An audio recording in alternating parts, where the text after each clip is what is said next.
ಕರ್ನಾಟಕ ಸರ್ಕಾರದ ಕರ್ನಾಟಕ ಯಕ್ಷಗಾನ ಅಕಾಡೆಮಿ ಬೆಂಗಳೂರು ಇದರ ಆಶ್ರಯದಲ್ಲಿ ವಿಚಾರ ಸಂಕಿರಣ, ಗೋಷ್ಠಿ, ತಾಳಮದ್ದಲೆ ಮತ್ತು ಯಕ್ಷಗಾನ ಪ್ರದರ್ಶನವನ್ನು 2 ದಿನ ಹಮ್ಮಿಕೊಂಡಿದ್ದೇವೆ. ಈಗಾಗಲೇ ಉದ್ಘಾಟನಾ ಸಮಾರಂಭ ಮತ್ತು ಮಕ್ಕಳ ಯಕ್ಷಗಾನ ಮುಕ್ತಾಯ ಆಗಿದೆ. ವಿಚಾರ ಸಂಕಿರಣ ಮತ್ತು ಗೋಷ್ಠಿ ಈಗ ನಡೀತಾ ಇದೆ. ಈ ವಿಚಾರ ಸಂಕಿರಣ ಮತ್ತು ಗೋಷ್ಠಿಯ ಕುರಿತಂತೆ ಆಶಯ ನುಡಿಗಳನ್ನು ಆಡಿ ಎಲ್ಲರನ್ನ ಸ್ವಾಗತಿಸಬೇಕು ಅಂತೇಳಿ ಕರ್ನಾಟಕ ಯಕ್ಷಗಾನ ಅಕಾಡೆಮಿ ಬೆಂಗಳೂರು ಇದರ ಸದಸ್ಯರಾದ ವಿದ್ಯಾಧರ್ ರಾವ್ ಜಲವಳ್ಳಿ ಇವರಲ್ಲಿ ವಿನಂತಿಸ್ತಾ ಇದ್ದೇವೆ. ಹಲೋ, ಕರ್ನಾಟಕ ಯಕ್ಷಗಾನ ಅಕಾಡೆಮಿ ಬೆಂಗಳೂರು ಇದರ ಸಂಯೋಜನೆಯಲ್ಲಿ ಹೊನ್ನಾವರ ತಾಲೂಕು ಕೌಲಕ್ಕಿಯಲ್ಲಿ ಈಗಾಗಲೇ ಉದ್ಘಾಟನೆಗೊಂಡು ಜಾಂಬವತಿ ಕಲ್ಯಾಣ ಎನ್ನುವಂಥ ಮಕ್ಕಳ ಯಕ್ಷಗಾನವನ್ನು ಸವಿದು ಈಗ ವಿಚಾರ ಸಂಕಿರಣ ಹಾಗೂ ಯಕ್ಷಗಾನ ಕ್ಷೇತ್ರದ ಇತ್ತೀಚಿನ ಸ್ಥಿತ್ಯಂತರಗಳು ಹಾಗೂ ಸವಾಲುಗಳು ಎನ್ನುವ ವಿಷಯದಲ್ಲಿ ಈಗಾಗಲೇ ಗಣ್ಯಾತಿ ಗಣ್ಯರೆಲ್ಲ ವೇದಿಕೆಯನ್ನು ಅಲಂಕರಿಸಿದ್ದಾರೆ. ಈ ಕಾರ್ಯಕ್ರಮ ನಮ್ಮ ಅಕಾಡೆಮಿಯ ಉದ್ದೇಶ ಹಾಗೂ ಅಕಾಡೆಮಿ ಕೈಗೊಳ್ಳುವಂತಹ ಎಲ್ಲ ಕಾರ್ಯಕ್ರಮಗಳ ಕುರಿತಾದಂತಹ ವಿಚಾರವನ್ನು ದಾಖಲೀಕರಿಸುವುದಕ್ಕಾಗಿ ಈ ಕಾರ್ಯಕ್ರಮವನ್ನು ನಾವು ಸಂಯೋಜಿಸಿದ್ದೇವೆ. ಇಲ್ಲಿ ಭಾಗವತಿಕೆಯ ವಿಷಯದಲ್ಲಿ ಕಪ್ಪೆಕೆರೆ ಸುಬ್ರಾಯ ಭಾಗವತರು ಆಗಲೇ ಹೇಳಿರುವ ಹಾಗೆ ನಮ್ಮ ಬಡಗುತಿಟ್ಟಿನ ಹಿರಿಯ ಪ್ರಸಿದ್ಧ ಭಾಗವತರು. ಭಾಗವತಿಕೆಯ ವಿಷಯದಲ್ಲಿ ಶ್ರೀಯುತ ಕಪ್ಪೆಕೆರೆಯವರು ಮಾತಾಡಲಿಕ್ಕಿದ್ದಾರೆ. ಆಗಮಿಸಿರುವಂತಹ ಕಪ್ಪೆಕೆರೆ ಭಾಗವತರಿಗೆ ಯಕ್ಷಗಾನ ಅಕಾಡೆಮಿಯ ಪರವಾಗಿ ಸ್ವಾಗತವನ್ನು ಕೋರ್ತಾ ಇದ್ದೇನೆ. ಹಾಗೆಯೇ ಅಭಿನಯದ ವಿಷಯದಲ್ಲಿ ಪ್ರಸಿದ್ಧ ತೆಂಕು ಬಡಗಿನ ಸ್ತ್ರೀ ವೇಷಧಾರಿಗಳಾದ ಸುಬ್ರಹ್ಮಣ್ಯ ಹೆಗಡೆ ಯಲಗುಪ್ಪ ಇವರು ಮಾತಾಡಲಿಕ್ಕಿದ್ದಾರೆ. ನಮ್ಮ ಕರೆಯನ್ನು ಮನ್ನಿಸಿ ಆಗಮಿಸಿರುವಂತಹ ಯಲಗುಪ್ಪ ಅವರಿಗೆ ಯಕ್ಷಗಾನ ಅಕಾಡೆಮಿ ಬೆಂಗಳೂರು ಪರವಾಗಿ ಹಾರ್ದಿಕವಾದಂತಹ ಸ್ವಾಗತವನ್ನು ಬಯಸ್ತಾ ಇದ್ದೇವೆ. ನೃತ್ಯದ ವಿಷಯದಲ್ಲಿ ನೀಲಕೋಡು ಶಂಕರ್ ಹೆಗಡೆಯವರು ಮಾತಾಡಲಿಕ್ಕಿದ್ದಾರೆ. ನಮ್ಮ ಕರೆಯನ್ನು ಮನ್ನಿಸಿ ಆಗಮಿಸಿ ಉಪಸ್ಥಿತರಿರುವಂಥ ನೀಲಕೋಡ್ ಅವರಿಗೆ ಯಕ್ಷಗಾನ ಅಕಾಡೆಮಿ ಬೆಂಗಳೂರು ಪರವಾಗಿ ಹಾರ್ದಿಕವಾದಂಥ ಸ್ವಾಗತವನ್ನು ಬಯಸ್ತಾ ಇದ್ದೇವೆ. ಹಾಗೆಯೇ ಅರ್ಥಗಾರಿಕೆಯ ವಿಷಯದಲ್ಲಿ ಪ್ರಸಿದ್ಧ ವಾಗ್ಮಿಗಳಾಗಿರುವಂಥ ನಾರಾಯಣ ಯಾಜಿ ಸಾಲೆಬೈಲ್ ಇವರು ಮಾತಾಡಲಿಕ್ಕಿದ್ದಾರೆ. ಆಗಮಿಸಿರುವಂತಹ ಶ್ರೀಯುತರಿಗೆ ಯಕ್ಷಗಾನ ಅಕಾಡೆಮಿಯ ಪರವಾಗಿ ಸ್ವಾಗತವನ್ನು ಕೋರ್ತಾ ಇದ್ದೇನೆ. ಜೊತೆಯಲ್ಲಿ ಯಕ್ಷಗಾನ ಕ್ಷೇತ್ರದ ಇತ್ತೀಚಿನ ಸ್ಥಿತ್ಯಂತರಗಳು ಹಾಗೂ ಸವಾಲುಗಳು ಈ ವಿಷಯದಲ್ಲಿ ಶ್ರೀಯುತ ಕಡತೋಕ ಗೋಪಾಲಕೃಷ್ಣ ಭಾಗವತರು ಆ ವಿಷಯದಲ್ಲಿ ಮಾತಾಡಲಿಕ್ಕಿದ್ದಾರೆ. ಆಗಮಿಸಿರುವಂಥ ಶ್ರೀಯುತರಿಗೆ ಯಕ್ಷಗಾನ ಅಕಾಡೆಮಿಯ ಪರವಾಗಿ ಹಾರ್ದಿಕವಾದಂಥ ಸ್ವಾಗತ. ಜೊತೆಗೆ ಡಾಕ್ಟರ್ MR ನಾಯಕ್ ಅಂಕೋಲಾ ನಮ್ಮ ಪ್ರೀತಿಯ ಕರೆಯನ್ನು ಮನ್ನಿಸಿ ಆಗಮಿಸಿರುವಂಥ ಶ್ರೀಯುತರಿಗೆ ಯಕ್ಷಗಾನ ಅಕಾಡೆಮಿಯ ಪರವಾಗಿ ಹಾರ್ದಿಕವಾದಂಥ ಸ್ವಾಗತವನ್ನು ಕೋರ್ತಾ ಇದ್ದೇವೆ. ಪ್ರಸಿದ್ಧ ಯಕ್ಷಗಾನ ಕಲಾವಿದರು ಅಶ್ವಿನಿ ಕೊಂಡದಕುಳಿಯವರು ಯಕ್ಷಗಾನ ಕ್ಷೇತ್ರದ ಸ್ಥಿತ್ಯಂತರಗಳು ಹಾಗೂ ಸವಾಲುಗಳು ವಿಷಯದಲ್ಲಿ ಮಾತಾಡುವುದಕ್ಕಾಗಿ ಆಗಮಿಸಿದ್ದಾರೆ. ನಮ್ಮ ಕರೆಗೆ ಓಗೊಟ್ಟು ಬಂದಿರುವಂಥ ಅಶ್ವಿನಿ ಕೊಂಡದಕುಳಿಯವರಿಗೆ ಯಕ್ಷಗಾನ ಅಕಾಡೆಮಿಯ ಪರವಾಗಿ ಹಾರ್ದಿಕವಾದಂಥ ಸ್ವಾಗತವನ್ನು ಬಯಸ್ತಾ ಇದ್ದೇವೆ. ಯಕ್ಷಗಾನ ಅಕಾಡೆಮಿಯೋ ಅಥವಾ ನಾವು ಮೊದಲಿನಿಂದಲೂ ಹೇಳ್ತಾ ಬಂದಿರುವ ಹಾಗೆ ಇಂಥ ಗೋಷ್ಠಿಗಳು, ವಿಚಾರ ಸಂಕಿರಣಗಳು, ಯಕ್ಷಗಾನಕ್ಕೆ ಸಂಬಂಧಪಟ್ಟಂಥ ಯಾವುದೇ ಭಾಷಣಗಳು ಎಲ್ಲರನ್ನೂ ರುಚಿಸುವುದಿಲ್ಲ, ಎಲ್ಲರನ್ನೂ ಆಕರ್ಷಿಸುವುದಿಲ್ಲ. ಆದರೆ ನಮ್ಮ ಉದ್ದೇಶ ಇಷ್ಟೇ, ಯಾರಿಗೆ ಕೇಳಬೇಕು, ಅದನ್ನು ಸವಿಯಬೇಕು ಎನ್ನುವ ಆಸೆ ಉಂಟು ಇಲ್ಲ ಎನ್ನುವ ಪ್ರಶ್ನೆ ಅಲ್ಲ. ಇಂಥ ಕಾರ್ಯಕ್ರಮವನ್ನು ನಡೆಸುವುದರ ಮೂಲಕವಾಗಿ ಹಿರಿಯರಿಂದ ಅನೇಕ ವಿಷಯಗಳಿಲ್ಲಿ ಮಂಡನೆಯಾಗುವುದರ ಮೂಲಕವಾಗಿ ಕೊನೆಯ ಪಕ್ಷ ನಾವಾದರೂ ಕೆಲವಷ್ಟನ್ನು ಕಲಿತುಕೊಳ್ಳುವುದಕ್ಕೆ ಸಾಧ್ಯ ಎನ್ನುವುದು ನಮ್ಮ ಮುಖ್ಯವಾದಂಥ ಉದ್ದೇಶ. ಹಾಗಾಗಿ ಇತ್ತೀಚಿನ ಸ್ಥಿತ್ಯಂತರಗಳು ಹಾಗೂ ಸವಾಲುಗಳು ಈ ವಿಷಯದಲ್ಲಿ ಒಬ್ಬೊಬ್ಬರು ಅವರವರ ಬೌದ್ಧಿಕ ಮಟ್ಟದಲ್ಲಿ ಅವರವರ ತಿಳುವಳಿಕೆಯ ಮಿತಿಯಲ್ಲಿ ಮಾತಾಡಲಿಕ್ಕಿದ್ದಾರೆ.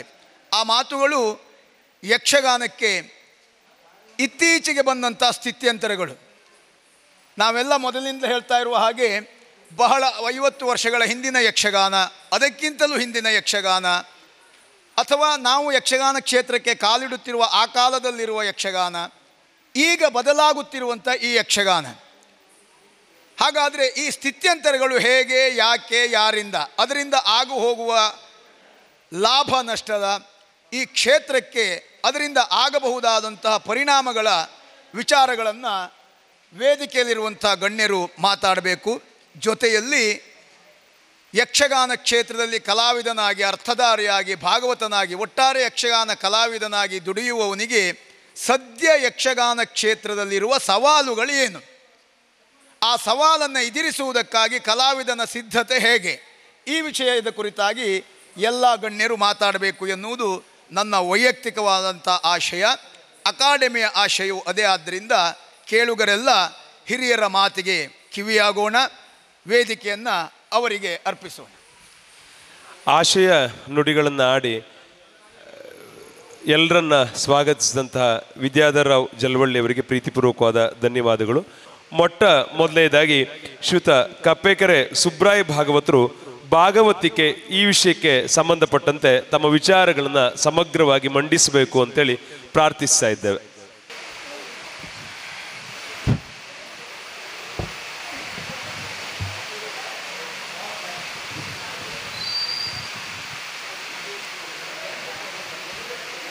ವೇದಿಕೆಯಲ್ಲಿರುವ ಗಣ್ಯರೇ, ಮುಂಭಾಗದಲ್ಲಿರುವಂಥ ವಿಮರ್ಶಕರೇ, ಕಲಾಭಿಮಾನಿಗಳೇ,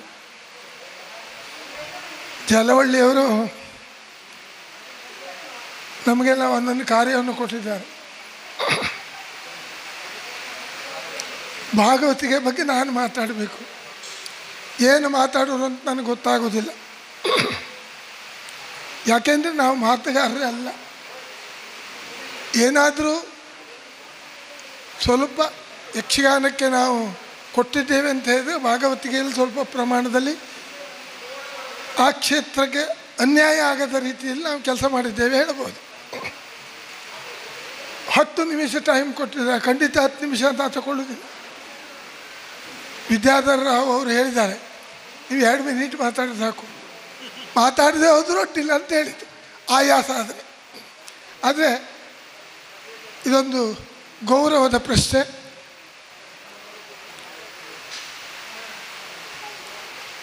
ಆಗಿನ ಭಾಗವತಿಗೆ ಅಥವಾ ಹಿಮ್ಮೇಳದ ನಿಯಮಗಳು ಹೇಗಿತ್ತು ಅಂತ ಹೇಳಿದರೆ, ಜವಾಬ್ದಾರಿ ಹೇಗಿತ್ತು ಅಂದರೆ,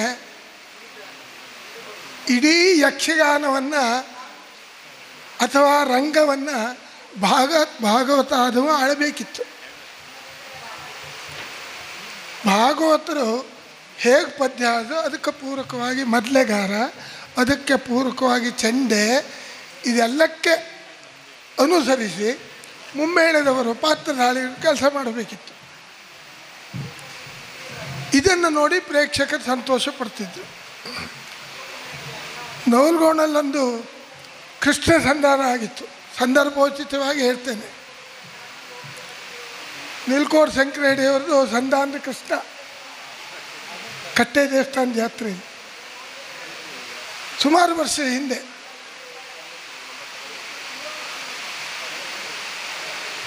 ಆ ದಿವಸ ಆಟ ಮುಗಿದ ಮೇಲೆ ಶಂಕರಹಳ್ಳಿಯವರು ಹೇಳಿದ ಮಾತು, ನಾನು ಎಲ್ಲ ಭಾಗವತರೊಟ್ಟಿಗೆ ಕೆಲಸ ಮಾಡಿದ್ದೇನೆ, ಆದರೆ ಕಪ್ಪೆಗೇರಿಯವರೊಟ್ಟಿಗೆ ಕೆಲಸ ಮಾಡಿದಾಗ ನನ್ನ ಹೊಸ ಅನುಭವ. ನಾವು ಎಲ್ಲಿದ್ದೇವೆ, ನಾವು ಏನು ಮಾಡ್ತಿದ್ದೇವೆ ನಮಗೇ ಗೊತ್ತಿರೋದಿಲ್ಲ. ನಮಗೆ ಅರಿವಿಲ್ಲದೆ ನಾವು ಭಾಗವತರು ಹೇಳಿದಾಗ ಕೆಲಸ ಮಾಡ್ತೇವೆ. ಹಾಗೆ ಆ ರಂಗಸ್ಥಳದ ಚೌಕಟ್ಟನ್ನು ಹಾಗೆ ಒದಗಿಸ್ತಾರೆ. ನನಗೆ ಅರಿವಿಲ್ಲದೆ ನಾನು ಅವ್ರು ಹೇಳಿದಾಗ ಕೆಲಸ ಮಾಡಿದ್ದೇನೆ, ನನ್ನ ಸ್ವಂತಕ್ಕೆ ಏನೂ ಪ್ರಯೋಗ ಮಾಡಲಿಕ್ಕಾಗಲಿಲ್ಲ ಅಂತ ಒಂದು ಮಾತು ಹೇಳಿದರು. ಅಂದರೆ ಆಗಿನ ಕ್ರಮನೇ ಆಗಿತ್ತು.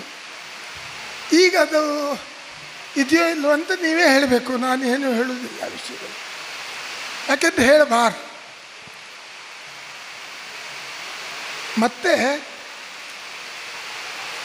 ಮೊದಲೇಗಾರರು ಹೇಗಿರಬೇಕು ಅಂದರೆ ಖರ್ಕಿಯವರ ಪ್ರಭಾಕರ ಭಂಡಾರಿ, ಚಂಡಿಯಲ್ಲಿ ಕೃಷ್ಣಿಯಾಗಿ ಇವರನ್ನೆಲ್ಲ ನೋಡಿ ನಾವು ಕಲಿತರೆ ಒಳ್ಳೆಯದೇನು. ಯಾಕೆಂದರೆ ಮೊದಲೇಂದು ವ್ಯವಸ್ಥಿತವಾಗಿ ಅಚ್ಚುಕಟ್ಟಾಗಿ ನಿಯಮಬದ್ಧವಾಗಿ ಕಾಲಕ್ಕೆ ಸರಿಯಾಗಿ ಬಂದು ಆ ಜಾಗವನ್ನು ತುಂಬುವಂಥ ಮೊದಲೇಗಾರರು ಇದ್ದರೆ ಅದು ಖರ್ಕಿ ಮೊದಲೇಗಾರ. ಇದು ಆಡಂಬರಕ್ಕೆ ಹೇಳ್ತಾ ಇಲ್ಲ.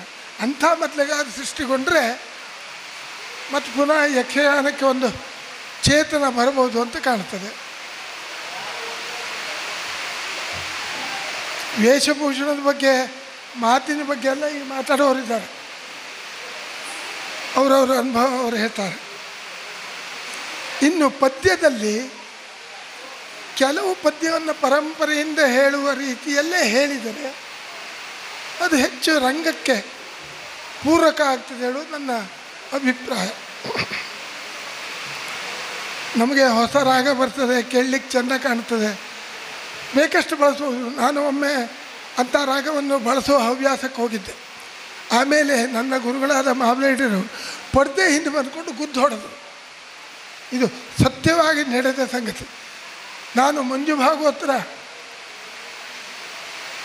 ಪರಂಪರೆಯ ಅವರ ಶೈಲಿಯನ್ನು ಅನುಕರಣೆ ಮಾಡಲಿಕ್ಕೆ ಹೊರಟಿದ್ದೆ. ಆ ಗುದ್ದು ಹೊಡೆದು ನಿನಗದು ಬೇಡ, ನಿನ್ನದೇ ಆಗಿರಲಿ, ನನ್ನ ಹೆಸರು ತೊಳಿಸಬೇಡ ಅಂತ ಗುದ್ದು ಹಾಕ್ತಿದ್ರು ಹಿಂದೆ ಬಂದ್ಕೊಂಡು. ಹಾಗಾಗಿ ಅದನ್ನು ನಾನು ಬಿಟ್ಟೆ. ಗುರುವಿಗೆ ನೋವು ಮಾಡಬಾರ್ದು ಹೇಳೋದಕ್ಕೆ ಅದನ್ನು ನಾನು ಬಿಟ್ಟು ಮಾಮೂಲಿ ಎಷ್ಟೋ ಅಷ್ಟು ಯಾರಿಗೆ ಮೆಚ್ಚುಗೆ ಆಗ್ತದೆ ಅಲ್ವ. ಹಾಗಾಗಿ ಸಾಮಾನ್ಯ ಕಲಾವಿದರು 100ಕ್ಕೆ 80% ನನ್ನಲ್ಲಿ ಕೆಲಸ ಮಾಡಿದವರು ಇವತ್ತಿಗೂ ಅದನ್ನು ಹೇಳ್ತಾರೆ. ನನ್ನ ಹೊಗಳ್ಕೊಳ್ಳಿಕ್ಕೆ ಹೇಳುವ ಮಾತಲ್ಲ. ನೀವು ರಂಗಸ್ಥಲ್ಲಿದ್ದರೆ ಆ ಕೆಲಸ ಮಾಡೋದು ನಮಗೆ ಆಯಾಸನೇ ಆಗೋದಿಲ್ಲ. ನಿರರ್ಗಳವಾಗಿ ಕುಣಿಯಬಹುದು. ಅಭಿನಯಕ್ಕೆ ಶಬ್ದಗಳ ಗುಚ್ಛ ಅಥವಾ ಪುಂಜ ಅಭಿನಯಕ್ಕೆ ಪೂರಕವಾಗಿಯೇ ಬರ್ತದೆ. ನೀವು ವೇಷಧಾರಿಗಳ ಅಭಿನಯವನ್ನು ನೋಡಿ ಪದ್ಯ ಹೇಳ್ತೀರಿ, ಈ ಮಾತುಗಳೆಲ್ಲ ಬರ್ತದೆ. ಅದು ಎಷ್ಟು ಸತ್ಯವೋ ಸುಳ್ಳೋ ನನಗೆ ಗೊತ್ತಿಲ್ಲ. ಅಂತೂ ನನ್ನ ಬಗ್ಗೆ ಅದೊಂದು ಮಾತುಂಟು. ಈಗ ನಾ ಹೇಳುವುದು ಅಷ್ಟೇ, ಪದ್ಯ ಹೇಳುವವರು ಪದ್ಯವನ್ನು ಮೊದಲು ಬಾಯಿಹಾಟ ಮಾಡಲೇಬೇಕು. ಪದ್ಯ ಬಾಯಿ ಬರದೆ ಪ್ರಸಂಗ ಪಟ್ಟಿ ನೋಡ್ಕೊಂಡು ಪದ್ಯ ಹೇಳ್ತಿದ್ರೆ ಮುಂದೆ ನಾವು ಮಾಡೋ ಅಭಿನಯ ಒಂದು, ಇವರು ಹಿಂದೆ ಹೇಳೋ ಶಬ್ದ ಒಂದು, ಹೀಗಾಗ್ತದೆ. ಅದಕ್ಕೆ ಅವಕಾಶ ಕೊಡಬಾರ್ದು. ಕಲಾವಿದನು ಅಷ್ಟೇ, ಒಂದು ನಿಯಮ, ಒಂದು ಪದ್ಯಕ್ಕೆ ಇಂತಿಷ್ಟು ಕುಣಿತ, ಇಂಥ ಪಾತ್ರಕ್ಕೆ ಮಾತ್ರ ಕುಣಿಯುವುದು. ಯಾವ ಪಾತ್ರ ಮಾಡಿದ್ರು ಪದ್ಯ ಶುರುವಾಗೋ ತನಕ ಢಮ ಢಮ ಢಮ ಢಮ ಕುಣಿಲಿಕ್ಕೆ ಶುರು ಮಾಡಿದ್ರೆ ನಾವು ಟಿಂಗಲ್ ಮಾಡ್ತಾ ಇಲ್ಲ. ಜನರಿಗೆ ಬೇಕು ಅಂತ ನಾವು ಹಾಗೆ ನಮ್ಮ ತನವನ್ನು ಕಳ್ಕೊಂಡ್ರೆ ಕಡೆಗೆ ಯಕ್ಷಗಾನಕ್ಕೆ ಏನು ಅರ್ಥ ಇರ್ತದೆ? ಯಕ್ಷಗಾನದ ವಿಶೇಷತೆ ಏನಿರ್ತದೆ? ಬಾಲ್ಗೋಪಾಲ ಮಾಡಿದವನು ಕುಣಿತಾನೆ ಕುಣಿತಾನೆ ಕುಣಿತಾನೆ. ಏ ದೇವರೇ, ಸಂಧಾನದಲ್ಲ ಸಹದೇವ ಮಾಡಿದ್ರೆ ಒಂದೇ ಪದ, ಆ ಪದ್ಯ ಕುಣಿತಾನೇ ಮುಗುದಿಲ್ಲ. ಅದು ಒಂದು ಅಂತಲ್ಲ, ಗದಾ ಇದ್ದಲ್ಲಿ ನೋಡ್ರೋ ಹಾಗೆ, ನೀವು ಯಾವ ಪ್ರಸಂಗ ನೋಡ್ರೋ ಹಾಗೆ ಒಂದು ಪದ್ಯ ಇದ್ದವರು ಅರ್ಧ ತಾಸುಗಟ್ಟಲೆ ಕುಣಿಯೋದು. ಅದಕ್ಕೆ ಬೇಡವೋ ಬೇಕೋ, ಸುಧನ್ನು ಅರ್ಜುನಲ್ಲಿ ಸುಧನ್ನು ಕುಣಿಲಿ, ಯೋಗ್ಯ ಉಂಟು ಯುವಕ. ಅರ್ಜುನ ಅವು ಕುಣಿತಾನೆ ಹೇಳಿ ಅರ್ಜುನ ದಿಮಿ ದಿಮಿ ದಿಮಿ ದಿಮಿ ಅಷ್ಟು ಸ್ಟೆಪ್ಗಳನ್ನು ಕುಣಿಯೋದು. ಹಾಗಾದರೆ ಅರ್ಜುನಿಗೂ ಸುಧನ್ನಿಗೂ ಅಭ್ಯಂತರ ಏನು? ಹೀಗಾಗಿ ಅಂಥ ಸಂಗತಿಗಳೆಲ್ಲ ಆಗದಿರಲಿ ಅಂತ ಹಾರೈಸ್ತಾ, ಅಕಾಡೆಮಿಯ ಇದೊಂದು ಕಾರ್ಯಕ್ರಮ ಯೋಗ್ಯವಾಗಿದೆ, ಖಂಡಿತವಾಗಿ ಮಾಡಲೇಬೇಕಾದ್ದು. ಅದನ್ನು ವಿದ್ಯಾರ್ಥಿಯವರು ಅಧ್ಯಕ್ಷತೆಯಲ್ಲಿ ನಡೀತಾ ಇದೆ. ಅವರ ಅಭಿಪ್ರಾಯದಂತೆ ನನಗೆ ಕೊಟ್ಟ ವೇಳೆ ಸರಿಯಾಯಿತು ಅಂತ ಭಾವಿಸ್ತೇನೆ. ಕರೆಯಿಂದ ನನಗೆ ಇದು ವಿಷಯದಲ್ಲಿ ಎಷ್ಟು ಮಾತಾಡಬೇಕೋ ಅಷ್ಟಿತ್ತು. ನಿರ್ದಾಕ್ಷಿಣ್ಯವಾಗಿ ನಾನು ಮಾತಾಡಲಿಕ್ಕೆ ಕಣಕ್ರೆ ಕೆಲವು ಜನರಿಗೆ ಬೇಸರ ಗೀಸರ ಎಲ್ಲ ಆಗ್ತದೆ. ಹಾಗಾಗಿ ಇದಕ್ಕೂ ಹೆಚ್ಚು ಏನನ್ನೂ ಹೇಳಲಿಕ್ಕೆ ಬಯಸುವುದಿಲ್ಲ. ಯಕ್ಷಗಾನ ಪರಂಪರೆಯನ್ನು ಕಾದುಕೊಂಡು ಪ್ರೇಕ್ಷಕರನ್ನು ಗಿಟ್ಟಿಸುವಲ್ಲಿ, ಅವರನ್ನು ಆಕರ್ಷಿಸುವಲ್ಲಿ ಈಗಿನ ಯುವ ಕಲಾವಿದರು ಸಿದ್ಧಿಯನ್ನು ಪಡೆದುಕೊಳ್ಳುವಂಥ ಶ್ರೀದೇವರಲ್ಲಿ ಪ್ರಾರ್ಥಿಸಿ, ಯಕ್ಷಗಾನಕ್ಕೆ ಮುಂದೆ ಇದಕ್ಕೂ ಹೆಚ್ಚಿನ ಶ್ರೇಯಸ್ಸು, ಯಶಸ್ಸು, ಕೀರ್ತಿ ಸಿಗಲಿ ಅಂತ ಹಾರೈಸಿ ನನ್ನ ಮಾತಿಗೆ ವಿರಾಮ ಹೇಳ್ತೇನೆ. ನಮಸ್ಕಾರ. ಇದೀಗ ಅಭಿನಯ ಈ ವಿಷಯದ ಕುರಿತಂತೆ ಖ್ಯಾತ ಸ್ತ್ರೀಪಾತ್ರಧಾರಿಗಳಾದಂತಹ ಸುಬ್ರಹ್ಮಣ್ಯ ಹೆಗಡೆ ಯಲಗುಪ್ಪ ಇವರು ದಯವಿಟ್ಟು ತಮ್ಮ ವಿಚಾರವನ್ನು 10 ನಿಮಿಷದ ಅವಧಿಯಲ್ಲಿ ಮಂಡಿಸಬೇಕು ಅಂತೇಳಿ ವಿನಂತಿ ಮಾಡ್ತಾ ಇದ್ದೇವೆ. ವೇದಿಕೆಯಲ್ಲಿ ಆಸೀನರಾಗಿರುವಂಥ ಎಲ್ಲ ಗಣ್ಯರಿಗೆ ಹಾಗೂ ಸೇರಿರುವಂತಹ ಎಲ್ಲ ಕಲಾಭಿಮಾನಿಗಳಿಗೆ ಇವತ್ತಿನ ದಿವಸ ಕರ್ನಾಟಕ ಯಕ್ಷಗಾನ ಅಕಾಡೆಮಿಯಿಂದ ನಡೆಯುತ್ತಿರುವಂಥ ಈ ಕಾರ್ಯಕ್ರಮದಲ್ಲಿ ಯಕ್ಷಗಾನದಲ್ಲಿ ಅಭಿನಯ ಈ ಕುರಿತಾಗಿ ಒಂದೆರಡು ಮಾತುಗಳನ್ನು ಆಡುವುದಕ್ಕೆ ನನಗೊಂದು ಅವಕಾಶವನ್ನು ಕೊಟ್ಟಿದ್ದಾರೆ. ಈ ಅಭಿನಯದ ಕುರಿತಾಗಿ ಹೇಳುವುದು ತುಂಬ ಕಷ್ಟ ಅಂತ ನನಗನ್ನಿಸೋದು. ಯಾಕೆ ಕೇಳಿದ್ರೆ ಆದ್ಯ ರಂಗಾಚಾರ್ಯರ ನಾಟ್ಯಶಾಸ್ತ್ರ ನೋಡಿದೆ, ಅದು ಅರ್ಥವೇ ಆಗುವಂಥದ್ದಲ್ಲ ಸುಲಭದಲ್ಲಿ. ಅದನ್ನು ಅರ್ಥವಿಸಿ ನಾವು ರಂಗದಲ್ಲಿ ಅಳವಡಿಸಿಕೊಳ್ಳುವುದು ಎಷ್ಟರ ಮಟ್ಟಿಗೆ ಎನ್ನುವುದು ಇನ್ನೂ ಕ್ಲಿಷ್ಟಕರವಾದ ವಿಷಯ. ಹಾಗಂತ ನಮ್ಮ ಯಕ್ಷಗಾನ ತೀರಾ ಶಾಸ್ತ್ರೀಯವೂ ಅಲ್ಲದೆ ಒಂದು ಸಾಂಪ್ರದಾಯಿಕವಾದಂತಹ ಕಲೆಯಾದ್ದರಿಂದ ಹಿಂದಿನವರು ಹೇಗೆ ಮಾಡ್ತಾಯಿದ್ರು, ಹಲವು ತಿಟ್ಟುಮಟ್ಟುಗಳು ಅವುಗಳನ್ನು ಅನುಸರಿಸಿ ಹೋಗುವುದು ಉತ್ತಮ ಅಂತ ಅನಿಸುವುದರ ಜೊತೆಗೆ ಅದೊಂದು ಪರಂಪರೆಯ ಕಲೆಯಾದ್ದರಿಂದ ಆ ಪರಂಪರೆಯನ್ನು ಉಳಿಸುತ್ತಾ ಬೆಳೆಸುತ್ತಾ ಹೋಗುವುದರಲ್ಲಿ ಒಂದು ವಿಶೇಷತೆ ಅಂತ ನನಗನಿಸುವುದು. ಯಾಕಂದರೆ ಯಕ್ಷಗಾನ ಸಾಹಿತ್ಯವೂ ಹಾಗೇ ಇದೆ. ನಾವು ನೇರವಾಗಿ ಭರತನಾಟ್ಯದ ಯಾವೆಲ್ಲ ಅಭಿನಯಗಳು, ಅದರ ಭಾವ ರಸ ಅವುಗಳನ್ನೆಲ್ಲ ತರುವುದಕ್ಕೆ ಹೋದರೆ ಯಕ್ಷಗಾನಕ್ಕೆ ತುಂಬ ಕಷ್ಟ ಆಗ್ತದೆ ಅಂತ ಅನ್ನಿಸ್ತದೆ ನನಗೆ. ಯಾಕಂತ ಹೇಳಿದ್ರೆ ಈಗ ನೃತ್ಯ ನಾಟ್ಯ ಅಭಿನಯದ ಹೊರತಾದ ನಾಟ್ಯವೇ ಇಲ್ಲ. ಹಾಗಂತ ಯಾವುದಕ್ಕೆ ಹೇಗೆ ಅಭಿನಯಿಸುವುದು ಒಂದು, ನಮ್ಮ ಯಕ್ಷಗಾನದಲ್ಲಿ ಹೇಗೆ ಅಭಿನಯಿಸುವುದು ಇನ್ನೊಂದು. ಯಾಕಂದರೆ ಈಗಾಗಲೇ ಭಾಗವತರು ಹೇಳಿದ ಹಾಗೆ ನಾವು ಹಿರಿಯ ಕಲಾವಿದರನ್ನು ಕೆಲವರನ್ನು ಅನುಸರಿಸ್ತೇವೆ. ಅದು ಎಷ್ಟರ ಮಟ್ಟಿಗೆ ಯಶಸ್ವಿ ಆಯಿತು, ಜನಾಕರ್ಷಣೆ. ಈಗ ಹೆಚ್ಚಿನದೇನಾಗಿದೆ ಕೇಳಿದ್ರೆ ಜನಾಕರ್ಷಣೆಯೇ ವಿಶೇಷ. ಅಲ್ಲಿ ಶಾಸ್ತ್ರ ಮತ್ತು ಉಳಿದಂಥ ಯಾವ ಮಾನದಂಡಗಳು ಇರುವುದಿಲ್ಲ. ನಾವು ನೋಡಿದ ಹಾಗೆ ಈ ಮಾನಿನಿ ಮಣಿಯ ಬಾರೆ, ನಾನು ಮಾಬಲರ ಜೊತೆಗೆ ಒಂದು ಸುಭದ್ರೆಯನ್ನು ಮಾಡಿದ್ದೇನೆ, ಒಂದು ಬಹಳ ದೊಡ್ಡ ಅವಕಾಶ. ಅವರು ಸಿಂಹಾಸನದ ಮೇಲೆ ಕುಳಿತುಕೊಳ್ತಿದ್ರು. ಸಿಂಹಾಸನದ ಮೇಲೆ ಕುಳಿತುಕೊಂಡು ಹೀಗೆ ಸುಭದ್ರೆಯ ಕೈ ಹಿಡ್ಕೊಂಡು ಅಭಿನಯ ಮಾಡ್ತಿದ್ರು. ಕಪ್ಪೆಗೆರೆ ಭಾಗವತರೆಲ್ಲ ನೋಡಿದ್ದೇ ವಿಷಯ ಇರಬಹುದು. ಕುಣಿಯುವುದೇ ಇಲ್ಲ ಆಗಿತ್ತು. ಹಾಗಂತ ನಮಗನಿಸುವುದು ಅದು ನಿಜವಾಗಿ ಒಂದು ಸಮರ್ಥವಾದಂತಹ ಅಭಿನಯ ಅಂತ ಅನಿಸಿತು ನನಗೆ. ಒಂದು ಹೆಜ್ಜೆ ಕುಣಿಯಿಲ್ಲ ಅವರು. ಮಾನಿನಿ ಮಣಿಯ ಬಾರೆ ಬರೀ ಕೂತಲ್ಲಿ ಅಭಿನಯ ಮಾಡ್ತಿದ್ರು. ಅದರ ಜೊತೆಗೆ ಈ ಹಸ್ತಗಳು ಸಂಯುಧ ಹಸ್ತ ಅವುಗಳ ಕುರಿತಾಗ ತುಂಬ ಓದಿ ತಿಳಿದು ಮಾಡಿ ನಾವೆಲ್ಲ ಬಾಯ್ಪಾಠ ಮಾಡಿದೆವು ಒಂದು ಕಾಲಕ್ಕೆ. ಹಾಗಂತ ಅದು ಯಕ್ಷಗಾನದಲ್ಲಿ ಎಷ್ಟರ ಮಟ್ಟಿಗೆ ಪರಿಣಾಮ, ಅದನ್ನು ಬಳಸಿ ಏನು ಹೆಚ್ಚಿನ ಪರಿಣಾಮವನ್ನು ಪಡೆದೆವು ನಾವು ಅನ್ನೋದು ಮುಖ್ಯ. ಈ ಸಂಯುಧ ಹಸ್ತಗಳು, ಅಸಂಯುಧ ಹಸ್ತಗಳು, ಭಾವಗಳು, ಕಡೆಗೆ ಸ್ಥಾಯಿ ಭಾವ, ಸಂಚಾರಿ ಭಾವ, ವ್ಯಭಿಚಾರಿ ಭಾವ, 49 ಭಾವಗಳನ್ನು ಹೇಳಿದ್ದಾನೆ ಶಾಸ್ತ್ರದಲ್ಲಿ. ಅದರಲ್ಲಿ ನಾವು ಎಷ್ಟು ಭಾವ ಹೇಗೆ ಮಾಡ್ತೇವೆ ಅಂತ ಹೇಳೋದು. ಈಗ ಏನಾಗಿದೆ ಕೇಳಿ, ನಾವು ಸಮಸ್ಯೆಯಲ್ಲಿ ಇದ್ದೇವೆ, ಸಮಸ್ಯೆಯ ಹೊರಗೆ ನಿಂತದ್ದು ಏನು ಅಂತ ಹೇಳುವುದಕ್ಕೆ ನಮಗಾಗುವುದಿಲ್ಲ. ನಾವು ಅದನ್ನೆಲ್ಲ ಅಭಿನಯಿಸ್ತೇವೆ, ಅದು ಏನು ಅಂತ ಹೇಳುವ ಸಾಧ್ಯತೆಗಳು ನಮ್ಮಿಂದಿಲ್ಲ. ಅದಕ್ಕೆ ಶಾಸ್ತ್ರೀಯವಾದಂತಹ ಶಬ್ದಗಳನ್ನು, ವಿವರಣೆಗಳನ್ನು ಕೊಡುವಂತಹ ಸಾಧ್ಯತೆಗಳು ಕಡಿಮೆ. ಯಾಕೆ ಕೇಳಿದ್ರೆ ನಮ್ಮ ಯಕ್ಷಗಾನ ಪರಂಪರೆಯಿಂದ ಬೆಳೆದು ಬಂದದ್ದಾದ್ದರಿಂದ ಅದು ಹಾಗಿದೆ ಅಂತ ನಾವು ಎಣಿಸ್ತೇವೆ. ಅದರ ಜೊತೆಗೆ ಕೆಲವೊಂದಿಷ್ಟು ನಮ್ಮಲ್ಲಿ ಯಕ್ಷಗಾನ 1ನೇ ಕಾಲ 2ನೇ ಕಾಲ ಪದ್ಯಗಳನ್ನು ಬಳಸುವಲ್ಲಿ, 1ನೇ ಕಾಲಕ್ಕೆ ಅಭಿನಯ, 2ನೇ ಕಾಲಕ್ಕೆ ಹೋದವಾಗ ನರ್ತನ, ಹೀಗೆಲ್ಲ ವಿಭಾಗಗಳು ಇದ್ದು ಹಾಗೆ ನಡೀತಾ ಇತ್ತು ಮೊದಲು. ಆ ಗತಿಯಲ್ಲೇ ಇರ್ತಿತ್ತು ಅದು 1ನೇ ಕಾಲ 2ನೇ ಕಾಲದ ಗತಿಗಳು. ಆವಾಗ 1ನೇ ಕಾಲದಲ್ಲಿರುವಾಗ ಅಭಿನಯಿಸಿ 2ನೇ ಕಾಲಕ್ಕೆ ಹೋದ ಹಾಗೆ ಚುರುಕಾಗಿ ಕುಣಿತದಲ್ಲಿ ಮುಗಿಸುವುದು, ಹೀಗೆಲ್ಲ ಒಂದು ಪದ್ಧತಿಗಳಿತ್ತು. ಅದನ್ನು ನಾವು ನೋಡಿದ್ದೇವೆ. ನಮ್ಮ ಹಿರಿಯ ಕಲಾವಿದರು ಅಂಥದ್ದನ್ನು ಮಾಡಿದ್ದನ್ನು ನಾವು ನೋಡಿದ್ದೇವೆ, ಅವ್ರನ್ನ ಒಡನಾಡಿದ್ದೇವೆ. ಆದರೆ ಕಾಲ ಬದಲಾದ ಹಾಗೆ ಹೇಗಾಗಿದೆ ಕೇಳಿದ್ರೆ ಚಪ್ಪಾಳೆ ಬೀಳಬೇಕು. ಚಪ್ಪಾಳೆ ಬೀಳುವಲ್ಲಿವರೆಗೂ ಅದನ್ನೇ ಮಾಡ್ತಾ ಇರೋದು, ಅಥವಾ ಅಷ್ಟು ಹೊತ್ತು ಕುಣಿಯುವುದು, ಅಷ್ಟು ಹೊತ್ತು ಅದನ್ನೇ ಅಭಿನಯಿಸೋದು. ಅಥವಾ ಒಂದು ಪದ್ಯಕ್ಕೆ ಅವ ಒಂದು 25 ನಮೂನೆ ಮಾಡೋದ ಅಂತ. ಹೀಗೆಲ್ಲ ಕೆಲವು ಜನರು ಏನು ಹೇಳ್ತಾರೆ ಅಥವಾ ಜನಾಕರ್ಷಣೆಗಾಗಿ ಮಾಡುವಂಥದ್ದು ಬೆಳೆದು ಬಂದಿದೆ. ಅದು ಭಾಗವತರು ಹೇಳಿದ ಹಾಗೆ ಹೀಗೆ ಕೂತ್ಕೊಂಡ್ರೆ ಗಂಟೆಗಟ್ಟಲೆ ಮಾತಾಡಬಹುದು. ನಾವು ವೇದಿಕೆಯಲ್ಲಿ ಯಾವುದನ್ನು ಹೇಳಬಹುದು ಅಂತ ಹೇಳುವ ವಿಷಯಗಳು ಉಂಟು. ಯಾಕಂದರೆ ಕೆಲವೊಮ್ಮೆ ಹಾಗೆ ಆಗ್ತದೆ. ಯಾವುದು ಶಾಸ್ತ್ರ, ಅದು ಶಾಸ್ತ್ರವ, ಅದು ನಾವು ಇವು ಹೀಗೆ ಮಾಡಲಿಲ್ವ, ಅವು ಹಾಗೆ ಮಾಡಲಿಲ್ವ, ಇಂತಹ ಪ್ರಶಸ್ತಿ ಪುರಸ್ಕೃತರು ಹೀಗೆ ಮಾಡ್ಕೊಂಡು ಬರಲಿಲ್ವ, ಹೀಗೆಲ್ಲ ಕೇಳಲಿಕ್ಕುಂಟು. ಹಾಗಂತ ರಂಗಕ್ಕೆ ಯಾವುದು ಸವ್ಯ ಅಪಸವ್ಯ ಅದನ್ನು ನೋಡಿ ಒಂದು ಪರಂಪರೆಯಲ್ಲಿ, ಯಕ್ಷಗಾನದ ಒಂದು ಪರಂಪರೆಯಲ್ಲಿ ಬೆಳೆದು ಬಂದ ಹಾಗೆ ಅದಕ್ಕೆ ಯಾವುದೇ ರೀತಿಯಾದಂತಹ ಅಪಚಾರವಾಗದ ರೀತಿಯಲ್ಲಿ, ಅಶುದ್ಧವಾಗದೆ ಆದಷ್ಟರ ಮಟ್ಟಿಗೆ ಶುದ್ಧವಾದಂತಹ ಅಭಿನಯವನ್ನು ನೀಡಿ ಯಕ್ಷಗಾನದಲ್ಲಿ ಸೈ ಅಥವಾ ಆಗಬಹುದು ಪ್ರೇಕ್ಷಕನ ಮನಸ್ಸಿಗೆ ಖುಷಿಯನ್ನು ನೀಡುವಂಥದ್ದು ಒಂದು ವ್ಯವಹಾರ ಆಗುವಂಥದ್ದು ಅಥವಾ ಅಂಥದ್ದೊಂದು ಪ್ರಕ್ರಿಯೆ ಆಗುವಂಥದ್ದು ರಂಗದಲ್ಲಿ. ಹಾಗಾಗಿ ಯಥಾಹಸ್ತ ತಥೋ ದೃಷ್ಟಿ, ಯಥೋಮನ ತಥೋ ಭಾವ, ಅದು ಹೇಳಿದಾಗೆ ಭಾವಗಳು ಎಷ್ಟೆಲ್ಲ ಉಂಟು ಈ ಅದರಲ್ಲಿ ಮತ್ತು ಒಳ ಭಾವಗಳು. ಈಗ ಅಭಿನಯದಲ್ಲಿ ಆಂಗಿಕ ಅಭಿನಯ ಬೇರೆ, ಆಂಗಿಕ ಅಭಿನಯದಲ್ಲಿಯೂ ಮೌಖಿಕ ಅಂತ ಉಂಟು, ಮುಖದ್ದು, ತಲೆಯದ್ದು, ಕಣ್ಣಿನದ್ದು, ಉಳಿದ ಅಂಗಾಂಗಗಳದ್ದು. ಅವುಗಳನ್ನೆಲ್ಲ ವಿಸ್ತಾರ ಮಾಡಲಿಕ್ಕೆ ಹೋದರೆ ನಮ್ಮ ಯಕ್ಷಗಾನದಲ್ಲಿ ಸಾಧ್ಯವೇ ಇಲ್ಲದಿರುವಂಥದ್ದು. ಹಾಗಾಗಿ ಆಹಾರ್ಯ ನಮ್ಮ ಯಕ್ಷಗಾನಕ್ಕೆ ಮತ್ತು ಅಭಿನಯಿಸೋದು ಬೇಡ, ಆ ಆಹಾರ್ಯ ಕಟ್ಟಿಕೊಂಡ್ರೆ ಅದೊಂದು ಅಭಿನಯ. ಉಳಿದಂತೆ ಸಾತ್ವಿಕ ಅಭಿನಯಗಳು ಪದ್ಯ ಅರ್ಥ ಹೇಗುಂಟು, ಪದ್ಯದಲ್ಲಿ ಹೇಗುಂಟು ಅಷ್ಟರ ಮಟ್ಟಿಗೆ ಹಿತಮಿತವಾಗಿ ಮಾಡಿದರೆ ಅದು ಚಂದ ಅಂತ ಅನಿಸುವುದು.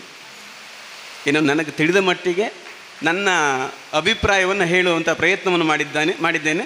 ತಪ್ಪು ಒಪ್ಪುಗಳನ್ನೆಲ್ಲ ಕ್ಷಮಿಸಬೇಕು. ಇಷ್ಟು ಹೊತ್ತಿನ ಅವಕಾಶವನ್ನು ಕೊಟ್ಟಂತಹ ಅಕಾಡೆಮಿಯ ಸದಸ್ಯರು ವಿದ್ಯಾಧರ ರಾವ್ ಜಲವಳ್ಳಿ ಹಾಗೂ ನಿಮ್ಮೆಲ್ಲರಿಗೆ ನಮಸ್ಕರಿಸ್ತಾ ನನ್ನ ಮಾತು ಮುಗಿಸ್ತೇನೆ. ವಂದನೆಗಳು. ಶ್ರೀಯುತ ಸುಬ್ರಹ್ಮಣ್ಯ ಹೆಗಡೆ ಯಲಗುಪ್ಪ ಇವರಿಗೆ ಪ್ರೀತಿಪೂರ್ವಕವಾದ ಧನ್ಯವಾದಗಳು. ಸ್ತ್ರೀ ಪಾತ್ರಧಾರಿಗಳಾಗಿ ಯಕ್ಷಗಾನಕ್ಕೆ ತಮ್ಮನ್ನು ತಾವು ಸಮರ್ಪಿಸಿಕೊಂಡು ಪುರುಷ ಪಾತ್ರಧಾರಿಗಳಾಗಿಯೂ ಸೈ ಎನಿಸಿಕೊಂಡಿರುವ ಹಾಗೂ ಅಭಿನೇತ್ರಿ ಆರ್ಟ್ ಟ್ರಸ್ಟ್ ಮೂಲಕವಾಗಿ ಆರ್ತರಿಗೆ ಆಧಾರವಾಗಿರುವ ಅಪರೂಪದ ಕಲಾವಿದ ಮತ್ತು ಅಪ್ರತಿಮ ಸಂಘಟಕ ನೀಲ್ಕೋಡ್ ಶಂಕರ ಹೆಗಡೆಯವರು, ಇವರು ನೃತ್ಯ ಈ ವಿಷಯಕ್ಕೆ ಸಂಬಂಧಪಟ್ಟಂತೆ ತಮ್ಮ ವಿಚಾರವನ್ನು ಮಂಡಿಸಬೇಕು ಅಂತೇಳಿ ವಿನಂತಿ ಮಾಡ್ತಾ ಇದ್ದೇವೆ. ಆಸೀನರಾಗಿರುವಂಥ ಎಲ್ಲ ಹಿರಿಯ ಗಣ್ಯರಿಗೆ ತಲೆಬಾಗಿ ಹಾಗೆ ಸಭಾಸದರಿಗೆ ವಂದಿಸಿ ಅಕಾಡೆಮಿಯ ಅಧ್ಯಕ್ಷರನ್ನು ಸರ್ವ ಸದಸ್ಯರನ್ನು ವಂದಿಸಿಕೊಳ್ಳುತ್ತಾ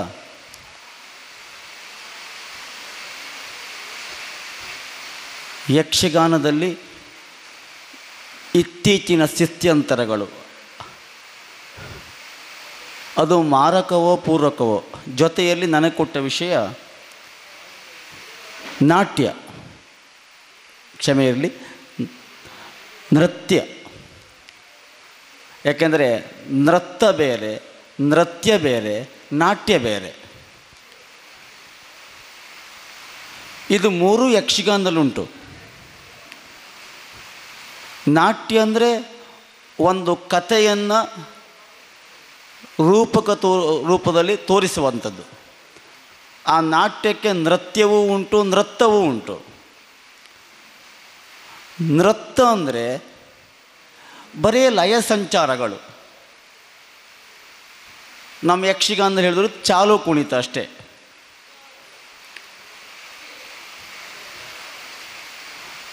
ನೃತ್ಯ ಅಂದರೆ ಅಭಿನಯ ಸಹಿತವಾಗಿದ್ದು.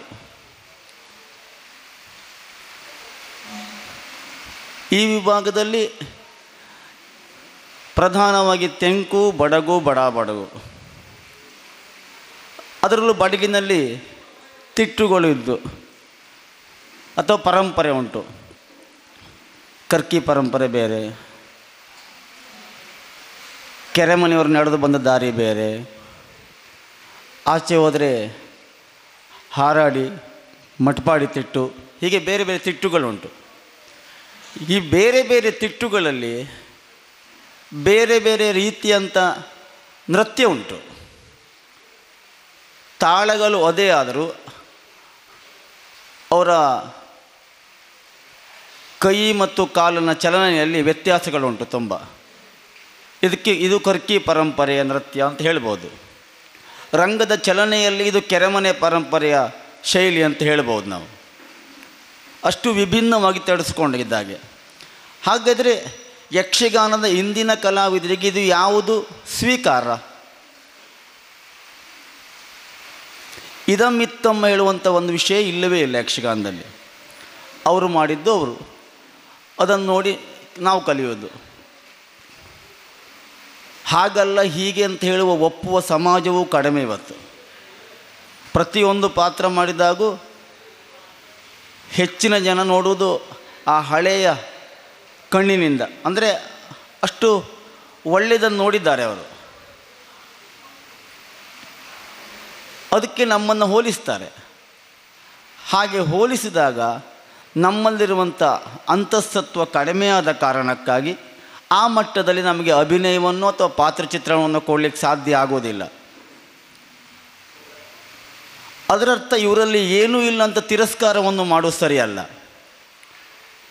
ಜೊತೆಯಲ್ಲಿ ಮನೆಯಲ್ಲೇ ಕುಳಿತುಕೊಂಡು ಒಬ್ಬನ ಕಲಾವಿದನ್ನು ಅಳೆದು ಅವರಿದಾದರೂ ಹಾಗಾಗ್ತಿತ್ತು ಹೇಳಿ ಕಾರ್ಯಕ್ರಮಕ್ಕೆ ಬರದೆ ಅವರನ್ನು ಪ್ರೋತ್ಸಾಹಿಸದೇ ಇರುವುದು ಸರಿಯಲ್ಲ. ಕಲೆ ಎಳುವುದು ನಿಂತ ನೀರಲ್ಲ, ಅದು ಹರಿಯುತ್ತಲೇ ಇರಬೇಕು. ಅದರಲ್ಲಿ ಬದಲಾವಣೆಗಳು ಬೇಕೇ ಬೇಕು. ಬದಲಾವಣೆ ಇಲ್ಲದ ಕಲೆ ಒಂದು ಶುಷ್ಕ. ಅದು ಕಲೆ ಅಂದರೆ ಹಾಗೆ, ಬದಲಾವಣೆ ಬೇಕು. ಈ ಕೀಚಕ ವಧೆಯೋ, ಗದಾ ಯುದ್ಧವೋ, ಮಾಗದ ವಧೆಯೋ ಅಥವಾ ಇನ್ನಿತರ ಪ್ರಸಂಗ ಯಾರಿಗೂ ಗೊತ್ತಿಲ್ಲ, ಎಲ್ಲರಿಗೂ ಗೊತ್ತುಂಟು. ಆದರೂ ಬರ್ತಾರೆ. ಯಾಕೆ? ಇವತ್ತು ಅವ ಹೇಗೆ ಮಾಡ್ತಾನೆ ನೋಡಬೇಕು ಅಂತ. ಆವಾಗ ಮಾಡುವ ಪಾತ್ರಧಾರಿಗೆ ಪಾತ್ರದ ನಾಟ್ಯದಲ್ಲಿಯೋ ಅಥವಾ ನೃತ್ಯದಲ್ಲಿಯೋ ಬದಲಾವಣೆ ಅನಿವಾರ್ಯ. ಆ ಬದಲಾವಣೆ ವೇದಿಕೆಗೋ ಅಥವಾ ರಂಗಕ್ಕೋ ಪೂರಕವಾಗಿದ್ದರೆ ಒಳ್ಳೆಯ ಹೊರತು ಮಾರಕ ಆಗಿರಬಾರ್ದು. ಇವತ್ತು ಹೇಗಾಗಿದೆ ಅಂದರೆ, ಒಂದು ಪದ್ಯದಲ್ಲಿ ನೃತ್ಯ ಮಾಡುವ ಕಾಲಕ್ಕೆ ನೃತ್ಯ ಬೇರೆ ಬೇರೆ ಆಗಿದೆ. ಆ ತಪ್ಪನ್ನು ನಾನು ಮಾಡಿದವನೇ, ಈಗಲೂ ನಾವೆಲ್ಲ ಮಾಡ್ತಾ ಇದ್ದಿದ್ದೆ. ಅದನ್ನು ನಮಗೆ ಹೇಳಲಿಕ್ಕೆ ಗೊತ್ತುಂಟು, ಬಿಟ್ಟರೆ ಅದನ್ನು ಆಚರಣೆ ತರಲಿಕ್ಕೆ ತುಂಬ ಕಷ್ಟ ಉಂಟು. ಯಾಕೆಂದರೆ ವೃತ್ತಿಯಾಗಿ ಸ್ವೀಕರಿಸಿದಲ್ಲಿ ಪಾವಿತ್ರ್ಯತೆಯನ್ನು ಮತ್ತು ಬದಲಾವಣೆಯನ್ನು ಮಾಡೋದು ತುಂಬ ಕಷ್ಟ. ಅದು ಪ್ರವೃತ್ತಿಯಾಗಿದ್ದಾಗ ಅದನ್ನು ಜೀವನೋಪಾಯಕ್ಕೆ ನಾವು ಅಳವಡಿಸಿಕೊಳ್ಳಿಲ್ಲ ಅಂತಾದರೆ ಅದು ಹೀಗೆ ಆಗಬೇಕು, ಅದನ್ನು ಮಾತ್ರ ನಾನು ಬರ್ತೇನೆ ಅಥವಾ ಬರುವುದಿಲ್ಲ ಹೀಗೆಲ್ಲ ಹೇಳ್ಬೋದು. ನಮಗಿದು ವೃತ್ತಿಯಾಗಿದೆ ಇದು. ಹಾಗಾಗಿ ನಾವು ಮಾಡುವಲ್ಲಿ ಅಪಸವ್ಯಗಳೇ ಹೆಚ್ಚಿರಬಹುದು, ಆದರೆ ಅದು ಅಪಸವ್ಯವಾದರೂ ಯಕ್ಷಗಾನಕ್ಕೆ ಪೂರಕವಾಗಿರಬೇಕು ಅಂತ ಹೇಳುವುದಿಲ್ಲ. ಅದು ಅಪಸವ್ಯ ನಾನೇ ಮಾಡಲಿ, ಮತ್ತೊಬ್ಬರು ಮಾಡಿದ್ರೆ ತಪ್ಪೇ. ಅದು ತಪ್ಪನ್ನು ಒಪ್ಪಿಕೊಳ್ಳುವ ಗುಣ ಆದರೂ ನಮಗೆ ಬೇಕು. ಒಂದು ಪದ್ಯ ನೆಡುವಾಗ ಅಭಿನಯದ ಒಟ್ಟಿಗೆ ಸಾಹಿತ್ಯದೊಟ್ಟಿಗೆ ನೃತ್ಯ ಸೇರಿದಾಗ ಅದು ನಾಟ್ಯ ಅಂತ ಕರೆಸಿಕೊಳ್ತದೆ. ನಾವು ಅದನ್ನು ಮಾಡಬೇಕು. ಅದರಲ್ಲಿ ನಾವು ಹಿನ್ನಡೆ ಆಗಿದ್ದೇವೆ ಯಕ್ಷಗಾನದವರು. ಯಾಕೆಂದರೆ ನಮಗೆ ಅಧ್ಯಯನದ ಕೊರತೆ, ಒಂದು ಅಧ್ಯಯನದ ಕೊರತೆ, ಮತ್ತೊಂದು ಕಲೆಯನ್ನು ನೋಡುವ ವಿಚಾರದಲ್ಲಿ ತುಂಬ ಹಿಂದೆ ನಾವು. ಮತ್ತೊಬ್ಬರನ್ನು ಸ್ವೀಕರಿಸುವ ಗುಣವೂ ನಮಗಿಲ್ಲ, ಇನ್ನೊಂದು ಕಲೆ ನೋಡುವಂಥ ಅಭ್ಯಾಸವೂ ನಮಗಿಲ್ಲ. ಅದಕ್ಕೆ ಕಾರಣ ಒಂದು ನಮ್ಮ ಮನಸ್ಸು, ಇನ್ನೊಂದು ಮತ್ತು ನಮ್ಮ ಸಂಕಷ್ಟ. ನಮ್ಮ ಯಕ್ಷಗಾನ ನಿದ್ರೆ ಬಿಡುವಂಥ ಕಲೆ ಇದು. ಉಳಿದು ಮತ್ತೊಂದು ಯಾವುದೋ ಕಲೆ ನಾಳೆ ಹಗಲಿದ್ರೆ ನಮಗೆ ಹಗಲು ನಿದ್ರೆ ಮಾಡುವ ಸಮಯ ಹೋಗ್ಲಿಕ್ಕಾಗೋದಿಲ್ಲ. ಅದು ನಮ್ಮ ದೌರ್ಬಲ್ಯ. ಅದು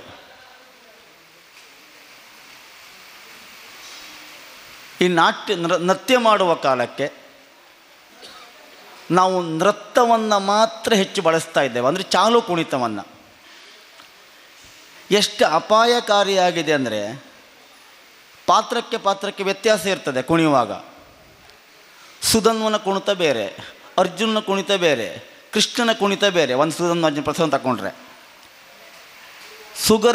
ಸುಗರ್ಭೆಯದು ಬೇರೆ, ಪ್ರಭಾವತಿದು ಬೇರೆ, ಕುವಲಿದು ಬೇರೆ, ಹಂಸಧ್ವಜನದು ಬೇರೆ. ಎಲ್ಲವೂ ಯಕ್ಷಗಾನವೇ, ಅದರಲ್ಲಿ ಬೇರೆ ಬೇರೆ ನೃತ್ಯ ಉಂಟು. ಅದನ್ನು ನಾವು ಸೂಕ್ಷ್ಮವಾಗಿ ಗಮನಿಸಲೇ ಇಲ್ಲ. ಒಂದು ದಿನ ಕಡ್ತಕ ದಿಮ್, ಇದು ಬೋಲ್ಸ್ ಒಂದೇ ಆಗಿರ್ಬೋದು. ಈ 6 ಪಾತ್ರ ಕುಣಿಯುವಾಗ ವ್ಯತ್ಯಾಸವಾಗಿ ಕುಣಿಬೇಕು ಅಥವಾ ನೃತ್ಯ ಮಾಡಬೇಕು. ನಾನೀಗ ಮಾಡಿ ತೋರಿಸಬಲ್ಲೆ, ಅದು ನಾನು ರಂಗಸ್ಥಳದಲ್ಲಿ ಅದು ಮಾಡೋದಿಲ್ಲ.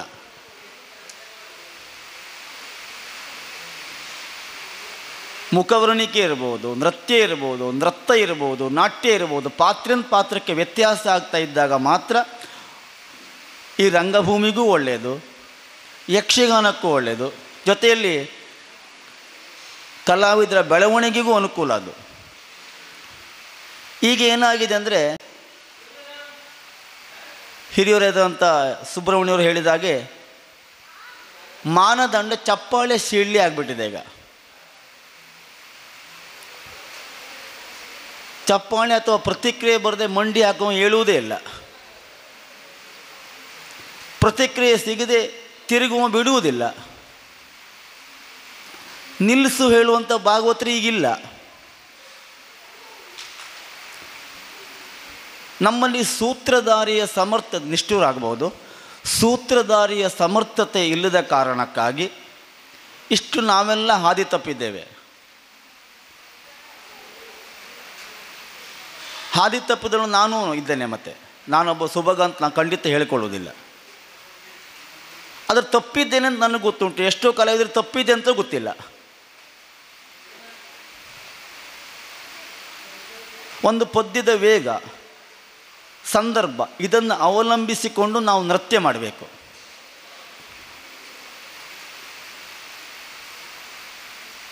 ಒಂದು ನೃತ್ಯ ಮಾಡುವಾಗ ಈಗ ಏಕತಾಳ ಬಂತು ಅಂದ ತಕ್ಷಣ ತಾತೈತೆ.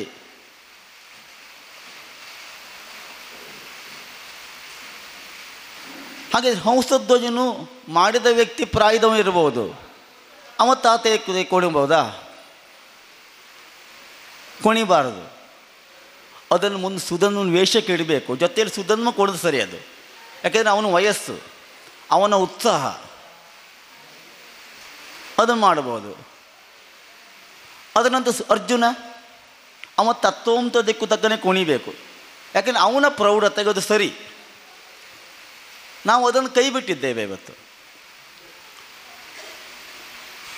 ನಮ್ಮ ಕೈಕಾಲು ಎಷ್ಟು ಗಟ್ಟಿ ಉಂಟು ಅಷ್ಟು ನಾವು ನಾಟ್ಯ ಮಾಡೋದು ಅಥವಾ ನೃತ್ಯ ಮಾಡೋದು.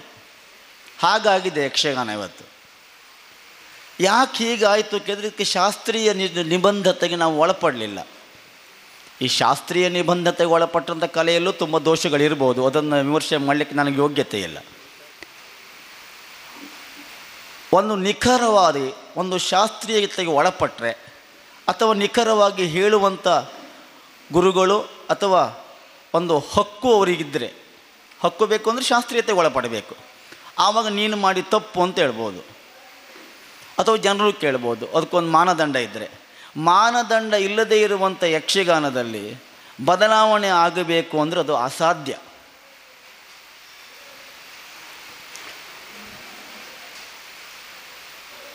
ಒಂದು ಗೋಷ್ಠಿಗೋ ಅಥವಾ ವೇದಿಕೆಯಲ್ಲೋ ಮಾತಾಡ್ಬೋದು ಬಿಟ್ಟರೆ ನಮ್ಮ ಈ ಮಾತು ಅಥವಾ ಈ ಗೋಷ್ಠಿ ಅಥವಾ ಈ ಕಾರ್ಯಕ್ರಮ ವೃತ್ತಿಯಲ್ಲಿ ಎಷ್ಟು ಪರಿಣಾಮ ಕೊಟ್ಟಿದೆ ಹೇಳೋದು ಭಾಳ ಮುಖ್ಯ ಆಗಿರ್ತದೆ. ಯಕ್ಷಗಾನ ವೃತ್ತಿಗೆ ಅಥವಾ ಯಕ್ಷಗಾನ ಕಲೆಗೆ ನಮ್ಮ ಹಿಂದಿನವರು ಅದನ್ನು ದಾಟಿಸ್ತಾ ಬಂದರು, ನಮಗೆ ಉಳಿಸ್ಕೊಟ್ಟಿದ್ದಾರೆ, ನಮಗೊಂದು ಬದುಕು ಕಟ್ಕೊಳ್ಳಿಕ್ಕೆ ಅವಕಾಶ ಕೊಟ್ಟಿದ್ದಾರೆ. ಹಾಗೆ ಹಿಂದಿನವರು ಮಾಡಿದೆಲ್ಲ ನಾಟ್ಯಗಳು ನೃತ್ಯಗಳು ಸರಿಯೋ? ಅದರಲ್ಲೂ ಬೇಕಷ್ಟು ಅಪಸವ್ಯಗಳುಂಟು. ದೊಡ್ಡ ದೊಡ್ಡ ಕಲಾವಿದರು ಮಾಡಿದ್ರಲ್ಲೂ ಅಪಸವ್ಯಗಳುಂಟು. ವಿಕಾರವನ್ನು ಈಗಿನ ಯುವ ಕಲಾವಿದರಿಗಿಂತಲೂ ಹಿಂದಿನ ತಲೆಯ ಹಳೆ ಕಲಾವಿದರು ತುಂಬ ಮಾಡಿದ್ದಾರೆ. ಆದರೆ ಅವ್ರ ಮೇಲೆ ನಮ್ಮ ಗೌರವ ಇದ್ದ ಕಾರಣಕ್ಕಾಗಿ ಮತ್ತು ಆಗಿನ ಕಾಲಘಟ್ಟಗಳು ಹಾಗಿದ್ದ ಕಾರಣಕ್ಕೆ ಅದು ನಡೆದೋಯ್ತು. ಈಗ ತಾಂತ್ರಿಕ ವ್ಯವಸ್ಥೆ ನಾವು ತುಂಬ ಮುಂದುವರೆದಿದ್ದೇವೆ. ಬೆಳಕಿನ ವ್ಯವಸ್ಥೆ ಇರ್ಬೋದು, ಮೈಕ್ ವ್ಯವಸ್ಥೆ ಇರ್ಬೋದು, ಅಥವಾ ಅಂತರ್ಜಾಲದ ವ್ಯವಸ್ಥೆ ಇರ್ಬೋದು.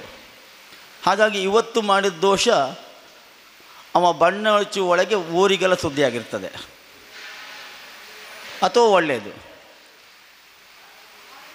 ಎಷ್ಟು ಮಾರಕ ಆಗಿದೆ ಅಂದರೆ ಈ ಅಂತರ್ಜಾಲ ವ್ಯವಸ್ಥೆ ಒಂದು.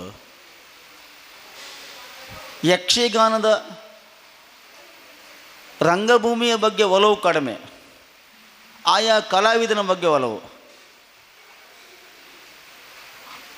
ಅವರವರ ಚಾನಲ್ ಪ್ರಕಟ ಆಗಬೇಕು ಮತ್ತು ಸ್ಟ್ಯಾಂಡ್ ಆಗಬೇಕೆಂಬ ಕಾರಣಕ್ಕಾಗಿ ಅದ್ಭುತವಾದ ಕುಣಿತ, ಅತ್ಯದ್ಭುತವಾದ ನೃತ್ಯ ಹೀಗೆಲ್ಲ ಹಾಯ್ಕೊಳ್ಳೋದು. ಅದನ್ನು ನೀವು ಹೊಸ ತಲೆಮಾರಿನವರು ಅಥವಾ ಕಲಿತಾ ಇದ್ದಂಥ ಹುಡುಗರಿಗೆ ಅದೊಂದು ಆಕರ್ಷಣೆ ಆಗ್ತದೆ. ಯಾಕೆ ನಾವು ತುಂಬ ಸುತ್ತಿರ್ತಾ ಇರ್ತಾರೆ, ತುಂಬ ಕುಣಿದಿದ್ದಾನೆ, ಜನ ಎಲ್ಲ ಚಪ್ಪಾಳೆ ಹಾಕಿದ್ದಾರೆ, ಹೋಗಿ ಕುಣಿತವೇ ಯಕ್ಷಗಾನ ಕುಣಿತ ಹೀಗಾಗಿ ಹೋಗಿದೆ.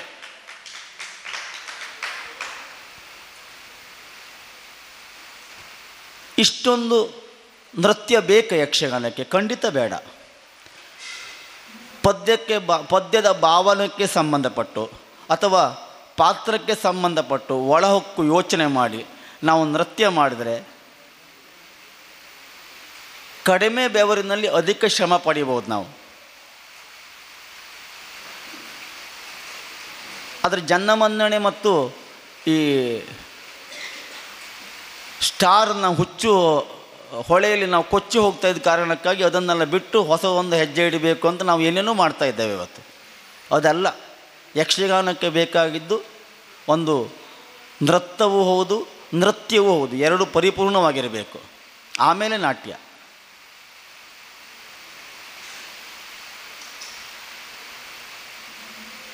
ಹಾಗಿದ್ರೆ ಈ ಮಟ್ಪಾಡಿ ತಿಟ್ಟೋದು ಅಥವಾ ಹಾರಾಡಿ ತಿಟ್ಟಿನಲ್ಲಿಯೋ ನಾಟ್ಯಗಳು ನೃತ್ಯ ಹೇಗಿತ್ತು, ಅಥವಾ ಕರ್ಕಿಯ ತಿಟ್ಟಿನಲ್ಲಿ ನೃತ್ಯ ಹೇಗಿತ್ತು, ಅಥವಾ ಬೇರೆ ಒಂದು ತಿಟ್ಟಿನಲ್ಲಿ ನೃತ್ಯ ಹೇಗಿತ್ತು, ಅದನ್ನೇ ನಾವಿವತ್ತು ಕೊಡೋಣ ಅಂತ ಆದರೆ ಅದು ನಮಗೊಂದು ಗೊತ್ತಿಲ್ಲ. ಪ್ರಾಮಾಣಿಕವಾಗಿ ಹೇಳಿಕೊಳ್ಳೋದಕ್ಕೆ ಈಗ ಜನವೂ ಇಲ್ಲ.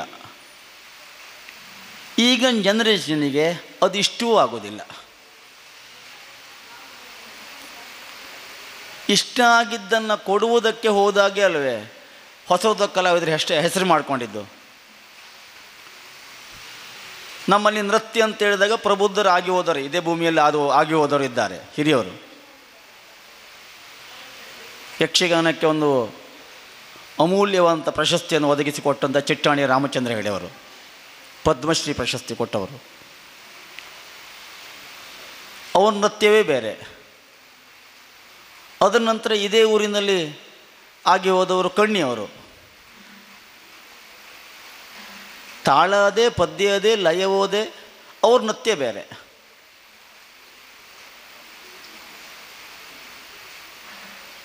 ಇದಕ್ಕೆಲ್ಲ ವಿಭಿನ್ನವಾಗಿ ಮೂಲದಲ್ಲಿ ಕೆರೆಮನೆ ನೃತ್ಯ ಬೇರೆ. ಕೆರೆಮನೆಯಲ್ಲಿ ಶಂಭು ಹೊಡೆಯೋರ ನೃತ್ಯ ಬೇರೆ, ಮಾಬಳಿ ಹೊಡೆಯೋರ ನೃತ್ಯ ಬೇರೆ, ಕ್ರಮನೇ ಬೇರೆ ಬೇರೆ. ತಾಳಗಳಲ್ಲದೆ ಅಂದರೆ ಸೂಕ್ಷ್ಮವಾಗಿ ನೋಡ್ತಾ ಹೋದಾಗ ನಾವು. ಹಾಗಾದರೆ ಯಕ್ಷಗಾನಕ್ಕೆ ಯಾವುದು ಬೇಕು?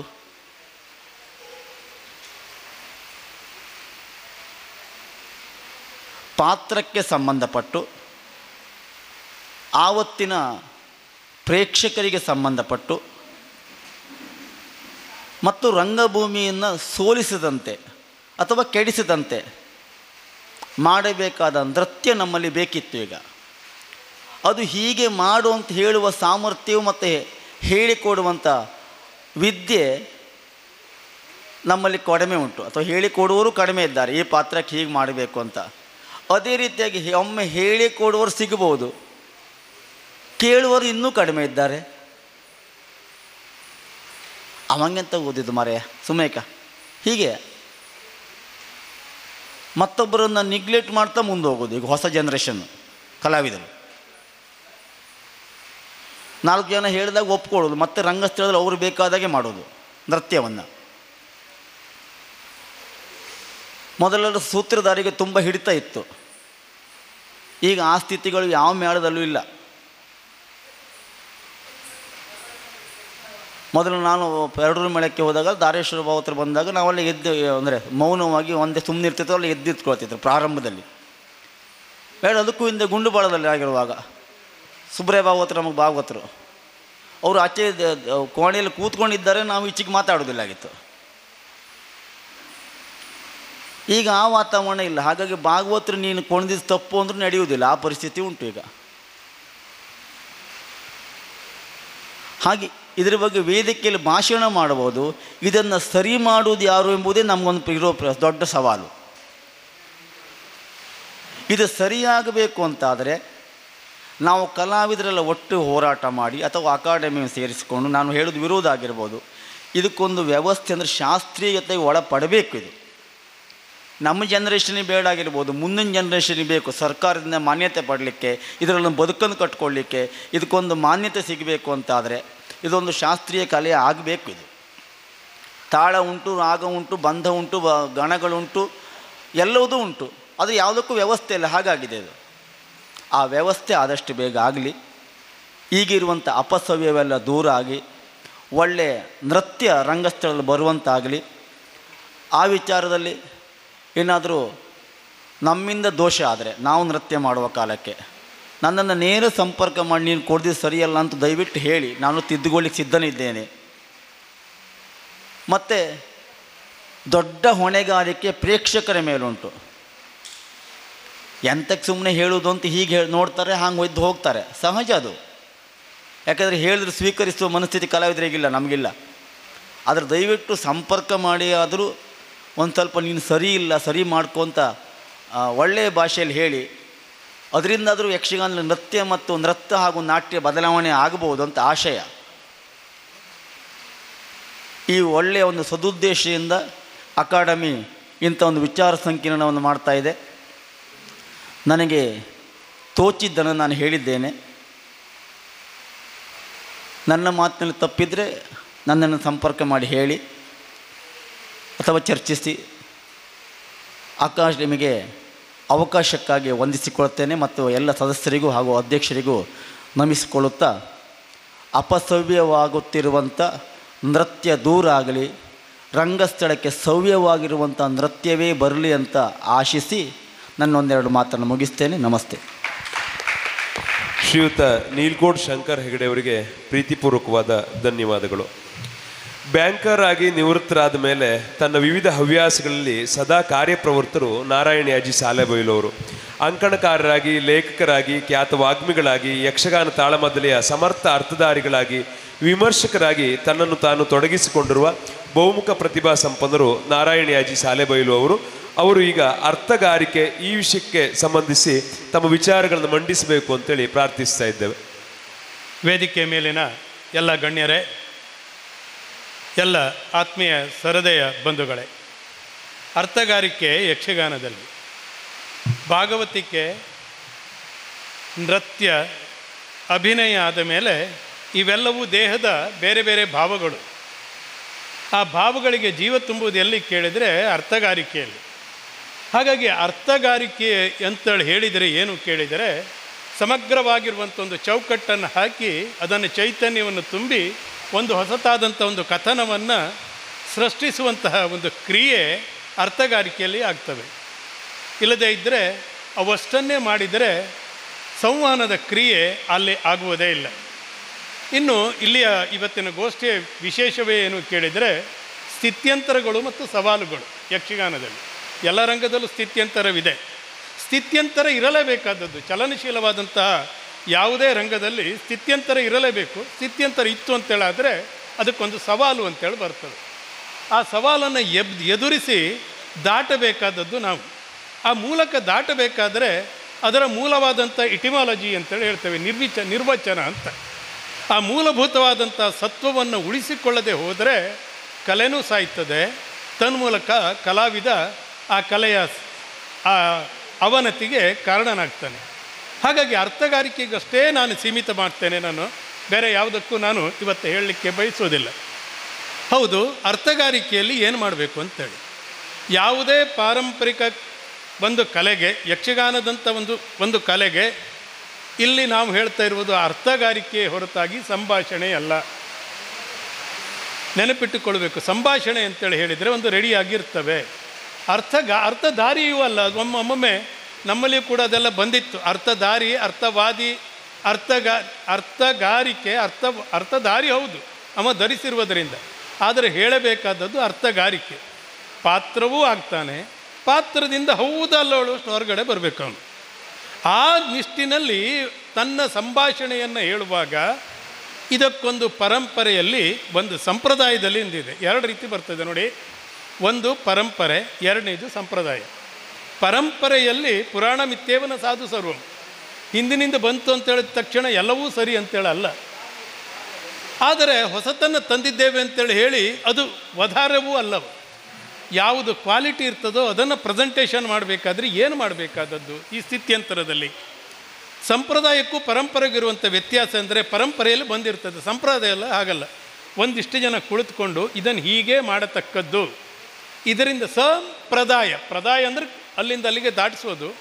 ಆ ಅಂತೇಳಿ ಹೇಳುವಂಥ ಒಟ್ಟಂದದಲ್ಲಿ ಚಂದವಾಗಿರುವಂಥದ್ದನ್ನು ದಾಟಿಸುವುದಕ್ಕೆ ಸಂಪ್ರದಾಯ ಅಂತ ಹೇಳ್ತಾರೆ.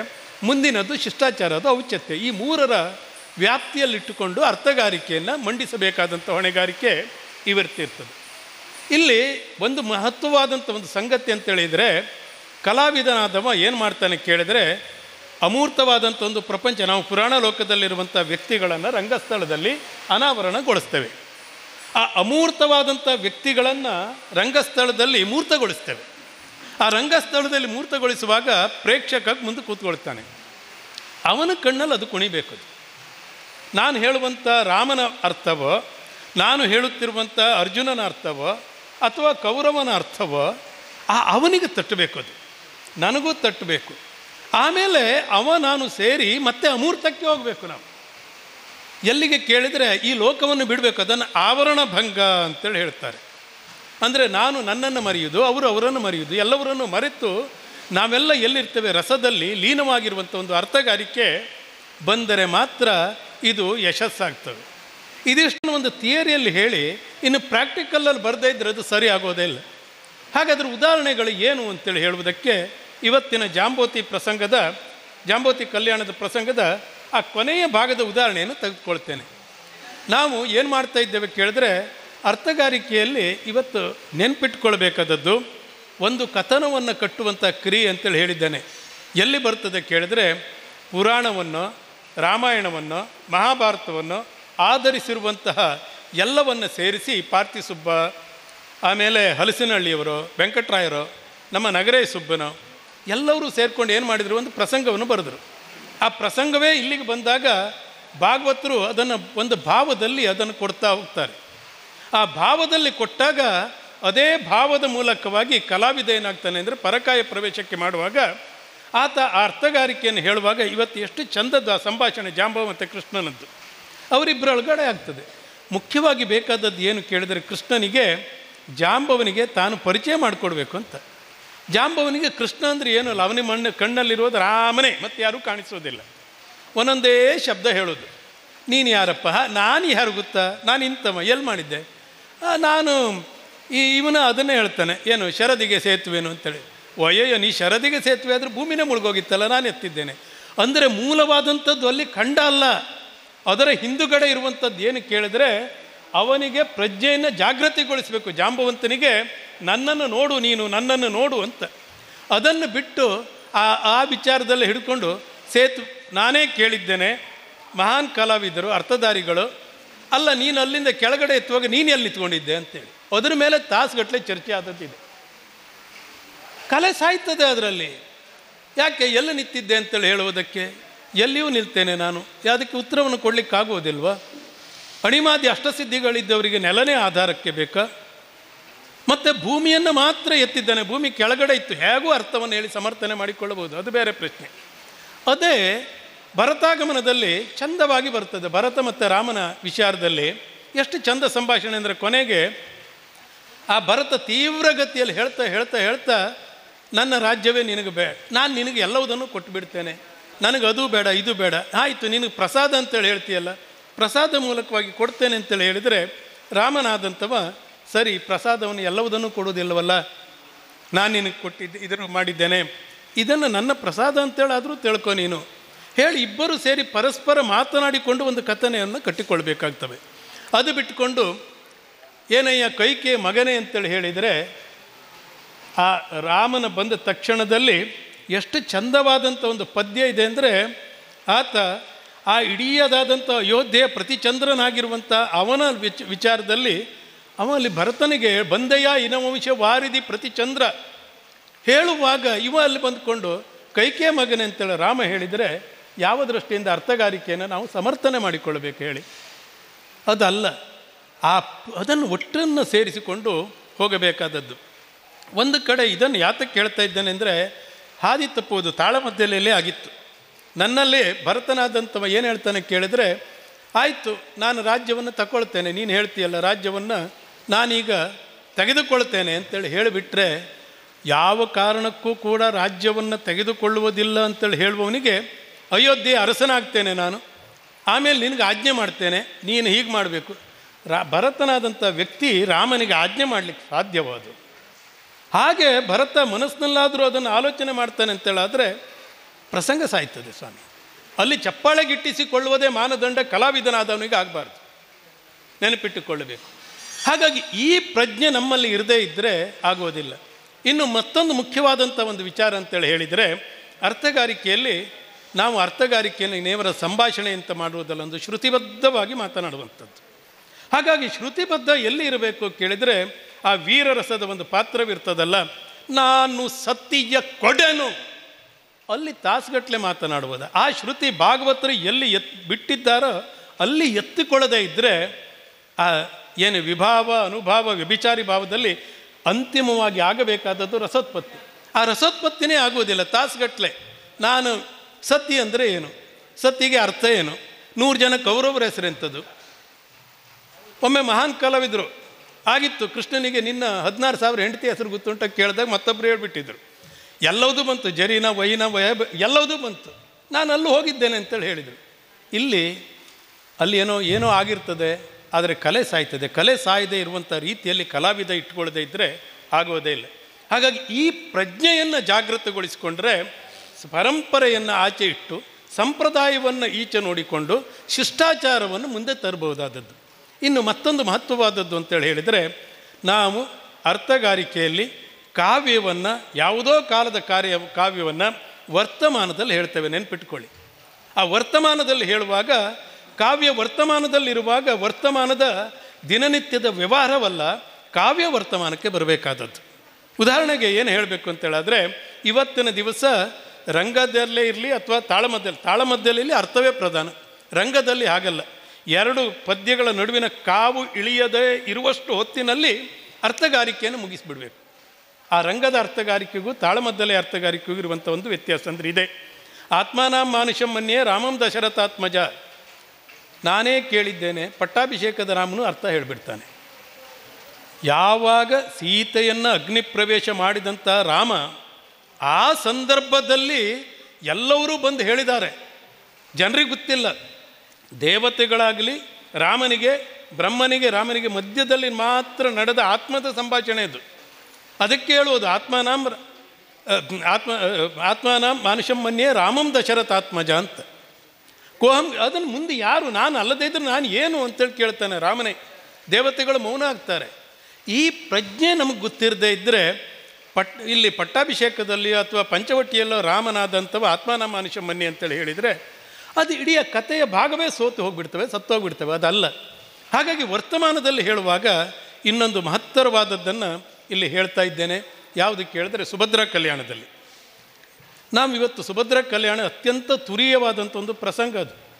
ಈ ಹಿಂದೆ ಅದರಲ್ಲಿ ಲೋಕಧರ್ಮಿ ಮತ್ತು ನಾಟ್ಯಧರ್ಮಿಯನ್ನು ಮಿಶ್ರಣ ಮಾಡಿ ಹೇಳುವಂಥದ್ದು. ಅಲ್ಲಿ ಕೊನೆಯದಾದಂಥ ಭಾಗ, ನಿನಗೆ ವಿಷವನ್ನು ಕೊಡು ಅಂತೇಳಿ ಕೇಳು. ನಾಳೆ ನಮ್ಮಯ್ಯ ಭಾರ ನಿನ್ನದು ವಾರಿಜಾಕ್ಷಿಗೆ ಪೇಳು, ನಾಳಿನ ವಾರುತೆಯ ನೀ ತಿಳಿದು ಸಹಗಮನವನ್ನು ಮಾಡೆಂದ. ಯಾರೋ ಒಬ್ಬರು ನಮ್ಮದೇ ಒಂದು ಸಹೋದರಿನೋ ನಮ್ಮದೇ ಒಂದು ತಾಯಿಯರೋ ಮತ್ತೊಬ್ಬರು ಬಂದು ಕೂತ್ಕೊಂಡಿರ್ತಾರೆ. ನಾನು ಯಾಕೆ ಬದುಕಿದ್ದೇನೆ, ನನ್ನ ಗಂಡ ಹೋದರು ಅಂತೇಳಿ ಅನಿಸ್ಬೋದು. ಪದ್ಯದಲ್ಲಿ ಹೀಗಿದೆಯಲ್ಲ, ನಾನು ಹಾಗೆ ಹೇಳಿದ್ರೆ ಏನು ತಪ್ಪು? ಅಲ್ಲಿ ಕಲಾವಿದ ಆಲೋಚನೆ ಮಾಡಬೇಕಾದದ್ದು ಈ ಸೃಜನಶೀಲತೆ ಎನ್ನುವುದು ಅಲ್ಲಿ ಬರ್ತವೆ. ಅಲ್ಲಿ ಬಂದು ಕೂತ್ಕೊಂಡು ನೀನು ಹುರಿಯುವಂಥ ಬೆಂಕಿಯಲ್ಲಿ ನನ್ನೊಟ್ಟಿಗೆ ಸಾಯಿ ಅಂತೇಳಿ ಹೇಳುವುದಕ್ಕಿಂತ ಸಹಗಮನ ಅಂದರೆ ಏನು, ನನ್ನೊಟ್ಟಿಗೆ ಬರುವುದು ಅಷ್ಟೇ ಅಲ್ವ. ನೋಡು, ಅಲ್ಲೇ ಚೆನ್ನಾಗಿದೆ. ಏನು ಮಾಡುವುದು? ದೇವರ ಹತ್ರ ನಾವು ನಮ್ಮದಾದಂಥ ವಿನಂತಿಯನ್ನು ನಿನ್ನ ಅಣ್ಣನ ಹತ್ರ ಹೇಳುವುದು, ಕೇಳುವುದಷ್ಟೇ. ಯಥೇಚ್ಛಸಿ ತಥಾಕುರು, ಮತ್ಸಮೋ ನಾಸ್ತಿ ಪಾಪಿಷ್ಟ ತತ್ಸಮೋ ನಾಸ್ತಿ ಪಾಪ ಇತಿ ಸಂಚಿತ್ಯ ದೇವೇಶ ಯಥೇಚ್ಛಸಿ ತಥಾಕುರು. ಭಗವದ್ಗೀತೆಯಲ್ಲೂ ಕೊನೆಗೆ ಹೇಳುವುದೇ, ಇದರಲ್ಲೂ ಯೋದೆ.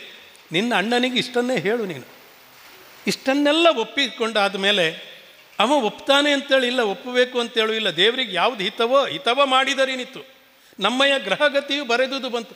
ಚೆನ್ನಾಗಿದೆ. ಅಷ್ಟಕ್ಕೆ ಅರ್ಥವನ್ನು ಹೇಳಿ ಆ ಕೊನೆಯದಲ್ಲಿ ಕಲಾವಿದ ಎದ್ದು ನಿಲ್ಲುವುದು ಎಲ್ಲಿ ಕೇಳಿದರೆ, ಕಲೆಯನ್ನು ಗೆಲ್ಲಿಸುವುದು ಎಲ್ಲಿ ಕೇಳಿದರೆ, ನೋಡು, ನಾಳೆಗೆ ನಾನೇ ಯುದ್ಧ ಮಾಡ್ತೇನೆ.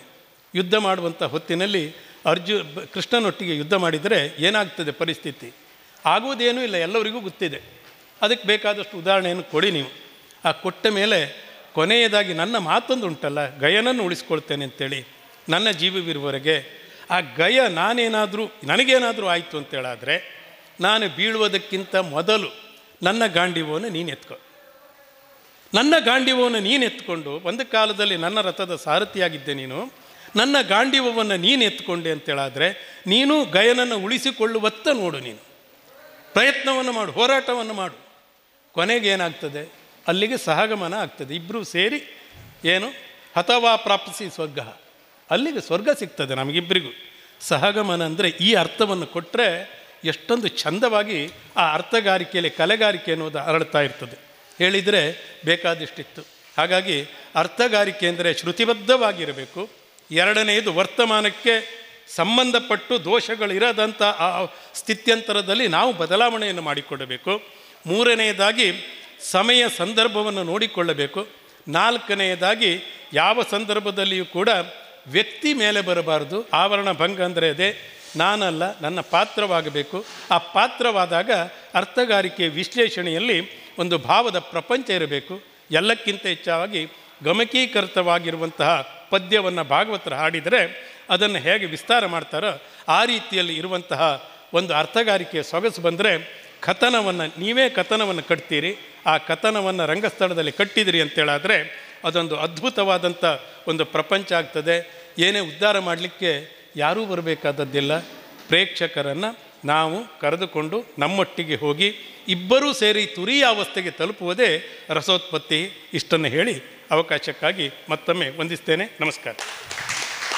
ಶ್ರೀಯುತ ನಾರಾಯಣಯಾಜಿ ಸಾಲೆಬೈಲುವರಿಗೆ ಪ್ರೀತಿಪೂರ್ವಕವಾದ ಧನ್ಯವಾದಗಳು. ಇಲ್ಲಿಗೆ ವಿಚಾರ ಸಂಕಿರಣದಲ್ಲಿ 4 ಕೂಡ ತಮ್ಮ ವಿಚಾರವನ್ನು ಮಂಡಿಸಿದ್ದಾರೆ. ನಾವು ಮುಂದಿನ ಗೋಷ್ಠಿಯತ್ತ ತೆರಳುತ್ತಾ ಇದ್ದೇವೆ. ಗೋಷ್ಠಿಯಲ್ಲಿ ಈಗ ಇಬ್ಬರು ಯಕ್ಷಗಾನ ಕ್ಷೇತ್ರದ ಇತ್ತೀಚಿನ ಸ್ಥಿತ್ಯಂತರಗಳು ಹಾಗೂ ಸವಾಲುಗಳು ಈ ವಿಷಯದ ಕುರಿತಂತೆ ತಮ್ಮ ಅಭಿಪ್ರಾಯವನ್ನು ಮಂಡಿಸಲಿಕ್ಕಿದ್ದಾರೆ. ಯಕ್ಷಗಾನದ ಅಶ್ವಿನಿ ದೇವತೆಗಳೆಂತಿದ್ದ ಕೊಂಡದ ಕುಳಿ ರಾಮ ಹೆಗಡೆ, ಲಕ್ಷ್ಮಣ ಹೆಗಡೆಯವರ ಕುಟುಂಬದ ಕುಡಿ ಅಶ್ವಿನಿ ಕೊಂಡದ ಕುಳಿ. ಗಂಡು ಕಲೆಯೆಂದೇ ಕರೆಯಲ್ಪಟ್ಟ ಯಕ್ಷಗಾನಕ್ಕೆ ಹೆಣ್ಣೊಬ್ಬಳು ಬಂದು ಪುರುಷ ಪಾತ್ರಗಳಿಗೆ ಜೀವ ತುಂಬುವುದು ಸಣ್ಣ ಸವಾಲಲ್ಲ.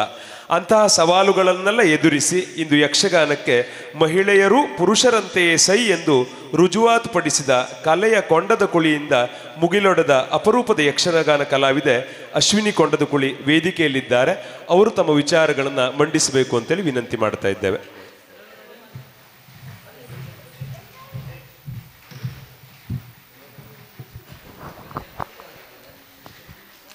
ಎಲ್ಲ ಹಿರಿಯರಿಗೂ ನನ್ನ ನಮಸ್ಕಾರಗಳು. ಅತ್ಯಂತ ಕಿರಿಯಳಾದ ನಾನು ವಯಸ್ಸಿನಲ್ಲಿ ಇರ್ಬೋದು, ಅನುಭವದಲ್ಲಿ ಇರ್ಬೋದು, ಏನು ಮಾತಾಡಬಹುದು ಅಂತ ಕೆಲವರಿಗೆ ಅನಿಸಿದರೆ, ಇಷ್ಟೆಲ್ಲ ಹಿರಿಯರು ಇಷ್ಟು ಮಾತಾಡಿದ ಮೇಲೆ ಇನ್ನು ಮಾತಾಡಲಿಕ್ಕೆ ಇವಳಿಗೇನಿದೆ ಅಂತ ಮತ್ತೆ ಕೆಲವರಿಗೆ ಅನಿಸ್ತಾ ಇರ್ಬೋದು. ಅಯ್ಯೋ, ಬೇಗ ಇವರೊಂದು ಮಾತು ಮುಗಿಸಿ ಯಕ್ಷಗಾನ ಪ್ರಾರಂಭ ಆದರೆ ಒಳ್ಳೆಯದಿತ್ತು ಅಂತ ಮತ್ತೆ ಕೆಲವರಿಗೆ ಅನ್ನಿಸ್ತಾ ಇರ್ಬೋದು. ಹಾಗಾದರೆ ವ್ಯಕ್ತಿ ಒಬ್ಬಳೇ, ವಿಷಯ ಅದೇ, ಆದರೂ ಇಷ್ಟೆಲ್ಲ ಜನರಿಗೆ ಇಷ್ಟ ರೀತಿ ಯಾಕೆ ಅನ್ನಿಸ್ತಾ ಇದೆ? ಇದು ನನ್ನ ವಿಷಯ ಅಂತಲ್ಲ, ಪ್ರಪಂಚದಲ್ಲಿ ಯಾವ ವಿಷಯ ಇರ್ಬೋದು, ಯಾವ ವಸ್ತು ಇರ್ಬೋದು, ಯಾವ ವ್ಯಕ್ತಿ ಇರಬಹುದು, ಅದಕ್ಕೆ ಹಲವಾರು ಮುಖಗಳಿರ್ತವೆ, ಹಲವಾರು ಮುಖಗಳಿಂದ ಯೋಚಿಸುವಂತಹ ವ್ಯಕ್ತಿತ್ವಗಳಿರ್ತವೆ. ಯಕ್ಷಗಾನ ಕ್ಷೇತ್ರದ ಸ್ಥಿತ್ಯಂತರ ಮತ್ತು ಸವಾಲುಗಳು ಇದು ನನಗೆ ಕೊಟ್ಟಿರುವಂತಹ ವಿಷಯ. ಬಹಳ ಹಿಂದೆ ಹೇಗಿತ್ತು ಎನ್ನುವುದನ್ನು ತಿಳಿದಷ್ಟು ಹಿರಿಯೋಳು ನಾನಲ್ಲ. ಈಗ ಏನಿದೆ ಅದನ್ನು ನನ್ನ ಮತಿಯ ಮಿತಿಯಲ್ಲಿ ನಾನು ಹೇಳಬಹುದು. ಸ್ಥಿತ್ಯಂತರ ಅನ್ನುವುದು ಪ್ರಪಂಚದಲ್ಲಿ ಪ್ರತಿಯೊಂದು ವಸ್ತುಗಳಿಗೂ ವಿಷಯಗಳಿಗೂ ಅನ್ವಯಿಸ್ತಾನೇ ಬಂದಿದೆ. ಈಗೊಂದು 10 ವರ್ಷ 20 ವರ್ಷ ಹಿಂದೆ ಇದ್ದಾಗೆ ಈಗ ಇಲ್ಲ ಸ್ಥಿತಿಗತಿಗಳು. ಅದಕ್ಕಿಂತಲೂ ಹಿಂದೆ ಇದ್ದಾಗೆ 20 ವರ್ಷದ ಹಿಂದೆ ಇರಲಿಲ್ಲ. ಹಾಗೆ ಯಕ್ಷಗಾನದಲ್ಲೂ ಕೂಡ ನಾನು ಬಾಲ್ಯದಲ್ಲಿ ಇರುವಾಗ ನೋಡಿದ ಯಕ್ಷಗಾನಕ್ಕೂ ಈಗಿನ ಯಕ್ಷಗಾನಕ್ಕೂ ವ್ಯತ್ಯಾಸವನ್ನು ನಾನು ಕಂಡಿದ್ದೇನೆ. ಹಾಗಂತ ಪರಂಪರೆ ಮತ್ತು ಸಂಪ್ರದಾಯದ ಬಗ್ಗೆ ಹಿರಿಯರಾದವರು ಹೇಳಿದರು. ಪರಂಪರೆಯಲ್ಲಿ ಮಾಡಿಕೊಂಡು ಬಂದದ್ದು ಎಲ್ಲವೂ ಸರಿಯೋ, ಹೊಸತಾಗಿ ಬಂದದ್ದೆಲ್ಲವೂ ತಪ್ಪೋ? ಹೌದು, ಬೆಳವಣಿಗೆಯನ್ನು ಕಂಡಂತಹ ಬದಲಾವಣೆ ನಿಜವಾಗಿಯೂ ಅದು ಒಪ್ಪಿತವಾದದ್ದೇ. ಬೆಳವಣಿಗೆ ಯಾವುದರಲ್ಲಾಗಿದೆ ಯಕ್ಷಗಾನದಲ್ಲಿ? ಹಾಗಾದರೆ ವೇಷಭೂಷಣದಲ್ಲಿ ಇರಬಹುದು, ಅಥವಾ ಬೇರೆ ರಂಗಸ್ಥಳದ ವ್ಯವಸ್ಥೆ ಇರಬಹುದು, ಬೆಳಕಿನ ವ್ಯವಸ್ಥೆ ಇರಬಹುದು. ಇದೆಲ್ಲದರಲ್ಲಿಯೂ ಬದಲಾವಣೆ ಆಗಿದೆ. ಇದು ಬೆಳವಣಿಗೆಯೂ ಹೌದು. ಮೊದಲು ಇಷ್ಟೊಂದು ಸ್ಥಿತಿವಂತರಾಗಿ ಇರಲಿಲ್ಲ, ಕಲಾವಿದರು ಇರಲಿಲ್ಲ, ಮತ್ತು ಆ ಪರಿಸ್ಥಿತಿಯೂ ಹಾಗಿರಲಿಲ್ಲ. ಆದ್ದರಿಂದ ಈ ಬದಲಾವಣೆಗಳನ್ನು ಒಪ್ಪಿಕೊಳ್ಳಲೇಬೇಕಾದಂತಹ ಬದಲಾವಣೆ ಇದು ಸ್ಥಿತ್ಯಂತರವಾಗಿದ್ದಂಥದ್ದು. ಹಾಗಾದರೆ ಸವಾಲುಗಳು ಏನು? ಯಾರಿಂದ ಯಾರಿಗೆ ಸವಾಲು? ನನ್ನ ಸವಾಲು, ನಾನು ಹೆಣ್ಣಾಗಿ ನನಗೊಂದಿಷ್ಟು ಸವಾಲುಗಳಿವೆ. ನನಗೆ ಒಂದು ಕಡೆಯಿಂದ ಒಂದು ಕಾರ್ಯಕ್ರಮಕ್ಕೆ ಹೋಗಿ ಬರುವುದೇ ನನಗೆ ಒಮ್ಮೊಮ್ಮೆ ಆಗಬಹುದು. ಅಥವಾ ರಂಗವನ್ನು ಹತ್ತಿದ ಮೇಲೆ ನಾನು ಹೆಣ್ಣು ಎನ್ನುವ ಕಾರಣಕ್ಕಾಗಿ ಒಂದಿಷ್ಟು ಪ್ರಹಾರಗಳು ನಡೆಯುತ್ತಿದೆ, ಅದು ನನ್ನ ವೈಯಕ್ತಿಕ ಸವಾಲುಗಳಿರಬಹುದು. ಅಥವಾ ಬೇರೆ ಕಲಾವಿದನಿಗೆ ಬೇರೆ ರೀತಿಯ ಸವಾಲುಗಳಿರಬಹುದು. ಹೀಗೆ ನಾವು ವ್ಯಕ್ತಿಗತವಾಗಿ ತೆಗೆದುಕೊಂಡು ಹೋದರೆ 1000 ಸವಾಲುಗಳಿರ್ತದೆ. ಆದ್ದರಿಂದ ನಾವು ವ್ಯಕ್ತಿಗತವಾಗಿ ತೆಗೆದುಕೊಂಡು ಹೋಗೋದು ಬೇಡ. ಕಲೆಗೆ ಇರುವಂತಹ ಸವಾಲು ಯಾವುದು ಎನ್ನುವುದನ್ನು ನಾನಿವತ್ತು ಆಲೋಚನೆ ಮಾಡ್ತಾ ಇದ್ದೇನೆ. ಕಲೆಗೆ ನಿಜವಾದ ಸವಾಲು ಕಲಾವಿದನೇ. ಯಾಕೆ ಅಂತ ಅಂದರೆ, ಕಲೆಗೆ ಜೀವವನ್ನು ಕೊಡುವವನು ಕಲಾವಿದನೇ, ಕಲೆಯ ಜೀವವನ್ನು ತೆಗೆಯುವವನು ಕಲಾವಿದನೇ. ಆದ್ದರಿಂದ ಕಲೆ ಎನ್ನುವುದು ಕಲಾವಿದನ ಕೈಯಲ್ಲಿ ಖಂಡಿತವಾಗಿ ಇದೆ. ಆದ್ದರಿಂದ ಕಲಾವಿದನಿಂದಲೇ ಕಲೆಗೆ ಸವಾಲಿದೆ ಎನ್ನುವುದು ನನ್ನ ಅಭಿಪ್ರಾಯ. ಯಕ್ಷಗಾನ ಕಲೆಯಲ್ಲಿ ಯಾವುದಕ್ಕೆ ಕೊರತೆ ಇದೆ? ನನ್ನ ತಂದೆಯವರು ಯಾವಾಗಲೂ ಹೇಳುವಂಥ ಮಾತು, ಕೆಟ್ಟ ಗಳಿಗೆಯಲ್ಲಿ ಹುಟ್ಟಿದಂತಹ ಅದ್ಭುತವಾದ ಕಲೆ ಅಂತ ಹೇಳ್ತಾರೆ ಅವರು. ಹಾಗಾದರೆ ಯಾಕಿದು ಕೆಟ್ಟ ಗಳಿಗೆ ಅಂತ ಅವರು ಭಾವಿಸಿದರು ಅಂತ ಯೋಚನೆ ಮಾಡಿದಾಗ, ಯಕ್ಷಗಾನ ಚತುರ್ವಿಧ ಅಭಿನಯಗಳನ್ನು ಸಂಪೂರ್ಣವಾಗಿ ಸಮಪಾಕದಲ್ಲಿ ಹೊಂದಿದಂಥ ಕಲೆ. ಆಂಗಿಕ, ಸಾತ್ವಿಕ, ಆಹಾರ್ಯ, ವಾಚಿಕ 4 ರೀತಿಯ ಅಭಿನಯಗಳು ಸಮಪಾಕವಾಗಿ ಇದೆ. ಪ್ರಪಂಚದಲ್ಲಿ 4 ರೀತಿಯ ಅಭಿನಯಗಳು ಸಮಪಾಕವಾಗಿರುವಂಥ ಕಲೆ ಒಂದೇ ಒಂದು, ಅದು ಯಕ್ಷಗಾನ. ಆದರೂ ಯಕ್ಷಗಾನ ಅಂದರೆ ನಮ್ಮ ರಾಜ್ಯದಲ್ಲೇ ಬಹಳಷ್ಟು ಮಂದಿ ಗೊತ್ತಿಲ್ಲ. ಇತ್ತೀಚೆಗೆ ಕಾಂತಾರ ಎನ್ನುವ ಚಿತ್ರ ಬಂದ ಮೇಲೆ ಯಕ್ಷಗಾನ ಅಂದರೆ ಕಾಂತಾರವ ಅಂತ ಕೇಳ್ತಾರೆ. ಅಂದರೆ ನಮ್ಮ ರಾಜ್ಯದಲ್ಲೇ ನಾವು ಯಕ್ಷಗಾನವನ್ನು ತಲುಪಿಸುವಲ್ಲಿ ಇಷ್ಟು ಹಿಂದೆ ಯಾಕೆ ಬಿದ್ದಿದ್ದೇವೆ? ಭರತನಾಟ್ಯ ಅಂದರೆ ಪ್ರಪಂಚದ ಯಾವ ಮೂಲೆಯಲ್ಲಿ ಹೋದರೂ ಜನರಿಗೆ ಗೊತ್ತು. ಕಥಕ್ಕಳಿ ಅಂತ ಅಂದರೆ ಪ್ರಪಂಚದ ಯಾವ ಮೂಲೆಯಲ್ಲಿ ಹೇಳಿದರೂ ಗೊತ್ತು ಜನರಿಗೆ. ಹಾಗಾದರೆ ಯಕ್ಷಗಾನ ಯಾಕೆ ಗೊತ್ತಿಲ್ಲ? ನಮ್ಮ ರಾಜ್ಯದಲ್ಲೇ ಯಾಕೆ ಗೊತ್ತಿಲ್ಲ? ಕಾರಣ, ಇದಕ್ಕೆ ಶಾಸ್ತ್ರೀಯ ಸ್ಥಾನಮಾನ ಎನ್ನುವುದು ಸಿಕ್ಕಲಿಲ್ಲ. ಇದು ನಿಜವಾದ ಸವಾಲು. ಎಲ್ಲ ಯೋಗ್ಯತೆ ಇದ್ದು ಯಾಕೆ ಶಾಸ್ತ್ರೀಯ ಸ್ಥಾನಮಾನ ಇದಕ್ಕೆ ಸಿಗಲಿಲ್ಲ? ಯಾಕೆಂದರೆ ನಾವು ಪರಂಪರೆಯನ್ನು ಅನುಸರಿಸ್ಕೊಂಡು ಬಂದಿದ್ದೇವೆ. ಅದು ಅಷ್ಟರಲ್ಲೇ ಇದ್ದರೆ ಸಾಕು ಎನ್ನುವಂಥ ಮನಸ್ಥಿತಿ ಇರಬಹುದೇ? ಅಥವಾ ಶಾಸ್ತ್ರೀಯ ಮಾಡಿದರೆ ಶಾಸ್ತ್ರೀಯವಾಗಿ ನಾವು ಅಭಿನಯಿಸಬೇಕಾಗ್ತದೆ, ಮುದ್ರೆಗಳನ್ನು ಕಲಿಬೇಕು, ಭಾವಾಭಿನಯಗಳನ್ನು ಸರಿಯಾಗಿ ಮಾಡಬೇಕು, ಇದು ನಮಗೆ ಕಷ್ಟ ಆಗ್ತದೆ ಅನ್ನುವಂತಹ ಕಲಾವಿದರ ಮನಸ್ಥಿತಿಯೇ? ಹಲವಾರು ಪ್ರಶ್ನೆಗಳು ಬರ್ತದೆ. ತಾಳಲಯಾನ್ವಿತಂ ನೃತ್ಯಂ ಭಾವಾಶ್ರಯಂತು ನೃತ್ಯಂ ಅವಸ್ಥಾನುಕೃತಿರ್ ನಾಟ್ಯಂ. ಕೇವಲ ಹೆಜ್ಜೆಗಳಿಂದ ಕೂಡಿದ್ದು ಅದು ನೃತ್ಯ. ಹೆಜ್ಜೆಗೆ ಅಭಿನಯವನ್ನು ಸೇರಿಸಿ ಮಾಡಿದರೆ ನೃತ್ಯ. ಪಾತ್ರವೇ ತಾನಾಗಿ ಬರುವುದು ವಾಚಿಕದೊಂದಿಗೆ, ಅದು ನಾಟ್ಯ. ಹಾಗಾದರೆ ನಮ್ಮ ಯಕ್ಷಗಾನ ಎನ್ನುವಂಥದ್ದು ನಾಟ್ಯದಲ್ಲಿ ಬರುವಂತಹ ಕಲೆ ಇದು. ನೃತ್ಯ ಹಾಗಾದರೆ ಯಾವುದು? ಜನಪದ ಕಲೆಗಳನ್ನು ನಾವು ಒಂದಿಷ್ಟು ನೋಡಬಹುದು. ಡೊಳ್ಳು ಕುಣಿತವೋ, ವೀರಗಾಸೆಯೋ, ಬೇರೆ ಬೇರೆ ನೃತ್ಯ ಪ್ರಕಾರಗಳಿವೆ. ಹುಲಿವೇಷವೋ, ಇದೆಲ್ಲ ನೃತ್ಯ ಭಾಗದಲ್ಲಿ ಬರ್ತದೆ. ಯಾಕೆಂದರೆ ಇದರಲ್ಲಿ ಯಾವ ಭಾವ ಇರುವುದಿಲ್ಲ. ಒಂದಿಷ್ಟು ನಿಮಗಿರುವಷ್ಟು ಎನರ್ಜಿಯನ್ನು ಹಾಕಿ ಕುಣಿಯುವಂಥದ್ದು, ಅದು ನೃತ್ಯ ವಿಭಾಗದಲ್ಲಿ ಬಂದರೆ ನೃತ್ಯ. ನಾವಿವತ್ತು ಶಾಸ್ತ್ರೀಯ ನೃತ್ಯ ಪ್ರಕಾರಗಳು ಅಂತ ಏನನ್ನು ನೋಡ್ತಾ ಇದ್ದೇವೆ, ಭರತನಾಟ್ಯ ಅಂತ ಕರಿತೇವೆ. ಅದು ಭರತನಾಟ್ಯ ಅಲ್ಲ, ಭರತ ನೃತ್ಯ. ಅದು ಭರತ ನೃತ್ಯ ಇರಬಹುದು, ಒಡಿಸ್ಸಿ ನೃತ್ಯ ಇರಬಹುದು, ಕಥಕ್ ನೃತ್ಯ ಇರಬಹುದು, ಕೂಚಿಪುಡಿ ನೃತ್ಯ ಇರಬಹುದು. ಇವೆಲ್ಲ ನೃತ್ಯ ಪ್ರಕಾರದಲ್ಲಿ ಬರ್ತದೆ. ಹಾಗಾದರೆ ನಾಟ್ಯ ಪ್ರಕಾರದಲ್ಲಿ ಬರುವಂತಹ ಶಾಸ್ತ್ರೀಯ ಕಲೆ ಅದು ನಮ್ಮ ಯಕ್ಷಗಾನ. ಇಡೀ ಭಾರತದಲ್ಲಿ ಹೆಚ್ಚಾಗಿ ಬಹುತೇಕ ಒಂದೊಂದು ರಾಜ್ಯಗಳಿಗೆ ಒಂದೊಂದು ಶಾಸ್ತ್ರೀಯವಾದಂತಹ ಪ್ರಾತಿನಿಧಿಕ ಕಲೆ ಎನ್ನುವುದಿದೆ. ನಮ್ಮ ಪಕ್ಕದ ರಾಜ್ಯಗಳಲ್ಲೇ ತೆಗೆದುಕೊಳ್ಬೋದು. ಕೇರಳಕ್ಕೆ ಹೋದರೆ ಮೋಹಿನಿಯಟ್ಟಂ, ಕಥಕ್ಕಳಿ ಶಾಸ್ತ್ರೀಯ ನೃತ್ಯ. ಒರಿಸ್ಸಾಕ್ಕೆ ಹೋದರೆ ಒಡಿಸ್ಸಿ ಎನ್ನುವುದು ಶಾಸ್ತ್ರೀಯ ನೃತ್ಯ. ಮಣಿಪುರಕ್ಕೆ ಹೋದರೆ ಮಣಿಪುರಿ ಎನ್ನುವುದು ಶಾಸ್ತ್ರೀಯವಾದಂಥ ಪ್ರಾತಿನಿಧಿಕ ಕಲೆ. ಹಾಗಾದರೆ ಕರ್ನಾಟಕದ ಕಲೆ ಯಾವುದು? ಕರ್ನಾಟಕದ ಶಾಸ್ತ್ರೀಯ ಕಲೆ ಯಾವುದು? ಕರ್ನಾಟಕವನ್ನು ಪ್ರತಿನಿಧಿಸುವಂತಹ ಕಲೆ ಯಾವುದು? ಇದು ಸವಾಲು ನಮಗೆ. ಅದು ಯಕ್ಷಗಾನವೇ. ಹಿಂದೆ ಹುಟ್ಟುವಾಗ ಎಲ್ಲ ಕಲೆಗಳು ಜನಪದವೇ, ಜನರಿಂದಲೇ ಹುಟ್ಟುವಂಥದ್ದು. ಬೆಳೆಯುತ್ತಾ ಬೆಳೆಯುತ್ತಾ ಬೆಳೆಯುತ್ತಾ ಅದಕ್ಕೊಂದು ಚೌಕಟ್ಟು, ಕೆಲವುದರ ಚೌಕಟ್ಟು ಸಣ್ಣದಿರ್ಬೋದು, ಕೆಲವುದರ ಚೌಕಟ್ಟು ದೊಡ್ಡದಿರಬಹುದು. ಬೆಳೆಯುತ್ತಾ ಬೆಳೆಯುತ್ತಾ ಬೆಳೆಯುತ್ತಾ ಅದು ಶಾಸ್ತ್ರೀಯತೆಯನ್ನು ಒಳಗೂಡಿಸ್ಕೊಂಡು ಹೋಗ್ತದೆ. ಆಗ ಅದು ಶಾಸ್ತ್ರೀಯ ಅಂತ ಅನಿಸ್ಕೊಳ್ತದೆ. ಭರತ ನೃತ್ಯ ಎನ್ನುವಂತಹ ಪ್ರಕಾರ ಮೊದಲೇ ಅದು ಶಾಸ್ತ್ರೀಯ ಅಂತ ಹೇಳಿಸಿಕೊಂಡಿದ್ದಲ್ಲ, ಅದು ದೇವದಾಸಿಯರ ಪರಂಪರೆಯಿಂದ ಬಂದಿದ್ದು. ನಾವಿವತ್ತು ಏನು ಭರತನಾಟ್ಯ ಅಂತ ನೋಡ್ತಾ ಇದ್ದೇವೆ, ದೇವದಾಸಿಯರಿಂದ ಬಂದಿದ್ದದು. ಆದರೆ ರುಕ್ಮಿಣಿ ದೇವಿ ಅರುಂಡೇಲ್ ಅವರ ಹೋರಾಟದಿಂದ ಶಾಸ್ತ್ರೀಯ ಸ್ಥಾನಮಾನಕ್ಕೆ ಏರಿತ್ತು. ಎಲ್ಲ ಕಥಕ್ ನೃತ್ಯ ಪ್ರಕಾರ ಇರ್ಬೋದು, ಅದು ಉತ್ತರ ಭಾರತದಲ್ಲಿ ಮೊಘಲರ ಆಸ್ಥಾನದಲ್ಲಿ ನಡೀತಾ ಇದ್ದಂಥ ಒಂದು ನೃತ್ಯ ಪದ್ಧತಿ. ಇವತ್ತು ಅದಕ್ಕೆ ಶಾಸ್ತ್ರೀಯ ಸ್ಥಾನಮಾನ ಎನ್ನುವುದು ಸಿಕ್ಕಿದೆ. ನಮ್ಮ ಯಕ್ಷಗಾನಕ್ಕೆ ಯಾಕೆ ಸಿಕ್ಕಲಿಲ್ಲ? ಎಲ್ಲ ರೀತಿಯ ಅಭಿನಯ ಚತುಷ್ಟಯಗಳನ್ನು ಹೊಂದಿದ್ದು. ಭಾಗವತಿಕೆಯಲ್ಲಿ ಶಾಸ್ತ್ರೀಯವಾದಂತಹ ರಾಗಗಳೇ ಇವೆ, ಶಾಸ್ತ್ರೀಯವಾದಂತಹ ಬಂಧಗಳಿವೆ, ಶಾಸ್ತ್ರೀಯವಾದಂತಹ ತಾಳಗಳಿವೆ. ಆದರೂ ಯಾಕೆ ಇದು ಶಾಸ್ತ್ರೀಯ ಎನ್ನುವಂಥ ಸ್ಥಾನಮಾನ ಸಿಗಲಿಲ್ಲ? ಇದನ್ನು ನಾವು ಕಲಾವಿದರಾದವರು ಅಥವಾ ಈ ಮಣ್ಣಿನಲ್ಲಿ ಹುಟ್ಟಿದಂಥ ನಾವು ಆಲೋಚನೆ ಮಾಡಬೇಕಾಗ್ತದೆ. ನೀವು ಅಂದ್ಕೊಳ್ಬೋದು, ಯಾಕಪ್ಪ ಶಾಸ್ತ್ರೀಯ ಯಾಕೆ ಇಷ್ಟೆಲ್ಲ ಮಾಡಿ ಶಾಸ್ತ್ರೀಯ ಮಾಡಬೇಕು? ಹೀಗೆ ಇದ್ದರೆ ಏನು, ಜನಪದ ಹಾಗೆ ಇದ್ದರೆ ಏನು? ಶಾಸ್ತ್ರೀಯ ಮಾಡಲೇಬೇಕು. ಯಾಕೆ ಅಂತಂದರೆ ಇವತ್ತು ಭರತನಾಟ್ಯ ಅಂದರೆ ಪ್ರಪಂಚದ ಯಾವ ಮೂಲೆಯಲ್ಲೂ ಗೊತ್ತಾಗ್ತದೆ ಹೇಳಿದ್ರೆ.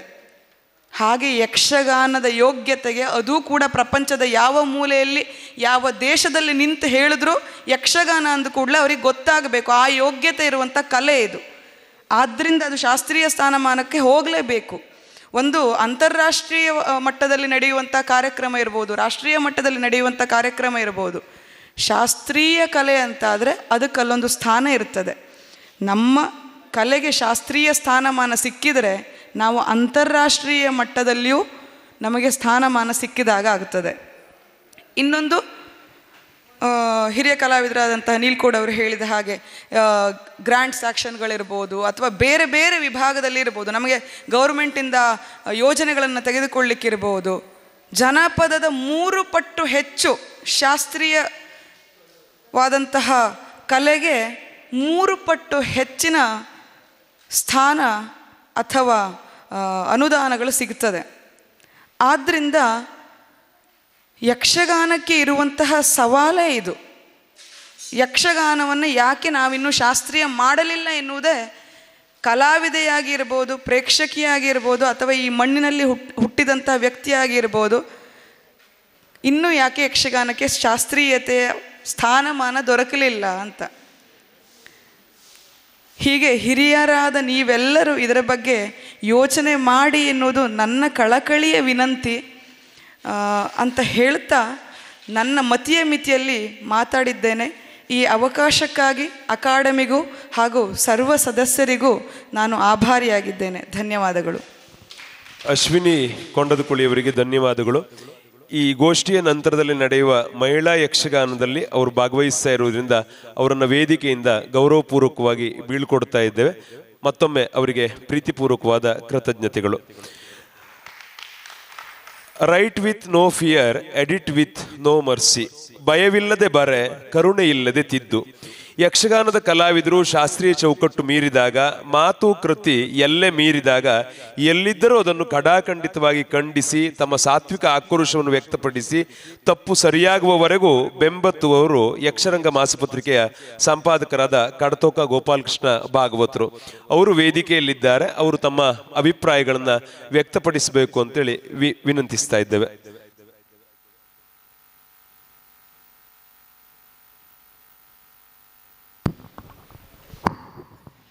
ಎಲ್ಲರಿಗೂ ನಮಸ್ಕಾರ. ಯಕ್ಷಗಾನದ ಮೇಲೆ 10 ನಿಮಿಷ. ಯಾವುದೇ ಗೋಷ್ಠಿ ಆದರೂ ಯಾವುದೇ ಒಂದು ನಿರ್ದಿಷ್ಟವಾದ ವಿಷಯದ ಮೇಲೆ ಯಕ್ಷಗಾನದ ಗೋಷ್ಠಿ ಇದ್ದರೆ ಒಮ್ಮೆಲೆ ಅದು ಇಡೀ ಯಕ್ಷಗಾನದ ಒಟ್ಟಾರೆ ಸಮಸ್ಯೆ ಗೋಷ್ಠಿಯಾಗಿ ಪರಿವರ್ತನೆ ಆಗಿಬಿಡ್ತದೆ. ಯಕ್ಷಗಾನದಲ್ಲಿ ಹಸ್ತಾಭಿನಯ ಅಂತ ಒಂದು ಗೋಷ್ಠಿ ಇಟ್ಟುಕೊಂಡ್ರೆ ಒಮ್ಮೆಲೆ ಅಲ್ಲಿ ಸೇರಿದವರಲ್ಲ ಯಕ್ಷಗಾನದ ಒಟ್ಟು ಸಮಸ್ಯೆಗಳ ಬರೀ ಚರ್ಚೆ ಶುರು ಮಾಡಿಬಿಡ್ತಾರೆ. ಕಾರಣ ಏನು ಅಂದರೆ ಯಕ್ಷಗಾನದಲ್ಲಿ ಅಷ್ಟು ಗೊಂದಲ ಇದೆ. ಹಾಗಾಗಿ ಯಕ್ಷಗಾನದ ಗೋಷ್ಠಿ ಅಂದ ತಕ್ಷಣ ನಾವು ಇಲ್ಲಿ ಯಕ್ಷಗಾನದ ಆಧುನಿಕ ಸವಾಲುಗಳು, ಸ್ಥಿತ್ಯಂತರಗಳು ಮತ್ತು ಸವಾಲುಗಳು ಅಂತಂದರೆ ಯಕ್ಷಗಾನದ ಒಟ್ಟಾರೆ ಸಮಸ್ಯೆ ಅಂತಲೇ ತಿಳ್ಕೊಂಡು ಮಾತಾಡೋದು ಒಳ್ಳೆಯದು. ಈ ನಿಟ್ಟಿನಲ್ಲಿ ವಿಚಾರ ಮಾಡದೆ ಸ್ಥಿತ್ಯಂತರ ಮತ್ತು ಸವಾಲು ಅಂದರೆ ಏನು ಹೇಳೋದ್ರ ಬಗ್ಗೆ ನಾವು ಮೊದಲು ತಿಳ್ಕೊಳ್ಬೇಕು. ಸ್ಥಿತ್ಯಂತರಗಳು ಸಾಮಾಜಿಕ ಆರ್ಥಿಕ ಪರಿಸ್ಥಿತಿ ಸಮಾಜದಲ್ಲಿ ಬದಲಾಗ್ತಾ ಹೋದಂತೆ ಪ್ರತಿಯೊಂದು ಕ್ಷೇತ್ರದಲ್ಲೂ ಸಮಾನಾಂತರವಾಗಿ ಆಗ್ತಾ ಹೋಗ್ತದೆ. ಬರೀ ಯಕ್ಷಗಾನದಲ್ಲಿ ಮಾತ್ರ ಅಲ್ಲ, ಈಗ ಉದ್ಯಮ ಕ್ಷೇತ್ರ, ಕೃಷಿ ಕ್ಷೇತ್ರ, ರಾಜಕೀಯ ಕ್ಷೇತ್ರ, ಹಾಗೆ ಯಕ್ಷಗಾನ ಕ್ಷೇತ್ರದಲ್ಲೂ ಬದಲಾವಣೆಗಳು ಅಂದರೆ ಸ್ಥಿತ್ಯಂತರಗಳು ಉಂಟಾಗ್ತದೆ. ಪ್ರತಿಯೊಂದು ಕ್ಷೇತ್ರದಲ್ಲಿ ಆದಂಥ ಈ ಸ್ಥಿತ್ಯಂತರವನ್ನು ಆಯಾ ಕ್ಷೇತ್ರದ ಉದ್ದೇಶಕ್ಕನುಗುಣವಾಗಿ ನಾವು ಅದನ್ನು ಹೇಗೆ ಸ್ವೀಕರಿಸಬೇಕು ಅನ್ನೋದನ್ನು ನಿರ್ಧಾರ ಮಾಡಬೇಕಾಗ್ತದೆ. ಉದಾಹರಣೆಗೆ ಉದ್ಯಮದ ಕ್ಷೇತ್ರದ ಬಗ್ಗೆ ಒಂದು ಉದಾಹರಣೆ ಕೊಡೋದಾದರೆ, ಈಗ ಒಂದು 20 ವರ್ಷದ ಹಿಂದೆ ನಾವು ಈ ಕ್ಯಾಮರಾಮನ್ಗಳು ಸ್ಟುಡಿಯೋದಲ್ಲಿ ರೀಲ್ ಹಿಡ್ಕೊಂಡು ಅದನ್ನು ತೊಳೆದು ಉಡುಪಿ ಮಂಗಳೂರಿಗೆ ಕಳಿಸಿ 3 ದಿವಸ ತಂದು ಕೊಡ್ತಾಯಿದ್ರು. ತುಂಬ ಪ್ರಯಾಸದ ಕೆಲಸ ಅದು. ಆಮೇಲೆ ಡಿಜಿಟಲ್ ಕ್ಯಾಮ್ರಾ ಬಂದ ತಕ್ಷಣ ಅವರು ಆ ಕ್ಯಾಮರಾಮನ್ಗಳು ಡಿಜಿಟಲ್ ಕ್ಯಾಮ್ರಾ ಅದನ್ನು ಹಳೆಯ ಕ್ಯಾಮ್ರಾನ ತಿಪ್ಪೆಗೆ ಎಸೆದು ಡಿಜಿಟಲ್ ಕ್ಯಾಮ್ರಾ ತಗೊಂಡ್ರು. ಇದರಿಂದ ಭಾಳ ಅನುಕೂಲತೆಗಳು ಒದಗಿತು. ಅದು ಉದ್ಯಮ ಕ್ಷೇತ್ರದಲ್ಲಿ ಲಾಭ ಒಂದೇ ದೃಷ್ಟಿ ಇರುವುದರಿಂದ ನಾವು ಕಣ್ಣು ಮುಚ್ಚಿಕೊಂಡು ಯಾವುದೇ ವಿವೇಚನಾ ರಹಿತವಾಗಿ ಡಿಜಿಟಲ್ ಕ್ಯಾಮರಾವನ್ನು ಹೊಸತನ್ನು ಸ್ವೀಕಾರ ಮಾಡಿಬಿಡ್ಬೋದು. ಆದರೆ ಯಕ್ಷಗಾನದಂಥ ರಂಗಕಲೆಗಳಲ್ಲಿ ಹೆಚ್ಚಿನ ಸಾಮಾಜಿಕ ಸಾಂಸ್ಕೃತಿಕ ಜವಾಬ್ದಾರಿಯುಳ್ಳಂಥ ಒಂದು ರಂಗಭೂಮಿಯಲ್ಲಿ ಬರುವಂಥ ಸ್ಥಿತ್ಯಂತರಗಳನ್ನು ಹೀಗೆ ಕಣ್ಣು ಮುಚ್ಚಿಕೊಂಡು ವಿವೇಚನಾರಹಿತವಾಗಿ ಸ್ವೀಕರಿಸಿದ ಕಾರಣದಿಂದಲೇ ಇವತ್ತು ಯಕ್ಷಗಾನದಲ್ಲಿ ಇಷ್ಟು ಅಪಸವ್ಯಗಳಿವೆ. ಹಾಗೆಂತ ಈ ಪ್ರಕ್ರಿಯೆ ಕೇವಲ ಒಂದು ತಲೆಮಾರದು ಅಂತ ನಾನು ಹೇಳಲಿಕ್ಕೆ ಸಾಧ್ಯ ಇಲ್ಲ. ಸುಮಾರು ಹೆಚ್ಚು ಕಡಿಮೆ 1 ಶತಮಾನದಿಂದ ಈ ಅಪಸವ್ಯಗಳು ರಂಗಭೂಮಿಗೆ ಬಂದಿದೆ. ಸುಮಾರು 80-90 ವರ್ಷದ ಹಿಂದೆ ತೆಂಕುತಿಟ್ಟಿನಲ್ಲಿ ಒಂದು ಮೇಳ ಬಂತು. ಅಲ್ಲಿ ನಾಟಕ, ಭರತನಾಟ್ಯ, ಮರದೊಂದು ಎಲ್ಲವನ್ನು ಸೇರಿಸ್ಬಿಟ್ರು.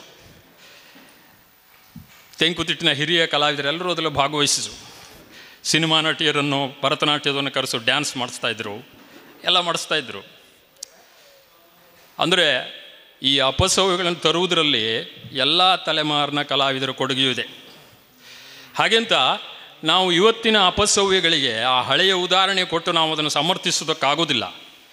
ಯಾಕೆಂದರೆ ನಮ್ಮ ಅಜ್ಜನಿಗೆ 10 ಜನ ಮಕ್ಕಳಿದ್ದರು.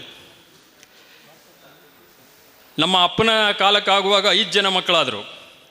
ಇವತ್ತಿಗೆ ನಾವು ಮೊಮ್ಮಕ್ಕಳ ಕಾಲಕ್ಕಾಗುವಾಗ 10 ಜನ ಮಕ್ಕಳು ಅಜ್ಜ ಮಾಡಿದ್ದಾನೆ ಅಂತ ಮಾಡ್ಕೊಳ್ಳಿಕ್ಕಾಗೋದಿಲ್ಲ. ಯಾಕೆಂದರೆ ಸಾಮಾಜಿಕ ಆರ್ಥಿಕ ಸ್ಥಿತಿಗತಿ ಬೇರೆ ಇರ್ತದೆ. ಹಾಗೆಯೇ ಒಂದು ತಲೆಮಾರಿನವರು ತಾವು ಹಿಂದಿನ ತಲೆಮಾರಿಗೆ ಮಾಡಿದ ತಪ್ಪುಗಳನ್ನು ತಿದ್ದುವಂಥ ಜವಾಬ್ದಾರಿಯನ್ನು ವಹಿಸಿಕೊಳ್ಳುವುದೇ ಒಂದು ಸರಿಯಾದ ಸ್ಥಿತ್ಯಂತರಗಳನ್ನು ಎದುರಿಸುವಂಥ ಒಂದು ಸರಿಯಾದ ಮಾರ್ಗ ಅಂತ ನಾವು ತಿಳ್ಕೊಳ್ಬೇಕಾಗ್ತದೆ. ಅದರಲ್ಲಿ ಔಚಿತ್ಯ ಪ್ರಜ್ಞೆ ಬಹಳ ಮುಖ್ಯ ಇರ್ತದೆ. ನಾವು ಯಕ್ಷಗಾನಕ್ಕಿಂತಲೂ ಮುಖ್ಯವಾಗಿ ಜನಸಾಮಾನ್ಯರ ಉದಾಹರಣೆ ಕೊಡೋಣ. ಹಿಂದೊಂದು 50-60 ವರ್ಷದ ಹಿಂದೆ ನಾವೆಲ್ಲ ಕಚ್ಚೆ ಉಟ್ಕೊಂಡು ಪಂಚೆ ಉಟ್ಕೊಂಡು ಓಡಾಡ್ತಿದ್ರು ನಮ್ಮ ಅಜ್ಜ ಎಲ್ಲ. ಆವಾಗ ಮದುವೆ ಮನೆಯಲ್ಲಿ ರುಮಾಲ ಸುತ್ತಿ ಬಾಸಿಂಗ ಕಟ್ತಿದ್ರು. ಕ್ರಮೇಣ ಶಿಕ್ಷಣ ಕ್ರಾಂತಿ ಆಯಿತು, ನಮ್ಮ ಮಕ್ಕಳು ಸೂಟು ಬೂಟು ಹಾಕ್ಕೊಂಡು ಓಡಾಡ್ತರು. ಆದರೆ ಇವತ್ತಿಗೂ ಕೂಡ ಮದುವೆ ಆದರೆ ಎಂಥ MBBS MD FRCS ಆದ ವಧುವರ ಆದರೂ ಮದುವೆಯಲ್ಲಿ ಬಾಸಿಂಗನೇ ಕಟ್ಟೋದು. ಕೋಟ್ ಹಾಕ್ಕೊಂಡಿರ್ಬೋದು, ಅಂತೂ ತಲೆಯ ಮೇಲೆ ಬಾಸಿಂಗ್ ಇರ್ತದೆ. ಇದು ಔಚಿತ್ಯ ಪ್ರಜ್ಞೆ. ಈ ಔಚಿತ್ಯ ಪ್ರಜ್ಞೆ ಕಲಾವಿದರುಗಳಿಗೆ ಇರಬೇಕು. ಇನ್ನು ಈ ಗೋಷ್ಠಿಯಲ್ಲಿ ಪ್ರತಿಯೊಂದು ವಿಭಾಗವೂ ಕೂಡ ಒಂದೊಂದು ಸಬ್ಜೆಕ್ಟ್ ಕೂಡ ಒಂದೊಂದು ದಿವಸದ ಗೋಷ್ಠಿಗೆ ಸಾಕಾಗುವಷ್ಟು ದೊಡ್ಡ ವಿಷಯ ಆಗಿರೋದ್ರಿಂದ ಎಲ್ಲವನ್ನು ನಾವು ಹೇಳಲಿಕ್ಕೆ ಸಾಧ್ಯ ಇಲ್ಲ. ಜನರಲ್ಲಾಗಿ ಹೇಳೋದಾದರೆ ಕಲಾವಿದರು ಮಾಡಿದಂಥ ಬದಲಾವಣೆಗಳು ಸಮಾಜದಲ್ಲಿ ಮಾಡಿದಷ್ಟು ಪರಿಣಾಮವನ್ನು ಉಳಿದವರು ಮಾಡಿದ್ರೆ ಆಗೋದಿಲ್ಲ. ಈಗ ಒಬ್ಬ ಹವ್ಯಾಸಿ ಕಲಾವಿದ ಎಷ್ಟೇ ಅರ್ಥಪೂರ್ಣವಾಗಿ ಒಂದು ವೇಷ ಮಾಡಲಿ, ಅವನಿಗೆ ವಿಸ್ತಾರವಾದಂಥ ಪ್ರೇಕ್ಷಕ ಸಮುದಾಯ ಇರೋದಿಲ್ಲ. ಅದೇ ವೃತ್ತಿ ಕಲಾವಿದರಿಗೆ ಯಲ್ಲಾಪುರದಿಂದ ಕುಂಬಳ ಕಾಸರಗೋಡುವರೆಗೆ, ಬೆಂಗಳೂರಿನಿಂದ ದುಬೈವರೆಗೆ ಅವರಿಗೆ ಪ್ರೇಕ್ಷಕ ಸಮುದಾಯ ಇರ್ತದೆ.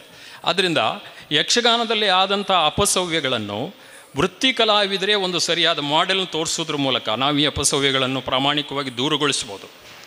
ಹೇಗೆ ಅಂತಂದರೆ, ಈಗ ಯಾವುದೇ ಒಂದು ನಮ್ಮ ಕಲಾವಿದರುಗಳಿಗೆ ಗೊತ್ತಿದೆ ಒಂದು ಒಳ್ಳೆಯ ಸಂಗತಿ ಅಂತಂದರೆ, ಯಕ್ಷಗಾನ ಕಲಾವಿದರಿಗೆ ಇವತ್ತು ಅವರು ಕೌರವ ಪ್ರಜ್ಞೆಯಿಂದ ಬಳಲ್ತಾ ಇದ್ದಾರೆ. ಕೌರವ ಪ್ರಜ್ಞೆ ಅಂತಂದರೆ, ಮಹಾಭಾರತದಲ್ಲಿ ಸಂಧಾನಕ್ಕೆ ಬಂದಾಗ ಕೃಷ್ಣನಲ್ಲಿ ಕೌರವ ಹೇಳ್ತಾನೆ, ಜಾನಾಮ್ಯ ಧರ್ಮಂ ನತಮೇ ನಿವೃತ್ತಿ, ಜಾನಾಮ್ಯ ಧರ್ಮಂ ನಚಮೇ ಪ್ರವೃತ್ತಿ ಅಂತ. ಕೆಟ್ಟದ್ದು ಯಾವುದು ಅಂತ ಗೊತ್ತುಂಟು, ಆದರೆ ಅದನ್ನು ಮಾಡಲೇ ಇರಲಿಕ್ಕೆ ನನ್ನ ಹತ್ರ ಆಗೋದಿಲ್ಲ ಅಂತ. ಒಳ್ಳೇದು ಯಾವುದು ಅಂತ ಗೊತ್ತುಂಟು, ಆದರೆ ಅದನ್ನು ಮಾಡಲಿಕ್ಕೆ ಆಗೋದಿಲ್ಲ ಅಂತ ಸಂಧಾನದಲ್ಲಿ ಕೃಷ್ಣನಿಗೆ ಕೌರವ ಹೇಳ್ದಂಗೆ ನಮ್ಮ ಕಲಾವಿದರಿಗೆ ನಾವು ರಂಗಸ್ಥಳದಲ್ಲಿ ಏನು ಮಾಡ್ತಾ ಇದ್ದೇವೆ ಅದೆಲ್ಲ ತಪ್ಪು ಅಂತ ನಮ್ಗೆ ಗೊತ್ತುಂಟು, ಆದರೆ ಮಾಡಲೇ ಇರಲಿಕ್ಕೆ ಆಗದೇ ಇಲ್ಲ ಸ್ಥಿತಿಯಲ್ಲಿ ನಾವಿದ್ದೇವೆ ಅಂತ.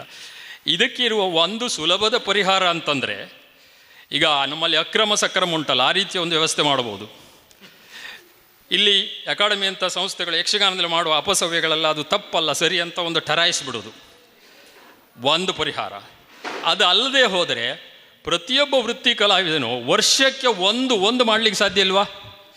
360 ದಿವಸಕ್ಕೆ ಎರಡೆರಡು ಆಟ ಕುಣಿಯೋರೆ, ವರ್ಷಕ್ಕೆ ಒಬ್ಬ ಪ್ರಬುದ್ಧ ಕಲಾವಿದ ಒಂದು ಸರಿಯಾದ ವೇಷವನ್ನು ಮಾಡಿ ನೋಡಿ. ಇದು ನಾನು ಮಾಡ್ತಾ ಇರೋದು ನಿಜವಾದ ಯಕ್ಷಗಾನ. ಇಲ್ಲಿಯವರೆಗೆ ನಾನು ಮೇಳದಲ್ಲಿ ಮಾಡೋದು ಕೇವಲ ಅನಿವಾರ್ಯತೆಗಾಗಿ ಕುಣಿದದ್ದು. ಇದು ನಿಜವಾದ ಯಕ್ಷಗಾನ ಅಂತ ಪ್ರತಿಯೊಬ್ಬ ವೃತ್ತಿ ಕಲಾವಿದ ಸರಿಯಾಗಿ ಅವ್ರಿಗೆ ಮಾಡಲಿಕ್ಕೆ ಗೊತ್ತುಂಟು. ಅವ್ರಿಗೇನು ಪ್ರತಿಭೆಯ ಯಾರಿಗೂ ಬರಗಾಲಿಲ್ಲ, ಸಮರ್ಥ ಕಲಾವಿದರು ಇದ್ದಾರೆ. ಅವರಿಗೆ ತಪ್ಪು ಯಾವುದು ಸರಿಯಾಗಿ ಗೊತ್ತು. ಸರಿಯಾಗಿ ವ್ಯವಸ್ಥಿತವಾಗಿ ಔಚಿತ್ಯಪೂರ್ಣವಾಗಿ ಪ್ರತಿಯೊಬ್ಬ ವೃತ್ತಿ ಕಲಾವಿದನು ವರ್ಷಕ್ಕೆ ಒಂದು ವೇಷವನ್ನು ಮಾಡಿ ತೋರಿಸಿದರೆ ಯಕ್ಷಗಾನದ ಅಪಸವ್ಯಗಳ ದೂರ ಆಗಿ ಆಗ್ತದೆ. ಈ ಮಾರ್ಗದ ಮೂಲಕ ನಾವು ಅದನ್ನು ಪರಿಹರಿಸಬಹುದು. ಯಕ್ಷಗಾನದ ವಾಣಿಜ್ಯೀಕರಣದ ಸಮಸ್ಯೆ ಎಲ್ಲ ರೀತಿಯ ಇದಕ್ಕೆ ಮುಖ್ಯ ಕಾರಣ. ನಾವು ಯಾವುದನ್ನು ಹೊಸತನ್ನು ಸ್ವೀಕರಿಸುವಾಗ ಯಕ್ಷಗಾನದಲ್ಲಿ 2 ಮುಖ್ಯ ಪ್ರೇಕ್ಷಕ ವರ್ಗ ಇದೆ. ಒಂದು ಕೇವಲ ಸಮಯವನ್ನು ಕಳೆಯುವುದಕ್ಕಾಗಿ ಮೇಳದ ಆಟಕ್ಕೆ ಹೋಗಿ ಟಿಕೆಟ್ ತಗೊಂಡು ಆಟ ನೋಡುವಂಥ ಒಂದು ವರ್ಗ, ಅವರ ಸಂಖ್ಯೆ ಜಾಸ್ತಿ ಇದೆ. ಇನ್ನೊಂದು ಯಕ್ಷಗಾನದ ಹಿಂದು ಮುಂದು ಕಲೆಯ ಒಟ್ಟು ಸ್ವರೂಪವನ್ನು ಅರ್ಥ ಮಾಡಿಕೊಂಡು ಯಕ್ಷಗಾನವನ್ನು ಸ್ವೀಕರಿಸುವಂಥ ಒಂದು ಪ್ರಜ್ಞಾವಂತ ವರ್ಗ. ಕಲಾವಿದ ತಾನು ಯಾವ ವರ್ಗವನ್ನು ಮೆಚ್ಚಿಸಬೇಕು ಎನ್ನುವುದನ್ನು ಮೊದಲು ನಿರ್ಧರಿಸಿಕೊಳ್ಳಬೇಕು. ಜನಸಾಮಾನ್ಯ ಚಪ್ಪಾಳೆ ಪ್ರೇಕ್ಷಕರನ್ನು ನಾವು ನಿರ್ಧರಿಸುವಂತಾದರೆ ಇಂಥ ಗೋಷ್ಠಿ ಸಮ್ಮೇಳನಗಳ ಅಗತ್ಯ ಕಲಾವಿದರಿಗಿಲ್ಲ, ಯಕ್ಷಗಾನ ಕ್ಷೇತ್ರ ಅಕಾಡೆಮಿ ಅಗತ್ಯವಿಲ್ಲ. ಯಾವಾಗಲೂ ಯಾವುದೇ ಒಂದು ಕ್ಷೇತ್ರದಲ್ಲಿ ವಿಧಾಯಕವಾದ ಬದಲಾವಣೆಯನ್ನು ತರುವುದು ಆ ಕ್ಷೇತ್ರವನ್ನು ಪ್ರೀತಿಸುವಂಥ ಪ್ರಜ್ಞಾವಂತ ವರ್ಗ, ಎಲೈಟ್ ಕ್ಲಾಸ್ ಅಂತೇಳಿ. ಆ ಎಲೈಟ್ ಕ್ಲಾಸ್, ನಾವು ಎಲೈಟ್ ಕ್ಲಾಸನ್ನು ಮೆಚ್ಚಿಸ್ತಾ ಹೋದಂತೆ ಅದರಿಂದ ಜನಸಾಮಾನ್ಯರು ಕೂಡ ಮೆಚ್ಚಿದರೆ ಆವಾಗ ಅದು ನಿಜವಾದ ಜನಪ್ರಿಯತೆ. ಕೆರೆಮನೆ ಶಂಭು ಹೆಗಡೆಯವರಂಥದ್ದನ್ನು ಮಾಡಿ ತೋರಿಸಿದ್ರು, ಮಾಬ್ಲೆ ಹೆಗಡೆಯವರಂಥದ್ದನ್ನು ಮಾಡಿ ತೋರಿಸಿದ್ರು. ಕೆರೆಮನೆ ಮಾಬ್ಲೆ ಹೆಗಡೆಯವರಿಗೆ ಅವರು ದುಷ್ಟಬುದ್ಧಿಯಲ್ಲಿ ತುಂಬ ಜನಪ್ರಿಯರಾದಾಗ ಒಂದು ದೊಡ್ಡ ಶೆಟ್ಟರು ಬಂದುಕೊಂಡು ಅವ್ರು ಹೊದ್ಕೊಂಡಂಥ ಇವತ್ತು ನೀವು ನನ್ನ ಶಾಲು ಹೊದ್ಕೊಂಡು ನೀವು ದುಷ್ಟಬುದ್ಧಿ ಮಾಡಬೇಕು ಅಂತ ಹೇಳಿದ್ರಂತೆ. ಆಗ ಮಾಬ್ಲೆ ಹೆಗಡೆ ಹೇಳಿದಂತೆ, ಹಾಗೆಲ್ಲ ನಿಮಗೆ ಬೇಕಾದ ಶಾಲೆಯನ್ನು ಹೊದ್ಕೊಳ್ಳಿಕ್ಕೆ ಆಗೋದಿಲ್ಲ, ಯಕ್ಷಗಾನದ ವೇಷಭೂಷಣ ಯಾವ ಶಾಲು ಹೊದ್ಕೊಳ್ಬೇಕು ಅಂತ ನಿಮಗೆ ಖುಷಿ ಆಗ್ತದೆ ಅಂತ ಹೊದ್ಕೊಳ್ಳಿಕ್ಕೆ ಸಾಧ್ಯ ಇಲ್ಲ ಅಂತ ಹೇಳಿದರು. ಇದು ಪ್ರೇಕ್ಷಕನನ್ನು ಕಲಾವಿದ, ಸಮರ್ಥ ಕಲಾವಿದ ತಿದ್ದುವ ರೀತಿ. ಶಂಭು ಹೆಗಡೆಯವ್ರದ್ದು ಇಂಥ ಎಷ್ಟೋ ಸಂದರ್ಭಗಳನ್ನು ನಾವು ಹೇಳ್ತೇವೆ. ಆದ್ದರಿಂದ ಶಂಭು ಹೆಗಡೆ ಅಂತವರು ಬರೇ ಯಕ್ಷಗಾನ ಕಲಾವಿದರಾಗಿ ಅವರು ಬರೇ ಚಪ್ಪಾಳೆ ಪ್ರೇಕ್ಷಕರನ್ನು ಮೆಚ್ಚಿಸಲಿಲ್ಲ, ಅವರು ಪ್ರಜ್ಞಾವಂತರನ್ನು ಮೆಚ್ಚಿಸುವ ಮೂಲಕ ಸಾಂದರ್ಭಿಕವಾಗಿ ಜನಸಾಮಾನ್ಯರು ಅವರನ್ನು ಮೆಚ್ಚಿಕೊಳ್ಳುವ ರೀತಿಯಲ್ಲಿ ಬೆಳೆದರು. ಇದು ಪ್ರತಿಯೊಬ್ಬ ಕಲಾವಿದನು ಆದರ್ಶವಾಗಿ ಅನುಸರಿಸಬೇಕಾದಂಥ ಮಾರ್ಗ. ಆದ್ದರಿಂದ ಕಲಾವಿದರು, ವೃತ್ತಿ ಕಲಾವಿದರು ಜನಸಾಮಾನ್ಯ ಪ್ರೇಕ್ಷಕರ ಜೊತೆಯಲ್ಲಿ ಪ್ರಜ್ಞಾವಂತ ವರ್ಗವನ್ನು ನಾವು ಮೆಚ್ಚಿಸಬೇಕು. ಅಟ್ಲೀಸ್ಟ್ ವರ್ಷಕ್ಕೆ 2-3 ಆಟವನ್ನಾದರೂ ಅವ್ರ ಸಲುವಾಗಿ ಮಾಡಬೇಕು ಅಂತ ಹೊರಟ್ರೆ ಯಕ್ಷಗಾನದ ಎಲ್ಲ ಸ್ಥಿತ್ಯಂತರ ಸವಾಲುಗಳನ್ನು ನಾವು ಎದುರಿಸಬಹುದು ಅಂತ ಹೇಳ್ತಾ ಅವಕಾಶಕ್ಕಾಗಿ ಅಕಾಡೆಮಿಗೆ ಧನ್ಯವಾದವನ್ನು ಸಮರ್ಪಿಸಿ ನನ್ನ ಮಾತನ್ನು ಮುಗಿಸ್ತೇನೆ. ನಮಸ್ಕಾರ. ಕ್ಷೇತ್ರ ದೇವತೆಗೆ ತಲೆಬಾಗಿ ಯಕ್ಷದೇವತೆಗೆ ಕೈ ಮುಗಿದು ವೇದಿಕೆಯನ್ನು ಅಲಂಕರಿಸಿದಂತಹ ಗಣ್ಯರಿಗೆ ನಮಿಸಿ ಉಪಸ್ಥಿತರಿರುವಂತಹ ಯಕ್ಷ ಕಲಾಭಿಮಾನಗಳಿಗೆ ಗೌರವಿಸಿ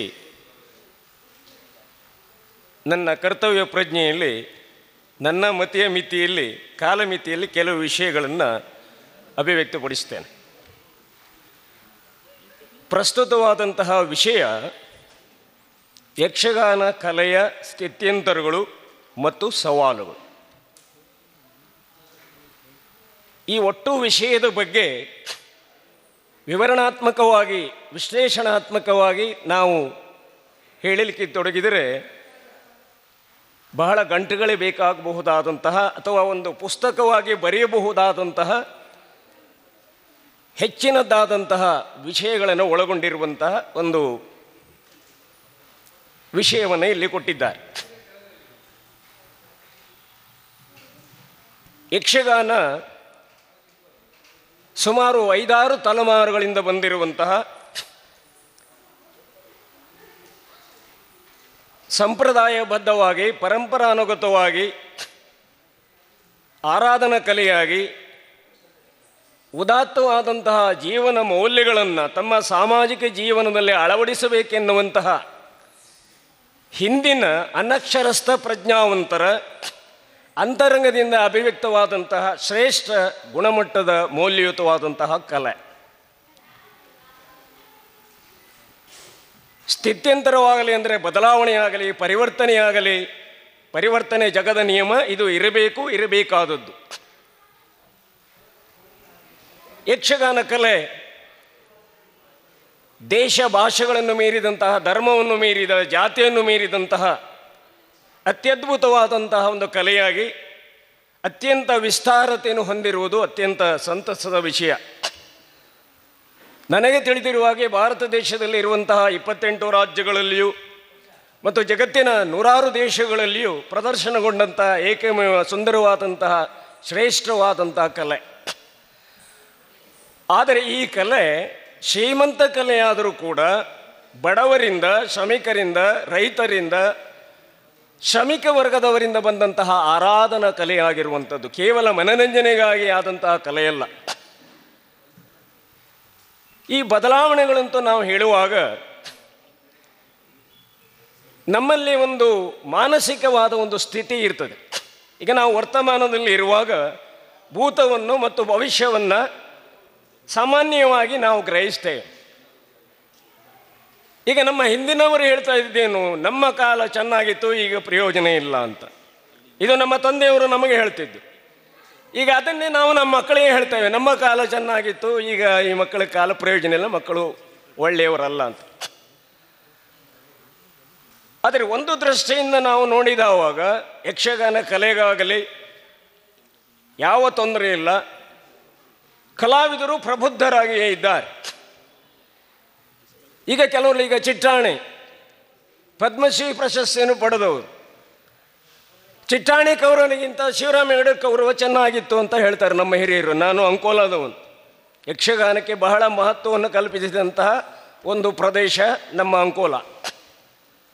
ಅದರಲ್ಲಿ ನಮ್ಮ ಸಮಾಜದಲ್ಲಿ ಸಾವಿರ ಸಂಖ್ಯೆಯಲ್ಲಿ, ನಮ್ಮದು ಅತ್ಯಂತ ಸಣ್ಣ ಸಮಾಜವಾದರೂ ಕೂಡ ಸಾವಿರ ಸಂಖ್ಯೆಯಲ್ಲಿ ಕಲಾವಿದರಾಗಿ ಹೋಗಿದ್ದಾರೆ. ಒಬ್ಬರು ಹಣಕ್ಕಾಗಿ ವೃತ್ತಿ ಕಲಾವಿದರಾಗಿ ಹೋಗಲಿಲ್ಲ, ತಮ್ಮಲ್ಲಿರುವ ಹಣವನ್ನು ಖರ್ಚು ಮಾಡಿ ಯಕ್ಷಗಾನವನ್ನು ಮಾಡಿ ಅದರಿಂದ ಜೀವನ ಸಂತೃಪ್ತಿಯನ್ನು, ಸಮಾಧಾನವನ್ನು ಪಟ್ಟಂತಹ ಒಂದು ಜನಾಂಗ. ಮತ್ತು ನಮಗೆ ಒಂದು ಸಂತೃಪ್ತಿ ಏನೆಂದರೆ, ನಮ್ಮಲ್ಲಿ ಹಲವಾರು ಸ್ವಾತಂತ್ರ್ಯ ಹೋರಾಟಗಾರರು ಯಕ್ಷಗಾನ ಕಲಾವಿದರಾಗಿ ರೂಪುಗೊಂಡವರಿದ್ದಾರೆ. ಇಂದು ಈಗ ವೇದಿಕೆ ಮೇಲೆ ಇರುವಂತಹ ಶ್ರೀಯುತ ವಿದ್ಯಾಧರ್ ಜಲವಳ್ಳಿಯವರಾಗಲಿ, ಯಲಗೋಪ ಅವರಾಗಲಿ, ಶಂಕರ ಹೆಗಡೆಯವರಾಗಲಿ ಅತ್ಯಂತ ಪ್ರಬುದ್ಧ ಕಲಾವಿದರೇ. ಹಿಂದಿನ ಕಲಾವಿದರು ಚೆನ್ನಾಗಿದ್ದರು, ಅದು ಹೌದು, ಒಪ್ಪಿಕೊಳ್ಳುವ. ಆದರೆ ಅವರನ್ನು ಮೌಲ್ಯ ಮಾಡುವಾಗ ಈಗಿನವನ್ನು ಕಡೆಗಣಿಸಿ ಕಡಿಮೆ ಮಾಡಿ ಮಾತಾಡುವುದು ಒಂದು ಪದ್ಧತಿ ಕೆಲವರಲ್ಲಿ ಇರ್ತದೆ.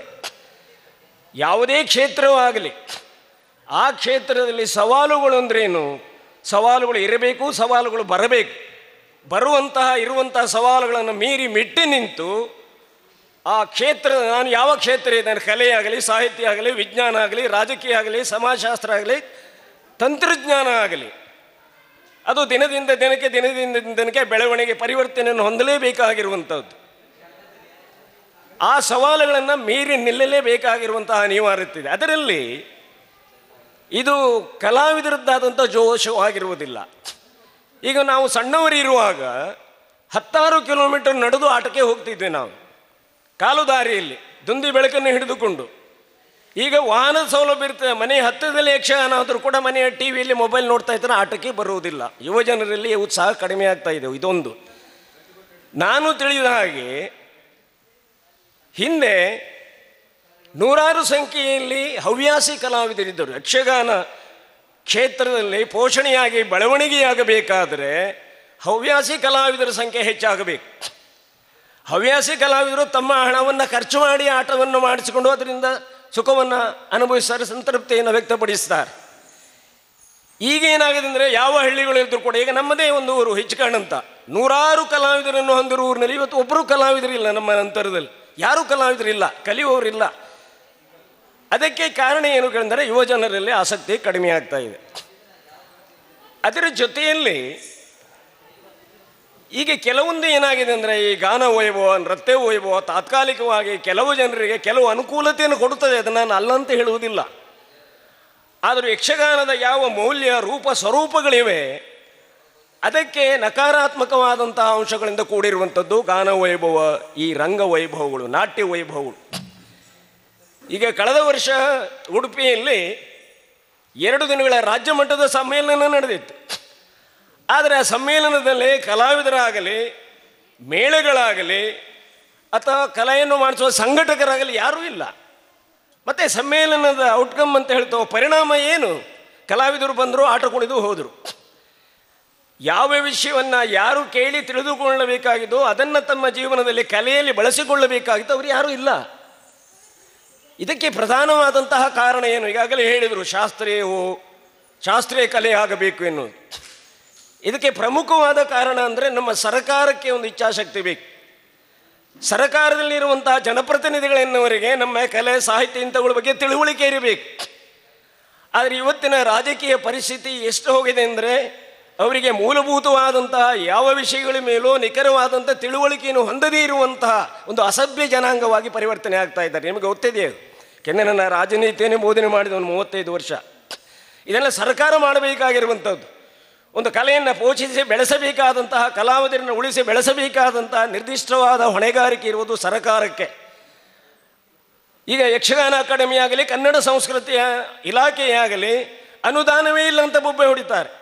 ಇದೇ ಯಕ್ಷಗಾನ ಅಕಾಡೆಮಿಗೆ 9 ತಿಂಗಳ ಹಿಂದಲೇ ನಾನು ಕಾರ್ಯಕ್ರಮಕ್ಕೆ ಅನುಮತಿಯನ್ನು ಪಡೆದರೂ ಕೂಡ ಅನುದಾನದ ಕೊರತೆಯಿಂದ ನನಗೆ ಕಾರ್ಯಕ್ರಮ ಸಿಗಲಿಲ್ಲ. ಹಾಗಿದ್ರೆ ಇಂಥ ಪರಿಸ್ಥಿತಿ ಯಾಕೆ ನಿರ್ಮಾಣವಾಗ್ತದೆ? ಬೇಡವಾದ ಕ್ಷೇತ್ರದಲ್ಲಿ ಸಾವಿರ ಕೋಟಿಗಳನ್ನು ವ್ಯಯ ಮಾಡ್ತಾರೆ.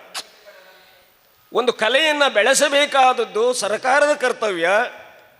ಇನ್ನೊಂದೇನಿದೆ ಅಂದರೆ, ಈ ಯಕ್ಷಗಾನ ರಂಗದಲ್ಲಿ ನಾವು ಕಾಣುವಂಥದ್ದು ಸುಧಾರಣೆ ಆಗಬಹುದು ಅಂತ ಅನ್ನಿಸ್ತದೆ. ಪೌರಾಣಿಕ ಪ್ರಸಂಗಗಳು ಕಡಿಮೆ ಆಗ್ತಾಯಿದೆ. ಕಾಲ್ಪನಿಕವಾದಂಥ ಕಟ್ಟುಕತೆಗಳು ಸಿನಿಮಾ ಮಾದರಿಯಲ್ಲಿ ಆಗಿರುವಂತಹ ಕೇವಲ ಮೇಳೆಗಳಿಗೆ ಹಣವಾಗುತ್ತದೆ ಎನ್ನುವ ಒಂದೇ ಒಂದು ಕಾರಣದಿಂದ ಈ ಪೌರಾಣಿಕ ಪ್ರಸಂಗಗಳು ಕಡಿಮೆ ಆಗ್ತಾ ಇದೆ. ಇದಕ್ಕೂ ಕಾರಣ ಇದೆ. ಯಕ್ಷಗಾನ ನೋಡುವಂತಹ ಪ್ರೇಕ್ಷಕರಲ್ಲಿ ಪೌರಾಣಿಕ ಪ್ರಸಂಗಗಳ ಪರಿಕಲ್ಪನೆ ಇಲ್ಲ, ತಿಳುವಳಿಕೆ ಗೊತ್ತಿಲ್ಲ ಅವರಿಗೆ ಕಲ್ಪನೆಯೇ ಇಲ್ಲ. ಕೇವಲ ಒಬ್ಬ ಕುಣಿತ ಬಂದರೆ ಸೀಳೆ ಹೊಡೆಯೋದು, ಸೀಟಿ ಹೊಡೆಯೋದು, ಚಪ್ಪಾಳೆ ಹೊಡೆಯೋದು ಇದನ್ನು ಮಾತ್ರ ನೋಡ್ತಾ ಇರ್ತಾರೆ. ಇನ್ನೊಂದು, ಈ ರಂಗ ಪ್ರಯೋಗದಲ್ಲಿ ಈ ಹಾಸ್ಯ ಕಲಾವಿದರಾದರು ಇತ್ತೀಚಿನ ದಿನಗಳಲ್ಲಿ, ನಾನು ಬೆಳಿಗ್ಗೆ ನಮ್ಮ ಕೃಷ್ಣಯಾಜವರಲ್ಲೂ ಅದನ್ನು ಹೇಳಿದೆ, ಅದರಲ್ಲೂ ಪ್ರಮುಖವಾಗಿ ದೊಡ್ಡ ಮೇಳಗಳಲ್ಲಿರುವಂತಹ ಹಾಸ್ಯ ಕಲಾವಿದರು ತಲೆ ತಿಂದು ಬಿಡ್ತಾರೆ. ಸಂದರ್ಭ ಇಲ್ಲ, ಸನ್ನಿವೇಶವಿಲ್ಲ. ಒಮ್ಮೆ ಪ್ರವೇಶ ಆಯಿತು ಅಂದರೆ ಅರ್ಧ ಗಂಟೆ ಒದರ್ತಾರೆ. ಆ ಪ್ರಸಂಗಕ್ಕೂ ತಮ್ಮ ಪಾತ್ರಕ್ಕೂ ಸಂಬಂಧವೇ ಇಲ್ಲ. ಅದನ್ನು ಪ್ರೇಕ್ಷಕರಾದವರು ಅದನ್ನು ಬಂದ್ ಮಾಡಿಸ್ಬೇಕು. ಯಾಕಂದ್ರೆ ನಾವು ಸಾವಿರಾರು ರೂಪಾಯಿ ಕೊಟ್ಟು ಆಟಕ್ಕೆ ಹೋಗ್ತೇವೆ. ನಮಗೇನಾಗಿದೆ ಅಂದರೆ, ನಾವು ಹೀಗೆ ಡಾಕ್ಟರ್ MR ನಾಯಕ್ ಅಂತ ಗುರುತಿಸಲ್ಪಟ್ಟದ್ರಿಂದ ನಾವು ಅಂಕೋಲದಲ್ಲಾದ್ರೂ ಬಂದ್ ಮಾಡಿಸ್ತೇವೆ. ನಮಗೆ ಕುಮಟಾ ಹೊನ್ನವರದಲ್ಲಿ ಆಗುವುದಿಲ್ಲ. ಇದ್ರಲ್ಲಿ ಕೆಲವು ತೊಂದರೆ. ಪ್ರೇಕ್ಷಕರು ಅದನ್ನು ತಮ್ಮ ಜವಾಬ್ದಾರಿಯನ್ನು ಅರ್ಥಕೊಳ್ಬೇಕು. ಮನಸ್ಸಿಗೆ ಬಂದದ್ದನ್ನು ಮಾತನಾಡಿದರೆ, ಮನಸ್ಸಿಗೆ ಬಂದ ಹಾಗೆ ಕುಣಿದರೆ, ಏನನ್ನು ಹೇಳಿದರೆ, ಅಥವಾ ಯಾವುದೋ ಕೆಲವು ಪ್ರಸಂಗಗಳಲ್ಲಿ ಬೇರೆ ಬೇರೆ ಧರ್ಮದವರನ್ನು ಬೈಯೋದು, ಅವರನ್ನು ಹಳೆಯೋದು, ಅದೆಲ್ಲ ಅಗತ್ಯ ಉಂಟಾ? ಪೌರಾಣಿಕವಾದಂಥ ಕಲ್ಪನೆಯಲ್ಲಿ ಅವರು ಹೋಗಬೇಕಾಗಿ ಅವರಿಗೆ ಚೌಕಟ್ಟನ್ನು ರೂಪಿಸಬೇಕಾದರೂ ಪ್ರಜ್ಞಾವಂತ ಪ್ರೇಕ್ಷಕರು. ಇವಂತೂ ವಿದ್ಯಾವಂತರು ಹೆಚ್ಚಾಗಿದ್ದಾರೆ ಯಕ್ಷಗಾನವನ್ನು ನೋಡುವವರು, ಆದರೆ ಅವರು ಪ್ರಜ್ಞಾವಂತರಲ್ಲ. ಹಿಂದಿನವರು ವಿದ್ಯಾವಂತರಾಗಿರಲಿಲ್ಲ, ಆದರೆ ಅವರು ಪ್ರಜ್ಞಾವಂತರಾಗಿದ್ದರು. ನಮ್ಮ ಊರಿನ ನೆರೆಹೊರೆಯವರೆಲ್ಲ, ಅಯ್ಯರ್ ಸಮಾಜದವರು, ಗೌಡರು, ಕೆಳವರ್ಗದವರೆಲ್ಲ ಅತ್ಯಂತ ಪ್ರಬುದ್ಧವಾದಂತಹ ಯಕ್ಷಗಾನ ಪ್ರೇಕ್ಷಕರಾಗಿದ್ದರು. ಪ್ರತಿಯೊಂದು ಪಾತ್ರಗಳ ನಡೆ ನುಡಿಯ ಬಗ್ಗೆ ಮಾರನೇ ದಿನ ಚರ್ಚೆ ಮಾಡ್ತಾಯಿದ್ರು. ಕೇವಲ ಆಟ ಕುಣಿಯುವವರು ಮಾತ್ರ ಪ್ರಬುದ್ಧರಂತಲ್ಲ, ತಿಳುವಳಿಕೆ ಇದ್ದವರಂತಲ್ಲ, ಆಟವನ್ನು ನೋಡುವವರು ಅಷ್ಟೇ ಪ್ರಬುದ್ಧರಿರುತ್ತಾರೆ. ಇನ್ನು ಕೆಲವೊಂದು ಸಂದರ್ಭಗಳಲ್ಲಿ ನಾವು ಕಾಣುತ್ತೇವೆ, ಈ ಶ್ರೇಷ್ಠ ಭಾಗವತರು ಎನಿಸಿಕೊಂಡವರು ಅತಿಯಾದಂತಹ ಅನಗತ್ಯವಾದಂತಹ ಆಲಾಪವನ್ನು ಮಾಡ್ತಾರೆ. ಉದಾಹರಣೆ, ಭೀಷ್ಮಯುದ್ಧದಲ್ಲಿ ಅಂಬೆ ಪದ ಮರುಳೆ ನಾನಾಗಿರ್ಪೆ ಎನ್ನುವುದು, ಅಥವಾ ಈಗ ವಿದ್ಯಾಧರಂತವ್ರು ಹೆಚ್ಚಾಗಿ ಮಾಡುವಂಥ ಪ್ರಬುದ್ಧ ಪಾತ್ರ ದುರ್ಯೋಧನ, ಗದಾಪರ್ವದ ದುರ್ಯೋಧನ. ಅದರಲ್ಲಿ ಆದಡೆಯಲ್ಲಿ ಸಂಜೆನೆ ನೀ ಕೇಳಿದ ಎಳಿತಾ ಎಳಿತಾ ಎಳಿತಾ ಹೀಗೆ ಎಳಿತಾ ಹೋದರೆ ಅವರು ರಂಗದ ಮೇಲೆ ಏನು ಅಭಿನಯ ಮಾಡಲಿಕ್ಕೆ ಸಾಧ್ಯ ಉಂಟು? ಇದನ್ನು ಶ್ರೇಷ್ಠ ಭಾಗವತರೆನ್ನುವರಿಗೆ ನಾವು ತಿಳಿಸಬೇಕಾಗಿದೆ. ಇಷ್ಟೆಲ್ಲ ಅಗತ್ಯತೆ ಇಲ್ಲ. ಈಗಾಗಲೇ ನಮ್ಮ ಹಿರಿಯವರೆಲ್ಲ ಹೇಳಿದ್ರಲ್ಲ, ಒಂದು ಪದ್ಯಕ್ಕೆ ಅಲ್ಲಿ ಮತ್ತೊಂದು ಕಾರಣ ಏನಿದೆ ಅಂದರೆ, ಉದಾಹರಣೆಗೆ ಒಂದು ಗದಾಪರ್ವ ಪ್ರಸಂಗ ಅಂತ ಆದರೆ ಅಲ್ಲಿ ಅಶ್ವತ್ಥಾಮ ಇರುವುದಿಲ್ಲ, ಸಂಜಯ ಇರುವುದಿಲ್ಲ, ಅರ್ಜುನ ಇರುವುದಿಲ್ಲ, ಆಮೇಲೆ ಪ್ರೇತ ಬರುವುದಿಲ್ಲ, ನಕುಲ ಸಹದೇವ ಇರುವುದಿಲ್ಲ. ಇರುವ ಕಡಿಮೆ ಪಾತ್ರಗಳನ್ನು ಅಗತ್ಯ ಇಲ್ಲದೆ ಹೆಚ್ಚು ಕುಣಿಸಿ ಕುಣಿಸಿ ಕುಣಿಸಿ ಕುಣಿಸಿ, ಇನ್ನು ಕೆಲವು ಕಲಾವಿದರಲ್ಲೂ ದೋಷ ಇದೆ. ಕೃಷ್ಣನ ಮಾಡಿದ್ರು ಒಂದೇ ಹೆಜ್ಜೆ, ಮಾಗದನ್ನು ಮಾಡಿದ್ರು ಒಂದೇ ಹೆಜ್ಜೆ, ಅದು ಕಡಿಮೆ ಆಗಬೇಕು. ಜನರಿಗೆ ಏನಾಗಿದೆ ಅಂದರೆ, ಹೆಜ್ಜೆ ಹೊಡೆದು ಕೂಡಲೇ ನಮ್ಮಲ್ಲಿ ಚಪ್ಪಾಳೆ ಹೊಡೆಯುವಂತಹ ಇದು ದೊಡ್ಡ ಕೊರತೆ ನಮ್ಮ ಪ್ರೇಕ್ಷಕರಲ್ಲಿ ಕಾಣ್ತಾ ಇವೆ. ಇನ್ನು ಯಕ್ಷಗಾನಾಂಗಕ್ಕೆ ದೊಡ್ಡ ಸವಾಲು ಅಂದರೆ ಈಗ ಯೂಟ್ಯೂಬ್ ಬಂದಿರುವಂಥದ್ದು. ಈಗ ಯೂಟ್ಯೂಬ್ನಲ್ಲಿ ಯಾವ ಕಲಾವಿದರ ಯಾವ ಪ್ರಸಂಗದ ಯಾವ ಪಾತ್ರ ಬೇಕೆಂದರೂ ನೋಡಲಿಕ್ಕೆ ಬರ್ತದೆ. ಮನೆಯ ಬಾಗಿಲಲ್ಲಿ ಆ ಪ್ರಸಂಗವನ್ನು ಆ ಪಾತ್ರವನ್ನು ನೋಡಬಹುದಾದಂಥ ಅವಕಾಶ ಉಂಟು ಅಂತಾದರೆ ದೂರದೂರಿಗೆ ಸಾವಿರಾರು ಖರ್ಚು ಮಾಡಿ ಯಾಕೆ ಹೋಗಬೇಕು ಎನ್ನುವಂಥ ಪ್ರಜ್ಞೆಯವರಲ್ಲಿ ಇದ್ದಿದ್ದೇನೋ ನನಗೆ ಗೊತ್ತಿಲ್ಲ.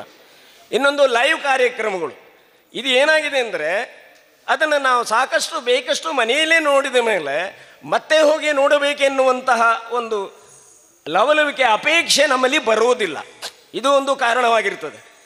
ಇನ್ನು ಇತ್ತೀಚಿನ ದಿನಗಳಲ್ಲಿ ನಾವು ಸವಾಲುಗಳು ಅಂತ ಹೇಳುವಾಗ ಸ್ತ್ರೀ ವೇಷಧಾರಿಗಳು ಬಹಳ ಕಡಿಮೆ, ಹಾಸ್ಯ ಕಲಾವಿದರು ಬಹಳ ಕಡಿಮೆ. ಇನ್ನೊಂದು ನಾನು ನಮ್ಮ ಈಗ ಅಂಕೋಲದ ಮೊನ್ನೆ ಹೇಳ್ತೇನೆ, ಯಾರೇ ಪಾತ್ರವನ್ನು ಮಾಡಲಿ ಅದರಲ್ಲಿ ಸ್ತ್ರೀ ಪುರುಷ ಅನ್ನುವ ವ್ಯತ್ಯಾಸ ಇಲ್ಲ ಅನ್ನೋದು ನಾನು ಒಪ್ಪಿಕೊಳ್ತೇನೆ. ಯಾರೇ ಪಾತ್ರವನ್ನು ಮಾಡಲಿ ಆ ಯಕ್ಷಗಾನದ ಮೂಲ ಸ್ವರೂಪಕ್ಕೆ ಧಕ್ಕೆಯಾಗದಂತೆ ಕಲೆಯನ್ನು ಉಳಿಸಿ ಬೆಳೆಸಬೇಕಾದದ್ದು ಪ್ರತಿಯೊಬ್ಬನದಾದಂತಹ ನಿಖರವಾದ ಕರ್ತವ್ಯ. ಆದರೆ ಅಲ್ಲಿ ಪಾಪ ಈ ವಿಶೇಷವಾಗಿ ಆಟ ಮಾಡಿಸೋರು ಯಾರು? ಶ್ರೀಮಂತರ ಆಟ ಮಾಡಿಸ್ತಾರ? ಶ್ರೀಮಂತರ ಆಟ ನೋಡ್ತಾರ? ಶ್ರೀಮಂತರ ಆಟ ನೋಡುವುದೂ ಇಲ್ಲ, ಆಟ ಮಾಡಿಸೋದಿಲ್ಲ. ಅವರು ಆಟ ನೋಡುವವರು ಬರುವವರು ಯಾರೋ ಗ್ರಾಮೀಣ ಪ್ರದೇಶಗಳಿಂದ, ಬಡವರು ಬರುವವರು, ರಾತ್ರಿ ಬೆಳೆಯವರು ನೋಡುವವರು ಅವರೇ. ಒತ್ತಾಯದ ಟಿಕೆಟ್ ಹಾಕಿದರೆ ಶ್ರೀಮಂತರು ಬರ್ತಾರೆ, ಒಂದು ತಾಸು ನೋಡ್ತಾರೆ, ಹೋಗ್ತಾರೆ. ಅವರಿಗೆ ಆಟದಲ್ಲಿ ಏನೂ ಗೊತ್ತಿಲ್ಲ, ಪೌರಾಣಿಕ ಕಲ್ಪನೆ ಇಲ್ಲ. ಹಿಂದಿನ ಜನ ಎಲ್ಲ ಪೌರಾಣಿಕ ಕಥಾಭಾಗಗಳನ್ನು ಅಲ್ಲಿ ಇಲ್ಲಿ ಕುಳಿತುಕೊಂಡು ಚರ್ಚೆ ಮಾಡ್ತಾ ಇದ್ದರು, ಕಲಾವಿದರು ಮಾತ್ರ ಅಲ್ಲ. ಹಾಗಾಗಿ ಕಲಾವಿದರಿಗೆ ಏನಾಗ್ತಿತ್ತು ಅಂದರೆ ತಾವು ಮಾಡುವ ಪಾತ್ರಕ್ಕೆ ಚೌಕಟ್ಟನ್ನು ಹಾಕಿಕೊಳ್ಳಬೇಕಾದ ಅನಿವಾರ್ಯತೆ ಯಾಕೆ ಬರ್ತಿತ್ತು ಅಂದರೆ ಸೇರಿದಂತಹ ಪ್ರೇಕ್ಷಕ ವರ್ಗದವರೆಲ್ಲ ಆ ಪೌರಾಣಿಕವಾದಂತಹ ಕಥಾಭಾಗಗಳ ಚೌಕಟ್ಟನ್ನು ಅರಿತಿದ್ದರು. ಇದನ್ನು ಹೀಗೇ ಮಾಡಬೇಕು, ಇದು ಹೀಗೇ ಆಗಬೇಕೆನ್ನೋ ರೀತಿಯಲ್ಲಿ. ಈಗ ರಾತ್ರಿ ಮನೆಯಲ್ಲಿ ನಿದ್ರೆ ಬರದೇ ಇದ್ದವರು ಆಟಕ್ಕೆ ಬರ್ತಾರೆ, ಅವರಿಗೇನೋ ಗೊತ್ತಿಲ್ಲ. ಪೌರಾಣಿಕ ಪ್ರಸಂಗಗಳ ಕಲ್ಪನೆಯೇ ಇಲ್ಲದೆ ಇರುವಂಥವರಿಗೆ ಏನು ಹೇಳಿದರೂ ಒಂದೇ, ಯಾವ ಕುಣಿದರೂ ಒಂದೇ. ಇದು ದೊಡ್ಡ ಸಮಸ್ಯೆಯಾಗಿ ಕಾಣ್ತಾ ಇದೆ. ಹಾಗಾಗಿ ಇಲ್ಲಿ ಇದು ಕಲಾವಿದರ ದೋಷ ಖಂಡಿತ ಅಲ್ಲ. ನಾವೀಗ ಅನೇಕ ಯುವ ಕಲಾವಿದರು ಅತ್ಯದ್ಭುತವಾಗಿ ಕುಣಿಯುವುದನ್ನು, ಈಗ ವಿದ್ಯಾಧರ ಜಲವಳ್ಳಿಯವರು ಅತ್ಯದ್ಭುತವಾದಂತಹ ನಟವರು, ಅವರು ಇದ್ದು ಎದುರಿಗೆ ಹೇಳಬೇಕಾದಂಥದ್ದಲ್ಲ, ನಾವೆಲ್ಲ ಕೂಡ ಹೇಳ್ತೇವೆ, ಹೇಳಿದ್ರು ಸಂತೋಷವೇ. ಈಗ ಅವರು ಹಾಗೆ ಮಾಡಿದ್ರು, ಇವರು ಹಾಗೆ ಮಾಡಿದರು ಅಂತಲ್ಲ.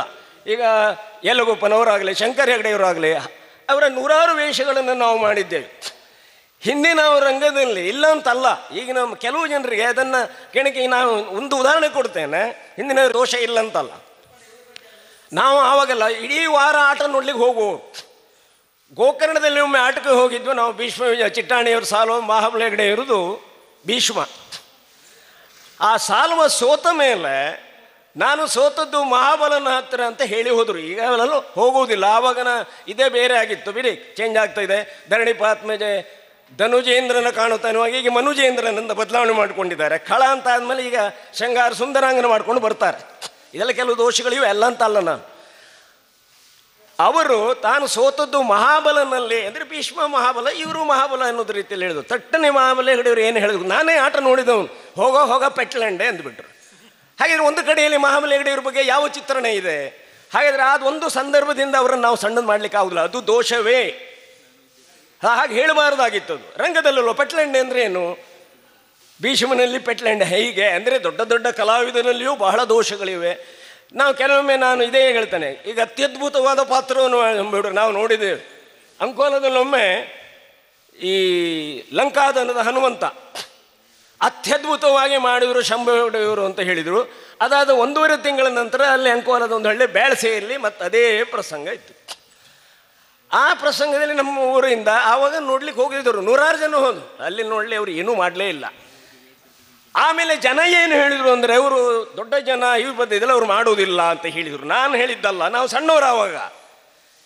ಈಗ ನಮ್ಮಲ್ಲಿ ನಮ್ಮ ತಂದೆಯ ಕಾಲದ ಜನರಲ್ಲಿ ಈಗ ಚಿಟ್ಟಾಣೆ ಪ್ರಬುದ್ಧ ಕಲಾವಿದ ಅಂತ ನಾನು ಹೇಳಿದಲ್ಲ, ಜನಮಾನಸದಲ್ಲಿ ಸ್ಥಾಪನೆ ಆಗಿರುವಂಥದ್ದು. ಆದರೆ ನಮ್ಮ ಹಿರಿಯ ಜನ, ನಮ್ಮ ತಂದೆಯ ಸಮಕಾಲೀನರು, ಜಲವಳ್ಳಿ ವೆಂಕಟೇಶ್ವರರಾವ್ ಅತ್ಯಂತ ಪ್ರಬುದ್ಧ ಕಲಾವಿದರು, ಚಿಟ್ಟಾಣಿಯವರು ಅಲ್ಲ, ನೇರವಾಗಿ ಹೇಳ್ತಿದ್ರು ನಮ್ಮ ಹಿರಿಯರು. ಯಾಕೆ ಹೇಳ್ತಿದ್ರು ಹಾಗಿದ್ರೆ ಅಂದರೆ ಎಲ್ಲಿಯೂ ಅಭಾಸವಿಲ್ಲದೆ ನಡೆ ನುಡಿಯಲ್ಲಿ ರೂಪದಲ್ಲಿ ಆಗಲಿ ರಂಗದ ಮೇಲೆ ಯಾವುದೇ ರೀತಿಯಲ್ಲಿ ದೋಷವನ್ನು, ದೌರ್ಬಲ್ಯವನ್ನು, ನ್ಯೂನತೆಯನ್ನು ಅವರಲ್ಲಿ ಕಾಣಲಿಕ್ಕೆ ಸಾಧ್ಯ ಇಲ್ಲವಾಗಿತ್ತು. ಆದರೆ ಈಗ ನಾವು ಚಿಟ್ಟಾಣಿಯವರಲ್ಲಿ ಪದ್ಮಶ್ರೀ ಪ್ರಶಸ್ತಿ ಪಡೆದರು, ಪದ್ಮಶ್ರೀ ಪ್ರಶಸ್ತಿಯನ್ನು ಪಡೆಯಬಹುದಾದ ಅರ್ಹತೆ ಇರೋರು ಯಕ್ಷಗಾನದಲ್ಲಿ ಭಾಳಷ್ಟು ಜನ ಇದ್ದಾರೆ. ಎಲ್ಲ ಪ್ರಶಸ್ತಿಗಳು ಎಲ್ಲರಿಗೂ ಸಿಗುವುದಿಲ್ಲ, ಪ್ರಶ್ನೆ ಬೇರೆ ಬಿಡಿ. ಆದರೆ ಒಳ್ಳೆಯ ಕಲಾವಿದರು ಈಗಲೂ ಭಾಳಷ್ಟು ಜನ ಇದ್ದಾರೆ. ಹಿಂದೆ ಯಾವ ಮನರಂಜನೆಗಳು ಇರಲಿಲ್ಲ. ಈಗ ಯಾವ ಮನರಂಜನೆಗಳು ಯಾವಾಗ ಬೇಕಾದರೂ, ದಿನದ 24 ಗಂಟೆ ಬೇಕಾದರೂ ಕೂಡ ಆ ಮಾಧ್ಯಮಗಳು ನಮಗೆ ಸೌಲಭ್ಯಗಳಿವೆ. ಹಾಗಾಗಿ ಯಕ್ಷ ರಂಗಭೂಮಿಯಲ್ಲಿ ಪ್ರದರ್ಶನ ನೀಡುವಾಗ ಒಬ್ಬ ಕಲಾವಿದನಾದವನು ತನ್ನ ಅತ್ಯದ್ಭುತವಾದಂತಹ ಪ್ರದರ್ಶನವನ್ನು ತೋರಿದರೂ ಸಾಕು ಅಂತ ಬರೋದಿಲ್ಲ. ಯಾಕಂದರೆ ಮೊದಲೇ ಹೊಟ್ಟೆ ತುಂಬಿ ಬಂದಿರ್ತಾರೆ. ಈಗ ಹೊಟ್ಟೆ ತುಂಬಿ ಊಟಕ್ಕೆ ಕುಳಿತವನಿಗೆ ಮೃಷ್ಟಾನ್ನವಾದರೂ ರುಚಿಸುವುದಿಲ್ಲ. ಇದು ಒಂದು ಕಾರಣ ಇದೆ. ಹಿಂದಿನ ಜನರು ಯಕ್ಷಗಾನವನ್ನು ಆಸ್ವಾದಿಸುವವರಿಗೆ ಅದು ಬೇರೆ ಬೇರೆ ಕಾರಣ ಇತ್ತು. ಅವ್ರಿಗೆ ಯಾವ ಮನರಂಜನೆ ಇರಲಿಲ್ಲ. ಹಾಗಂತ ಯಕ್ಷಗಾನ ಕೇವಲ ಮನರಂಜನೆಯ ಮಾಧ್ಯಮವಾಗಿರಲಿಲ್ಲ, ಅದೊಂದು ಆರಾಧನೆ. ನಮ್ಮ ಹಳೆಯ ಜನ ಏನು ಹೇಳ್ತಿದ್ರು, ಈ ಯಕ್ಷಗಾನದಲ್ಲಿ ಧರ್ಮ ಇದೆ, ಕರ್ತವ್ಯ ಇದೆ, ಸಾಮಾಜಿಕ ಜೀವನ ಮೌಲ್ಯಗಳಿವೆ. ಒಬ್ಬ ಮನುಷ್ಯ ಉತ್ತಮ ಸಮಾಜ ಜೀವಿಯಾಗಿ, ಒಳ್ಳೆ ಮನುಷ್ಯನಾಗಿ, ಸಜ್ಜನ ಸಾತ್ವಿಕನಾಗಿ ಬದುಕುವುದಕ್ಕೆ ಕಾರಣವಾದಂಥ ಎಲ್ಲ ಅಂಶಗಳು ಯಕ್ಷಗಾನದಲ್ಲಿವೆ ಎನ್ನುವ ಕಾರಣಕ್ಕಾಗಿ ಯಕ್ಷಗಾನವನ್ನು ಆರಾಧನಾ ಕಲೆಯಾಗಿ ತಿಳ್ಕೊಂಡಿದ್ರು. ಆದರೆ ಇವತ್ತು ನಾವು ಹಿರಿಯರಾದವರು ನಮ್ಮ ಮಕ್ಕಳಿಗೆ ಅದನ್ನು ತಿಳಿಸಿ, ಒತ್ತಾಯಿಸಿ, ಆಟ ನೋಡುವ ಹಾಗೆ, ಕಲಾವಿದರಾಗುವ ಹಾಗೆ ಇವತ್ತು ನಾವೇನು ಮಾಡ್ತೇವೆ, ಮಕ್ಕಳಲ್ಲಿ ಕುಣಿಯುವ, ಈಗ ಸಣ್ಣ ಸಣ್ಣ ಮಕ್ಕಳು ಕುಣಿತಾರೆ, ಸ್ವಲ್ಪ ದೊಡ್ಡವರಾಗಿ ಬಂದ ಮೇಲೆ ಅವರು ಶಿಕ್ಷಣಕ್ಕೆ ಹೋಗಿಬಿಡ್ತಾರೆ. ಶಿಕ್ಷಣಕ್ಕೆ ಹೆಚ್ಚಿನ ಅತ್ಯಧಿಕವಾದಂತಹ ಮಹತ್ವವನ್ನು ನಾವು ಕೊಡ್ತೇವೆ. ಈಗ ನಾನು ಪ್ರಾಧ್ಯಾಪಕನಾಗಿದ್ದೇನೆ, ಹೌದು, 1 ಅವರ್ ಎಸ್ ಎಮ್ ಕಾಲೇಜಲ್ಲಿ. ಅದರ ಜೊತೆಯಲ್ಲಿ ಯಕ್ಷಗಾನ ಕಲಾವಿದನಾದುದರಿಂದ ಯಕ್ಷಗಾನ ಕಲಾವಿದನಾಗಿಯೇ ನನಗೆ ಹೆಚ್ಚಿನ ಗೌರವ ಮನ್ನಣೆ ಸಿಕ್ಕಿದೆ ಅಂತ ನಾನು ಹೇಳ್ತಾ ಇದ್ದೇನಲ್ಲ, ಪ್ರಾಧ್ಯಾಪಕನದ್ರ ಜೊತೆಯಲ್ಲಿ. ಆಮೇಲೆ ಯಕ್ಷಗಾನ ಕಲಾವಿದರಾದದ್ದರಿಂದಲೇ ನನ್ನ ಮಾತುಗಾರಿಯಲ್ಲಿ ಅತ್ಯಂತ ನಿರರ್ಗಳವಾದಂತಹ ಆ ಯಕ್ಷಗಾನ, ನಾ ಎಲ್ಲಿ ಮಾತಾಡಿದ್ರು ಯಕ್ಷಗಾನ ಶೈಲಿಯ ಮಾತುಗಳು ಅಂತ ನಂಗೆ ಭಾಳ ಖುಷಿ ಆಗ್ತಿತ್ತು. ಅದಕ್ಕೆ ಕಾರಣ ಏನು ಅಂದರೆ, ಕೇವಲ ಕಲಾವಿದರಿಗಿಂತ ಬೇರೆ ಬೇರೆ ಕ್ಷೇತ್ರಗಳಲ್ಲಿ ತಮ್ಮದಾದಂತಹ ಪ್ರೌಢಿಯನ್ನು ಮಾಡಿದ ಒಬ್ಬ ಇಂಜಿನಿಯರ್ ಆಗಲಿ, ಡಾಕ್ಟರ್ ಆಗಲಿ, ಪ್ರೊಫೆಸರ್ ಆಗಲಿ, ಸಮಾಜದಲ್ಲಿರುವಂಥ ಉನ್ನತ ಶ್ರೇಣಿಯಲ್ಲಿರುವವರು ಯಕ್ಷಗಾನವನ್ನು ಕಲಿತು ಯಕ್ಷಗಾನ ರಂಗಕ್ಕೆ ಬರಬೇಕು. ಆವಾಗ ಕಲೆ ಉಳಿತದೆ, ಬೆಳೀತದೆ. ಯಕ್ಷಗಾನ ಕಲೆ ಯಾವಾಗಲೂ ಉಳಿತದೆ, ಬೆಳೆಯುತ್ತದೆ ಎನ್ನುವುದು ನಿರ್ವಿವಾದ. 500ಕ್ಕಿಂತ ಹೆಚ್ಚಿನ ವರ್ಷಗಳಿಂದ ಪರಂಪರಾನುಗತವಾಗಿ ಬಂದಂಥ ಶ್ರೇಷ್ಠವಾದಂಥ ಕಲೆ ಶಾಶ್ವತವಾಗಿ ಉಳಿಯುತ್ತದೆ ಎನ್ನುವಂಥ ಒಂದು ನಿಖರವಾದಂತಹ ಅಪೇಕ್ಷೆಯೊಂದಿಗೆ ಇದು ಹೆಚ್ಚಿನ ವಿಷಯಗಳನ್ನು ಹೆಚ್ಚಿನ ಸಮಯ ಮಾತಾಡಬಹುದಾಗಿರುವುದಾದರೂ ಕೂಡ ಕಾಲಮಿತಿಯಲ್ಲಿ ಮಾತನಾಡಬೇಕಾದಂತಹ ಅನಿವಾರ್ಯತೆಗೆ ಒಳಪಟ್ಟು ನನ್ನ ಮಾತುಗಳನ್ನು ವಿರಮಿಸ್ತಾ ಇದ್ದೇನೆ. ನಮಸ್ಕಾರ. ಇಲ್ಲಿಗೆ ವಿಚಾರ ಸಂಕಿರಣ ಹಾಗೆಯೇ ಗೋಷ್ಠಿಯಲ್ಲಿ ಎಲ್ಲರೂ ಕೂಡ ವಿಚಾರವನ್ನು ಮಂಡಿಸಿದ್ದಾರೆ. ವೇದಿಕೆಯಲ್ಲಿರ್ತಕ್ಕಂಥ ಎಲ್ಲರಿಗೆ ಪ್ರಮಾಣ ಪತ್ರವನ್ನು ನೀಡಬೇಕು ಅಂತೇಳಿ ಶ್ರೀಯುತ ವಿದ್ಯಾಧರ್ ರಾವ್ ಜಲವಳ್ಳಿಯವರಲ್ಲಿ ವಿನಂತಿ ಮಾಡ್ತಾ ಇದ್ದೇನೆ. ಮೊದಲನೇದಾಗಿ ಶ್ರೀಯುತ ಕಪ್ಪೆಕೆರೆ ಸುಬ್ರಾಯ ಭಾಗವತರಿಗೆ ಪ್ರಮಾಣ ಪತ್ರವನ್ನು ನೀಡುತ್ತಾ ಇದ್ದಾರೆ. ಹಾಗೆಯೇ ಸುಬ್ರಹ್ಮಣ್ಯ ಹೆಗಡೆ ಯಲಗುಪ್ಪ ಅವರಿಗೆ ಪ್ರಮಾಣ ಪತ್ರವನ್ನು ನೀಡ್ತಾ ಇದ್ದೇವೆ. ಶ್ರೀಯುತ ನೀಲ್ಕೋಡ್ ಶಂಕರ್ ಹೆಗಡೆ ಅವರಿಗೆ ಪ್ರಮಾಣ ಪತ್ರವನ್ನು ನೀಡ್ತಾ ಇದ್ದೇವೆ. ಹಾಗೆಯೇ ಬೆಳಗಿನ ಉದ್ಘಾಟನಾ ಸಮಾರಂಭದಲ್ಲಿ ಮತ್ತು ಈಗ ವಿಚಾರ ಸಂಕಿರಣದಲ್ಲಿ ಉಪಸ್ಥಿತರಿದ್ದಂಥ ನಾರಾಯಣ ಯಾಜಿ ಸಾಲೆಬೈಲು ಅವರಿಗೆ ಪ್ರಮಾಣ ಪತ್ರವನ್ನು ನೀಡ್ತಾ ಇದ್ದೇವೆ. ಹಾಗೆಯೇ ಬೆಳಗಿನ ಉದ್ಘಾಟನಾ ಸಮಾರಂಭದಲ್ಲಿ ಮತ್ತು ಈ ಗೋಷ್ಠಿಯಲ್ಲಿ ಉಪಸ್ಥಿತರಿದ್ದ ಕಡತೋಕ ಗೋಪಾಲಕೃಷ್ಣ ಭಾಗವತರವರಿಗೆ ಪ್ರಮಾಣ ಪತ್ರವನ್ನು ನೀಡ್ತಾ ಇದ್ದೇವೆ. ಹಾಗೆಯೇ ಡಾಕ್ಟರ್ MR ನಾಯ್ಕರವರಿಗೆ ಪ್ರಮಾಣ ಪತ್ರವನ್ನು ನೀಡ್ತಾ ಇದ್ದೇವೆ.